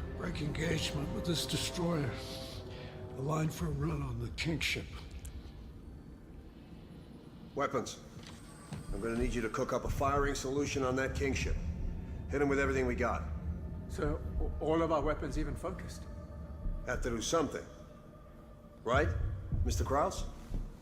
The Van Duel aren't gonna blow themselves Засомневался? up. Сейчас мы тебя быстро в расход пустим. Next time we take a hit, drop our shields an extra 30%. Hear that, Shields? Sir. Navigation. Sir. Adjust heading. 10 degrees port. Aye, sir. Let's get their attention. Нафиг Скали. Она и в сериале бесила.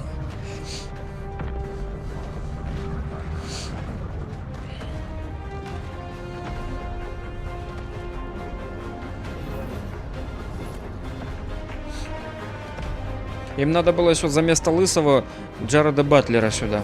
Наверное, дороже получилось бы, но Джаред Батлер, если они с антикиллера уже взяли и Олдмана, и Скали, можно было бы Джареда, как раз у него опыт управления подводными лодками, так тут, а тут корабли, какая разница?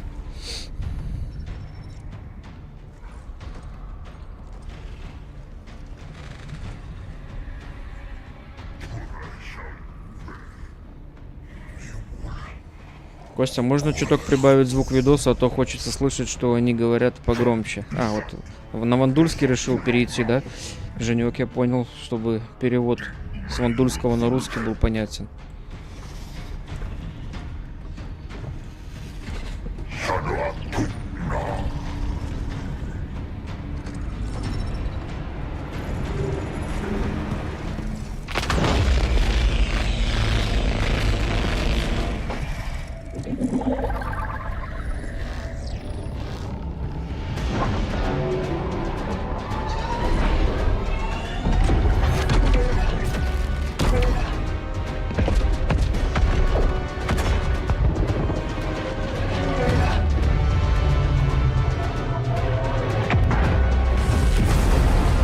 Заранее вандульские. Shield generators down, sir. Starboard 4 exposed.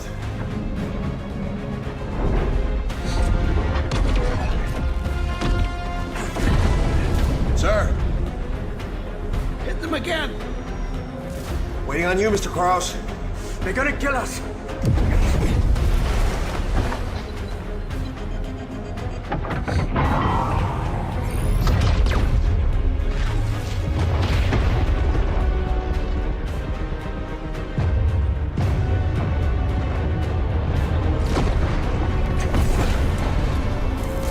Activating power spikes. And charging up the main gun. I guess you got their attention.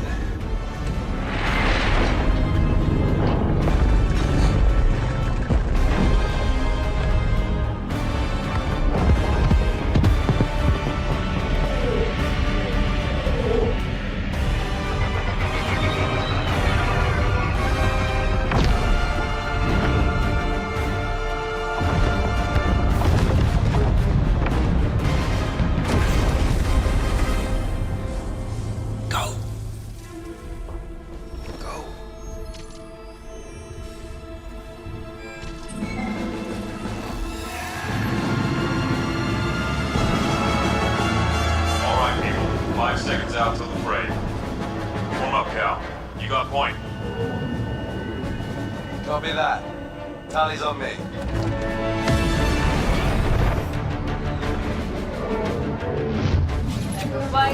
Echo flight, prep for boost.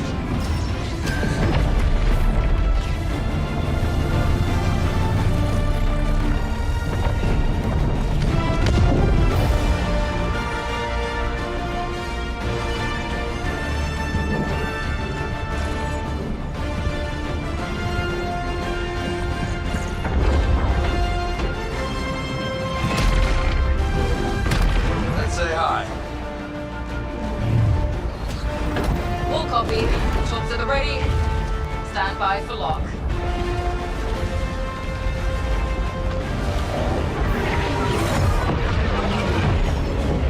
Ready up, people. Enemy vectors inbound. Copy, Doug. You can cover. I can make a run at that shield, Jenny. Copy. Penny, Rover, take Charlie and Delta. Screen up those fighters. Beetle, Mug, you're with me. If you run a double switchback. Copy that. Charlie's maintain vector. I'll clear your shot. Ты не заметил вольтурку, там Женя сзади тянется. Кирилл на ней летит.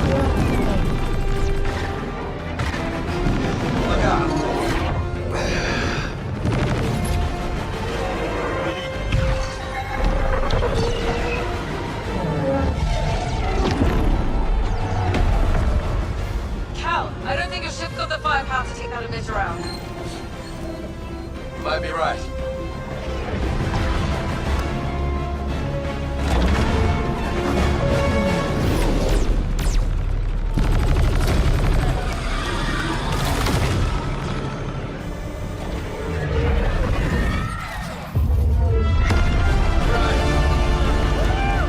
Shield's open up.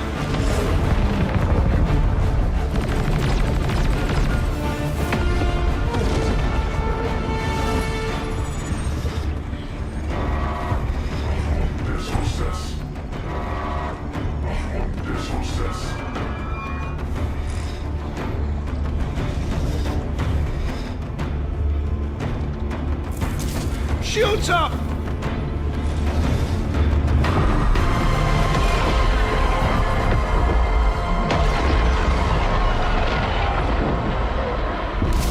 Что, выдержал? От чего первому пингалу жопу отрезали? А, пошло рикошетом как-то. Плоховато прицелились, походу. Shields are holding. Barely. That shot took out our main thrusters. No, not us, Добрый them. вечерок. Вечерок добрый. The kingship shields are down. Yes! We don't celebrate until they're dead. Что они радуются, блин? Что не сдохли?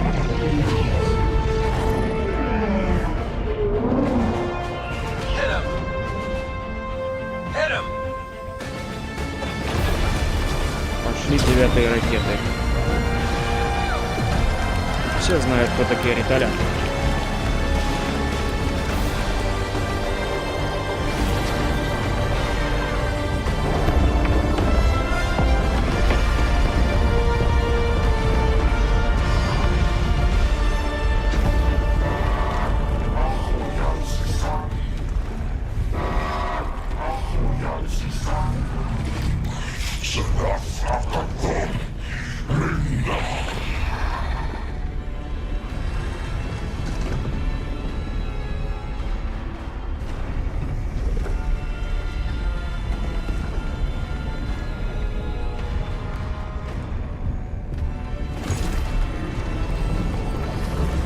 Еще какая-то тема. Сейчас возьмет свою кувалду и пойдет рукопашку всех давить.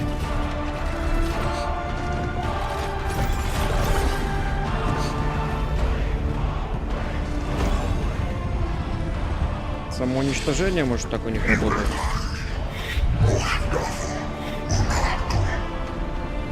С образованием черной дыры.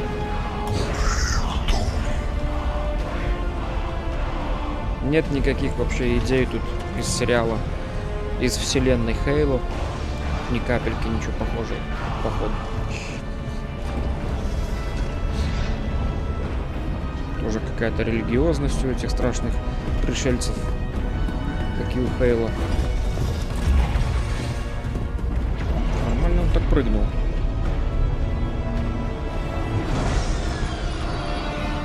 Это не кино по Star Citizen, это Сквадрон 42 сингл, который все никак не выйдет. Презентация на CitizenCon в этом году. Ах, крыса. А вот этот вот интересный кораблик какой-то, да? Это же не Гладиус. Или Исперия. Ой, Гладиус. Это же не Исперия, не Исперия.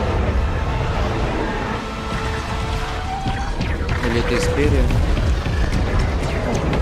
Не, это точно не Исперия, если он так легко развалил эти реталиаторы. Это какой-то жесткий вандульский кораблик из разряда тяжелых истребителей, даже пожестче тяжелых истребителей. Что-то крепкое и тяжелое было. Ля ты крыса, а! Sir, King ship's headed right for us. We evade? Выбора расы вроде как не должно быть. Они много чего сейчас говорят, потом все может поменяться, смотря какие будут возможности в игре, смотря какой контент будет через 10 лет, через 15 лет. Может быть и ведут нам эти возможности, пока про это не сами не говорят. This is Admiral Bishop. You are ordered to immediately withdraw. I repeat, withdraw. All non-essential personnel are dismissed to abandon ship. If you want to volunteer to stay, we could sure use your help. All right. Tell the gunners to concentrate all the power they've got. Maybe we can take out this King ship before it hits us. Yes, sir. Logistics. I want every ounce of juice pumped into those guns. If we don't need it to breathe or shoot, I don't want it.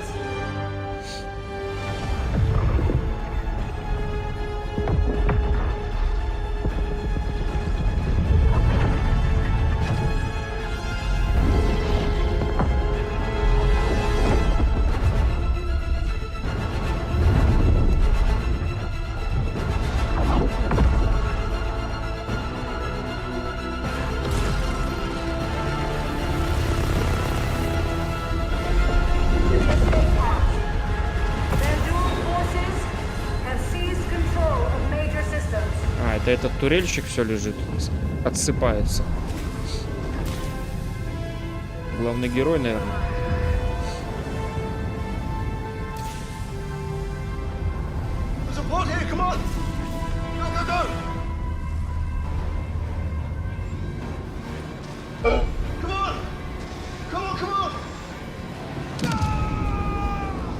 Не дошел.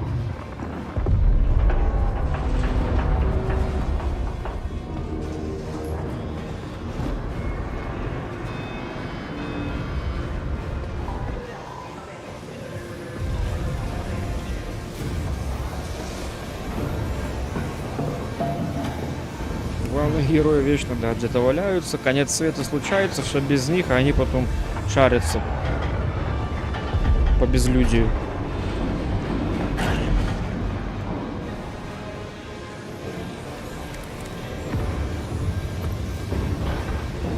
Сколько кино, геймплея очень мало.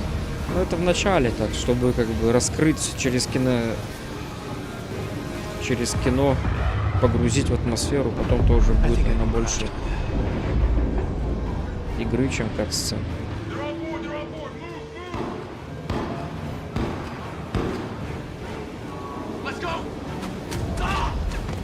Что, уже вандулы залезли?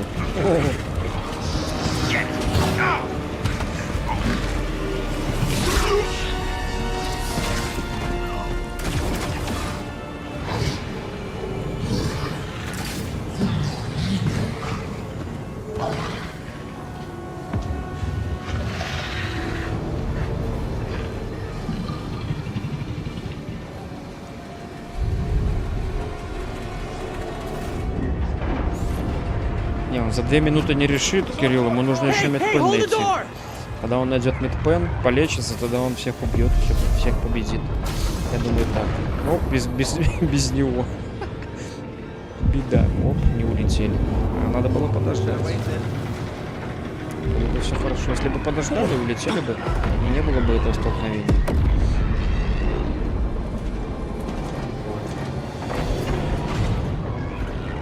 Помоги мне!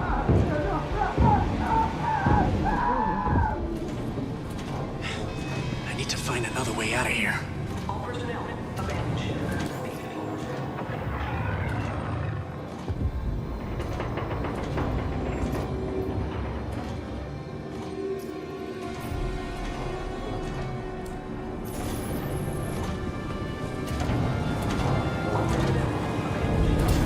All personnel evacuate ship.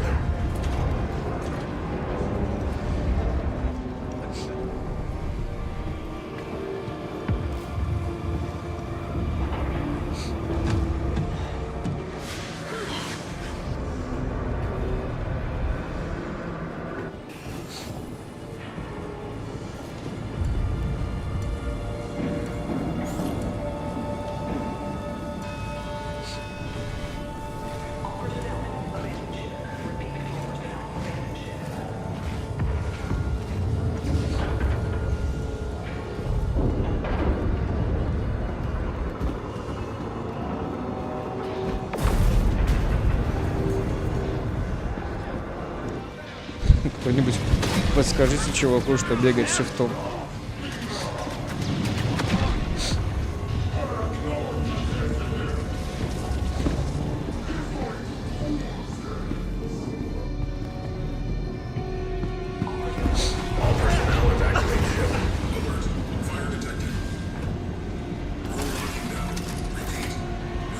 Все смотрели первый и второй сезон сериала Хейла?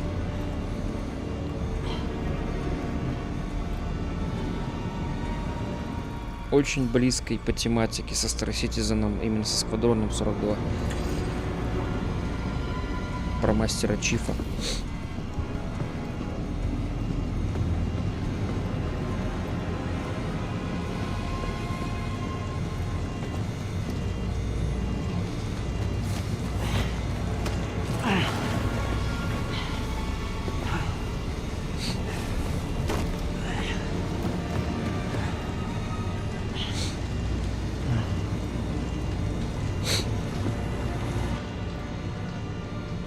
Инженерия. Welcome. Не? Просто компьютер. Логин, пароль 1, 2, 3, 4 надо попробовать. По-любому прокатит.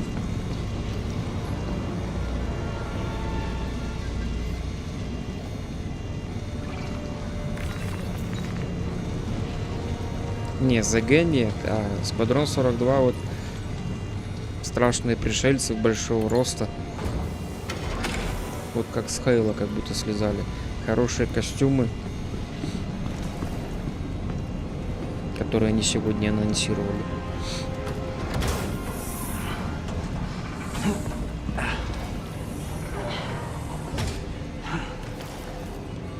Он, наверное, колесики мышки прокрутил вниз, вот и идет медленно, ведь эта функция, она очень нужна, чтобы быть как боты. Да-да-да.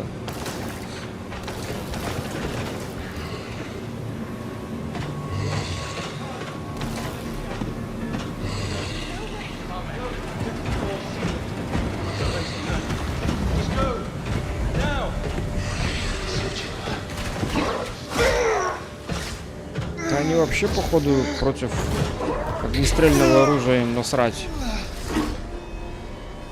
Не берут их пули. С копьем ходит, всех закалывает. Его даже не прикалывает оружие дальнего боя.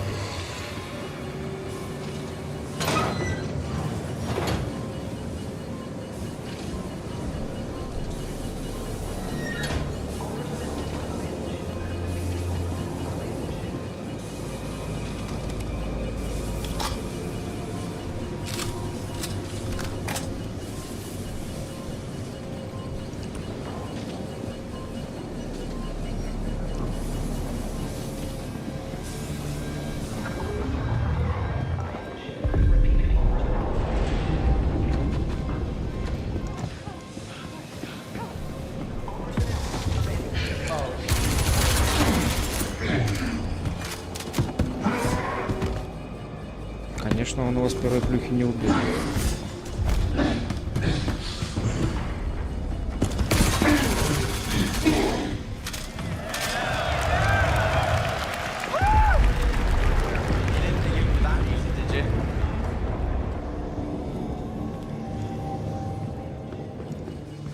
Залутать.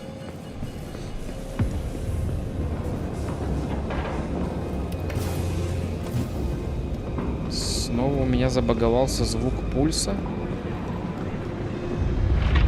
В смысле? Играет как-то бабка. Alert. Fire detected. Room locking down. Repeat. Room locking down.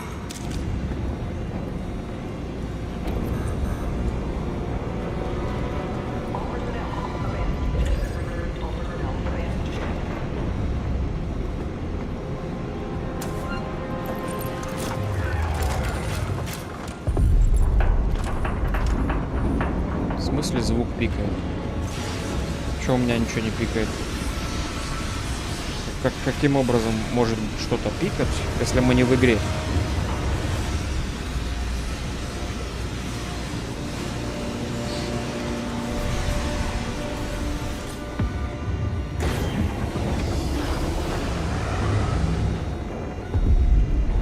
А, вот это вот, что на корабле типа авария?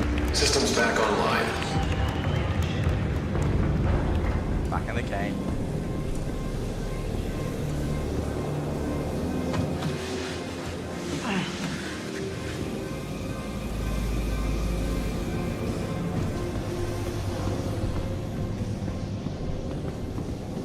Матвей! Матвей!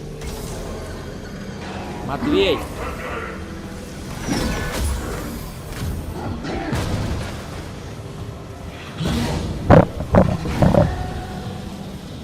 Breach detected. Depressurizing.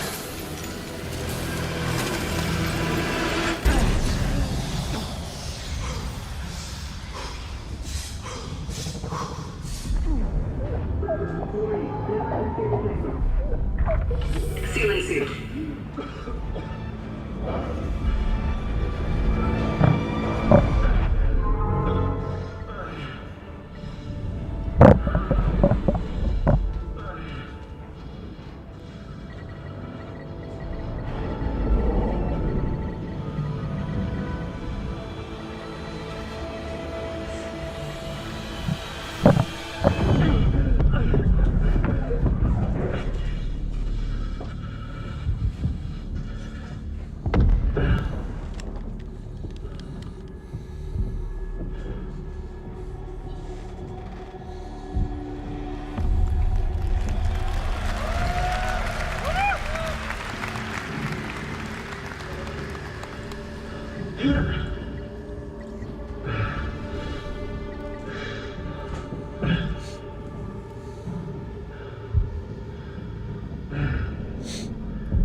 Ну это он посальважить хочет, походу, на этой панельке.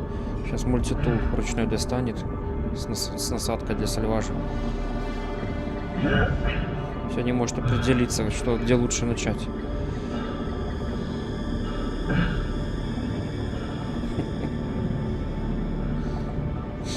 Так мы будем в панике бегать, когда инженерку введут. Будешь вот так вот летать на разрушенном корабле, думать, с чего начать, как починить.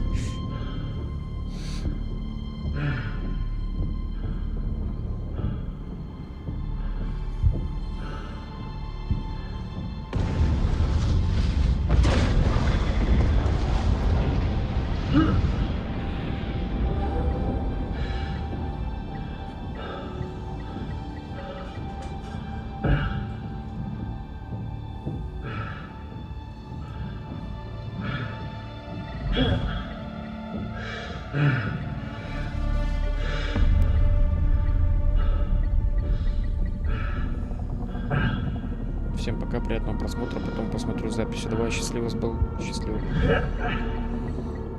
Да даже очень сойдет, главное, чтобы не крашилось каждые 5 минут, и тогда все норм. Это сделано все на высшем уровне, именно вот эти вот кат-сцены. Главное, чтобы игралось потом интересно. And if you didn't already realize, I don't have an EVA pack. Скали-то, походу, все. Я просмотрел. Херово, конечно. Я думал, Скали будет жива. Может, она эвакуировалась на капсуле.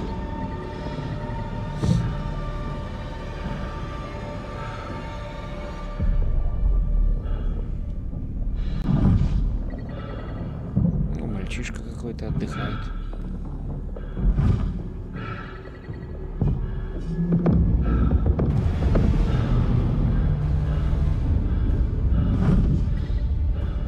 Отстыковалась пол корабля.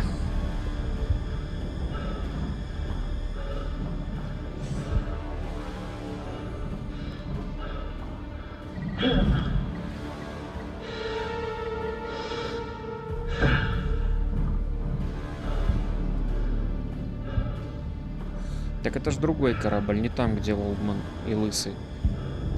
Это ж в Джавелине этот лазил. Это Скали была вроде в Джавелине.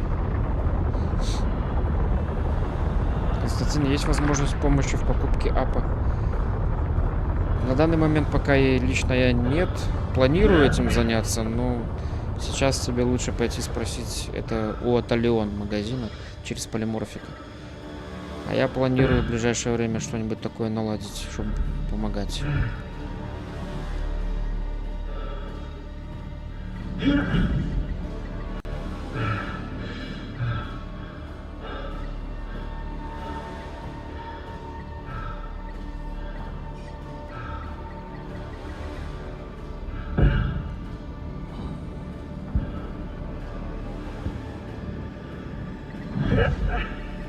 Вот такой бы на мой овердрайв.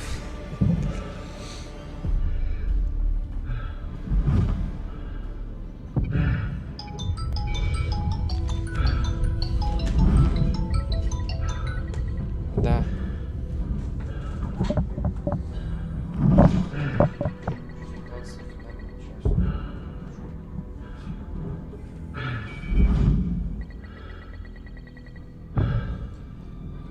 Warning, oxygen low.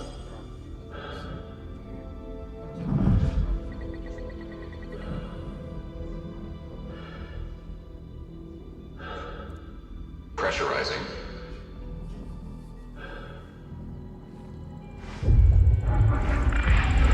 Pressurized. Gravity online.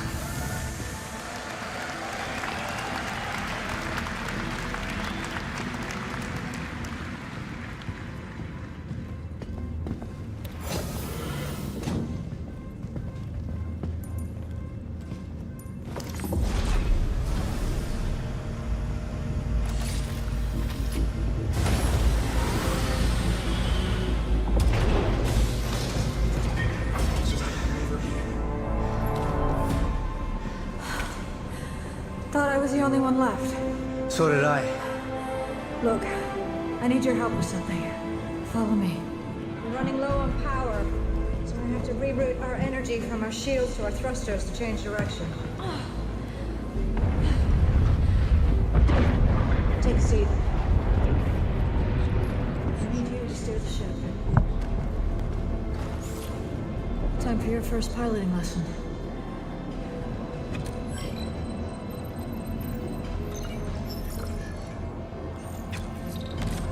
We're setting a new course. Like that. Ready? Go. Maneuvering systems online.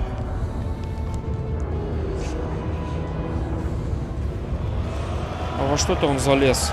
Что я пропустил? Это он обломками Джавелина управляет?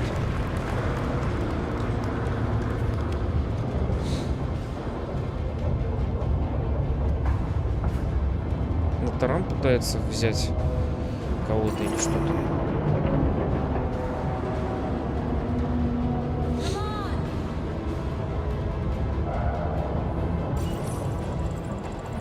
Скали жива, однако.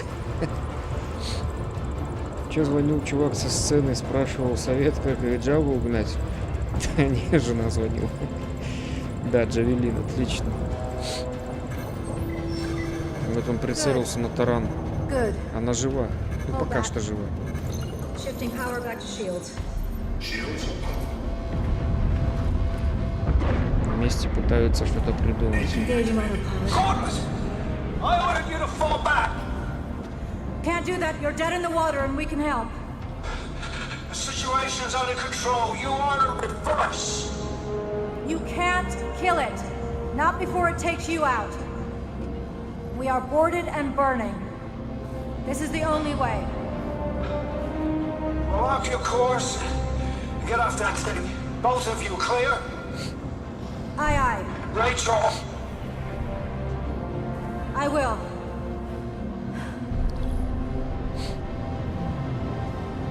Damn it.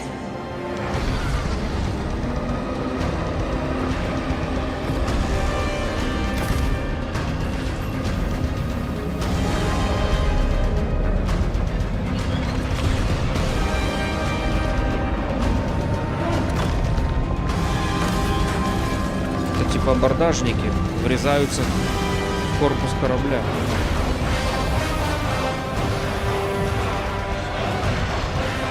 Нихера их там по трое.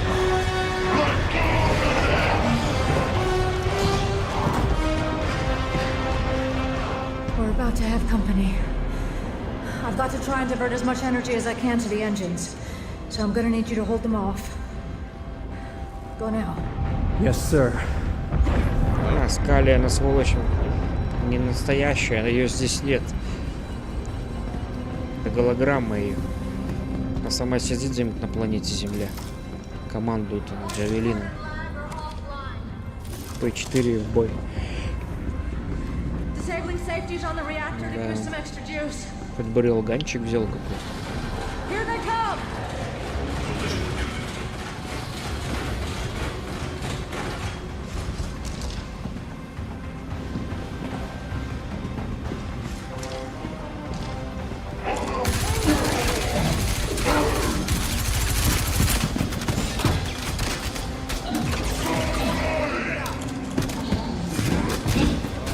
Да его уже должны были раз 10 заколоть. Скали положила всех с пистолета. А этот с P4 ни хера не смог сделать. Крыса, конечно, шепытается. О, лезет.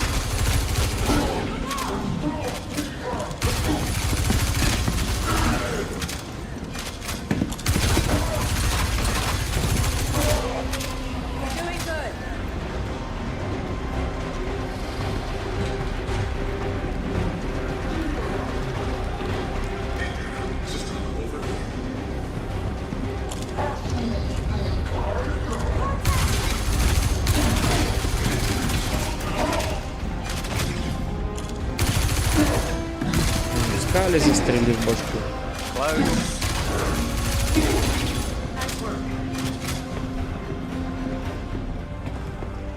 Нет переката. Может, прикрутят еще. Don't worry, don't worry. Просто по тому, как они двигаются, по-моему, тут перекат не поможет. Потому что они быстрее человека в раза два. Так, как они двигаются. Патрошков многовато. Почему? В магазине уже по 4,45, по-моему. Разве многовато? А, 30 должно быть. Ну, у них может в сквадроне 42-45.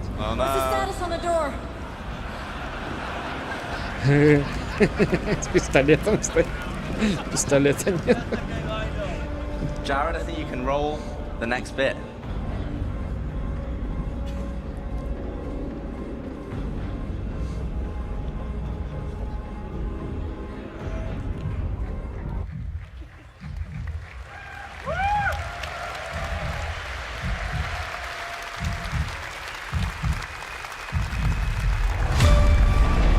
I do solemnly pledge, mind and body, I will defend the Empire with my life. Матвей, сюда иди. Your application to the Flight Academy has been reconsidered. Captain McLaren had submitted a letter of recommendation on your behalf before the battle. Okay, it's fine. It's fine. I'm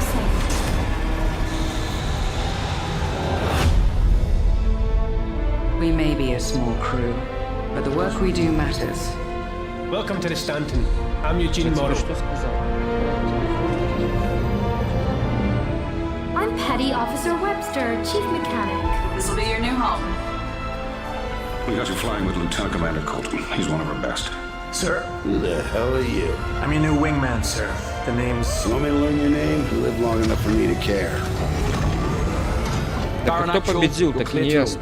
Launching in 3, 2, 1.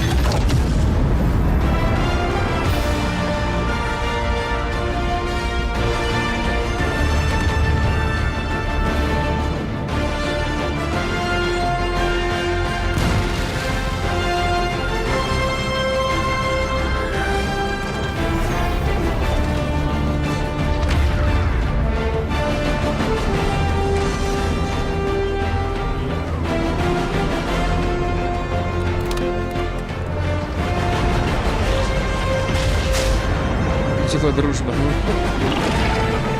О, нормальный был крысёныш такой.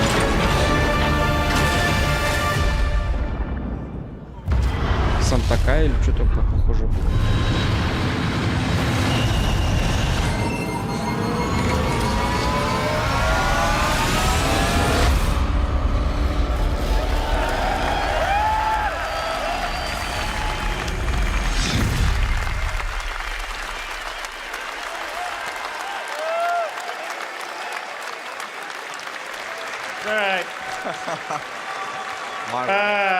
Right, well, we did say we were doing it live, risking the demo gods, and they brought their wrath down on us. I think Rich has to be our unluckiest playtester, because you're... I didn't die, though. You didn't die, that's true. Ты уволен. I didn't die. You also got the bug where she doesn't give you the gun at the end. This let me down, not me. So anyway, I hope you all enjoyed the first gameplay reveal. There's a lot more that goes on in Squadron 42 after that, but that sort of sets up where you came from, and from there you go in to become a pilot and start serving on a smaller ship, the Stanton, which I think we've shown a little bit before. But you know, there's a lot more in the game than we were just showing there, and it also, I think, has been a lot more stable for me when I was playing these last few weeks. But, you know, as I said at the start, we have 30 to 40 hours of gameplay, and, you know, we're confident we can bring the quality of the game up to the level we've just shown, and more, without crashes. And both the team and I are confident of giving you this game in 2026. Obviously, you can see it's not going to be tomorrow, because I saw a few crashes there. And speaking of the team, a lot of them are here tonight, and I'd like to extend a huge thanks to all of them for their hard work, love and passion and talent in crafting Squadron 42. So a lot of what you saw is all their love and passion. So thank you guys very much. You're amazing. And you know, thank you for supporting us and allowing us to build such a ambitious game. I mean, crashes aside, there's probably not another game that has a prologue that has that much action. I mean, mostly there aren't movies that have that much action in there. I mean, Gladiator has 3 minutes of battle and 8 minutes of prologue. This was like an hour of crazy stuff. So, but thank you for allowing us to build something so amazing, and I can't wait for you all to be able to play it in the moderate future. And with that, I'll bid you good night, and we'll see you tomorrow to talk about the future of the verse, and I think there's some amazing stuff that Rich and the team are going to show that are going to blow you away, and we're going to talk about how we're bringing Star Citizen home, as well as Squadron 42. But the one thing that is good about the crashes, now we don't have to convince anybody that it definitely was live. Yeah. But I am listening to Tyler and Jared next time, and we'll have a gameplay video. All right, thank you all, and good night.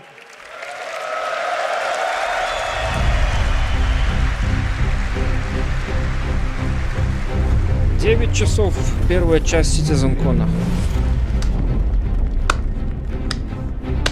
Спасибо. Спасибо!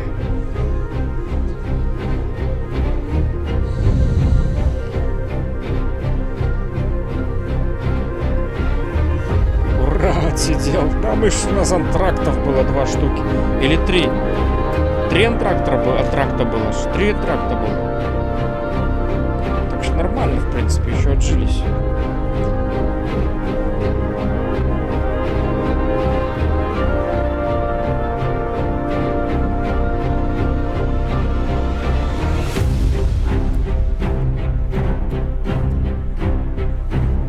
Они нам сегодня не сказали, когда нам Кракен. Ну, я так понял, когда Никс будет, тогда и Кракен. Полярис. Полярис, Никс, наверное, ближе. И Кракен ближе к Никсу. Кракен на заставке, да.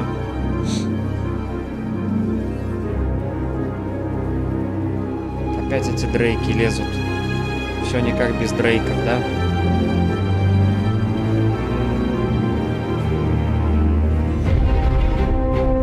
Стримеру спасибо за его трудную и тяжелую работу сегодня. Да, в принципе, сегодня-то просто что много времени, да. Но если бы я стримил игру в 9 часов, я бы, наверное, умер. А так-то с антрактами пошли, посидели, отдохнули. Нормально.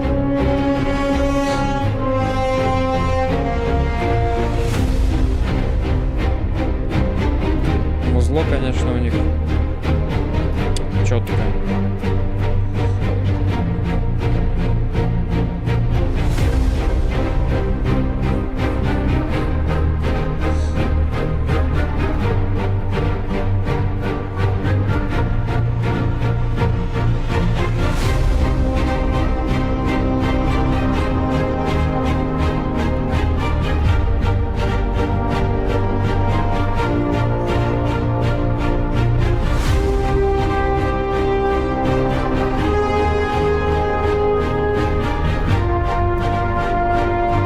Перерывы на стриме.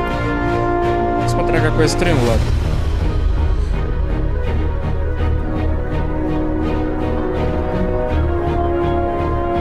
Нет бы сказать, не за что я старался, начинается. Спасибо, не за что я старался.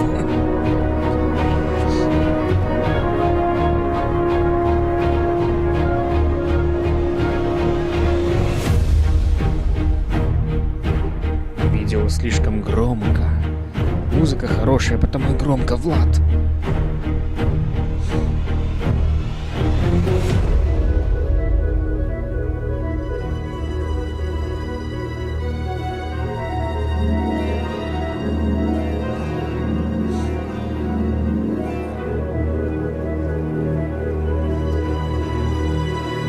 Завтра во сколько?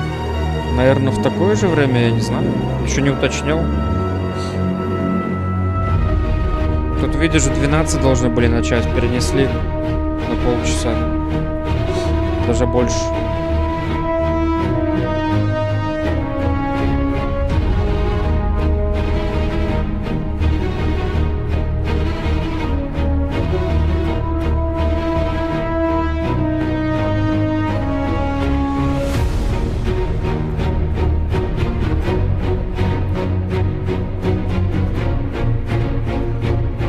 В 12, в 13 было по расписанию.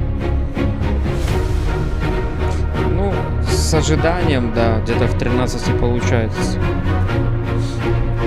Наверное, так и будет завтра.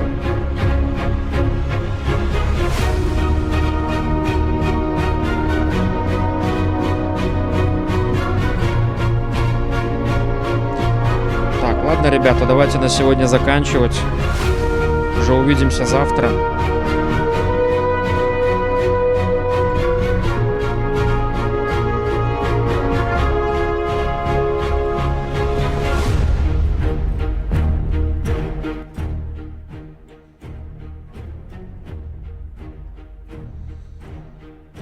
Спасибо всем, кто был. И что, как тебе, Костя? Ну, есть бомбические моменты, есть. Не сильно. Все, ребят, давайте на сегодня заканчивать.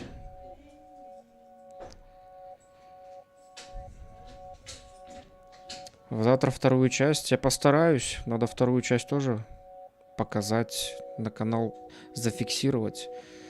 Это история.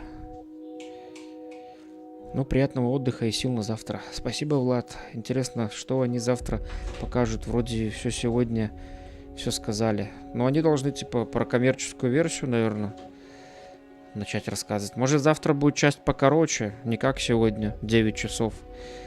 Спасибо тебе за прямой эфир, реально спасибо. Спасибо вам, Женя, за то, что пришли, поддержали на этом эфире. Не все убежали куда-нибудь, кто-то был. И на Твиче ребята сегодня, и на Ютубе нормально посидели. В среднем человек 30 смотрело, уже есть ради чего, как бы, делать. Спасибо анонимам, которые сегодня закинули донатики. К сожалению, не знаю кто. Кто-то шифруется постоянно. Вот. Ладно, иди отдыхать. Спасибо за стрим. Спасибо и хорошего. Спасибо вам, ребята, еще раз. Пока-пока. До завтра.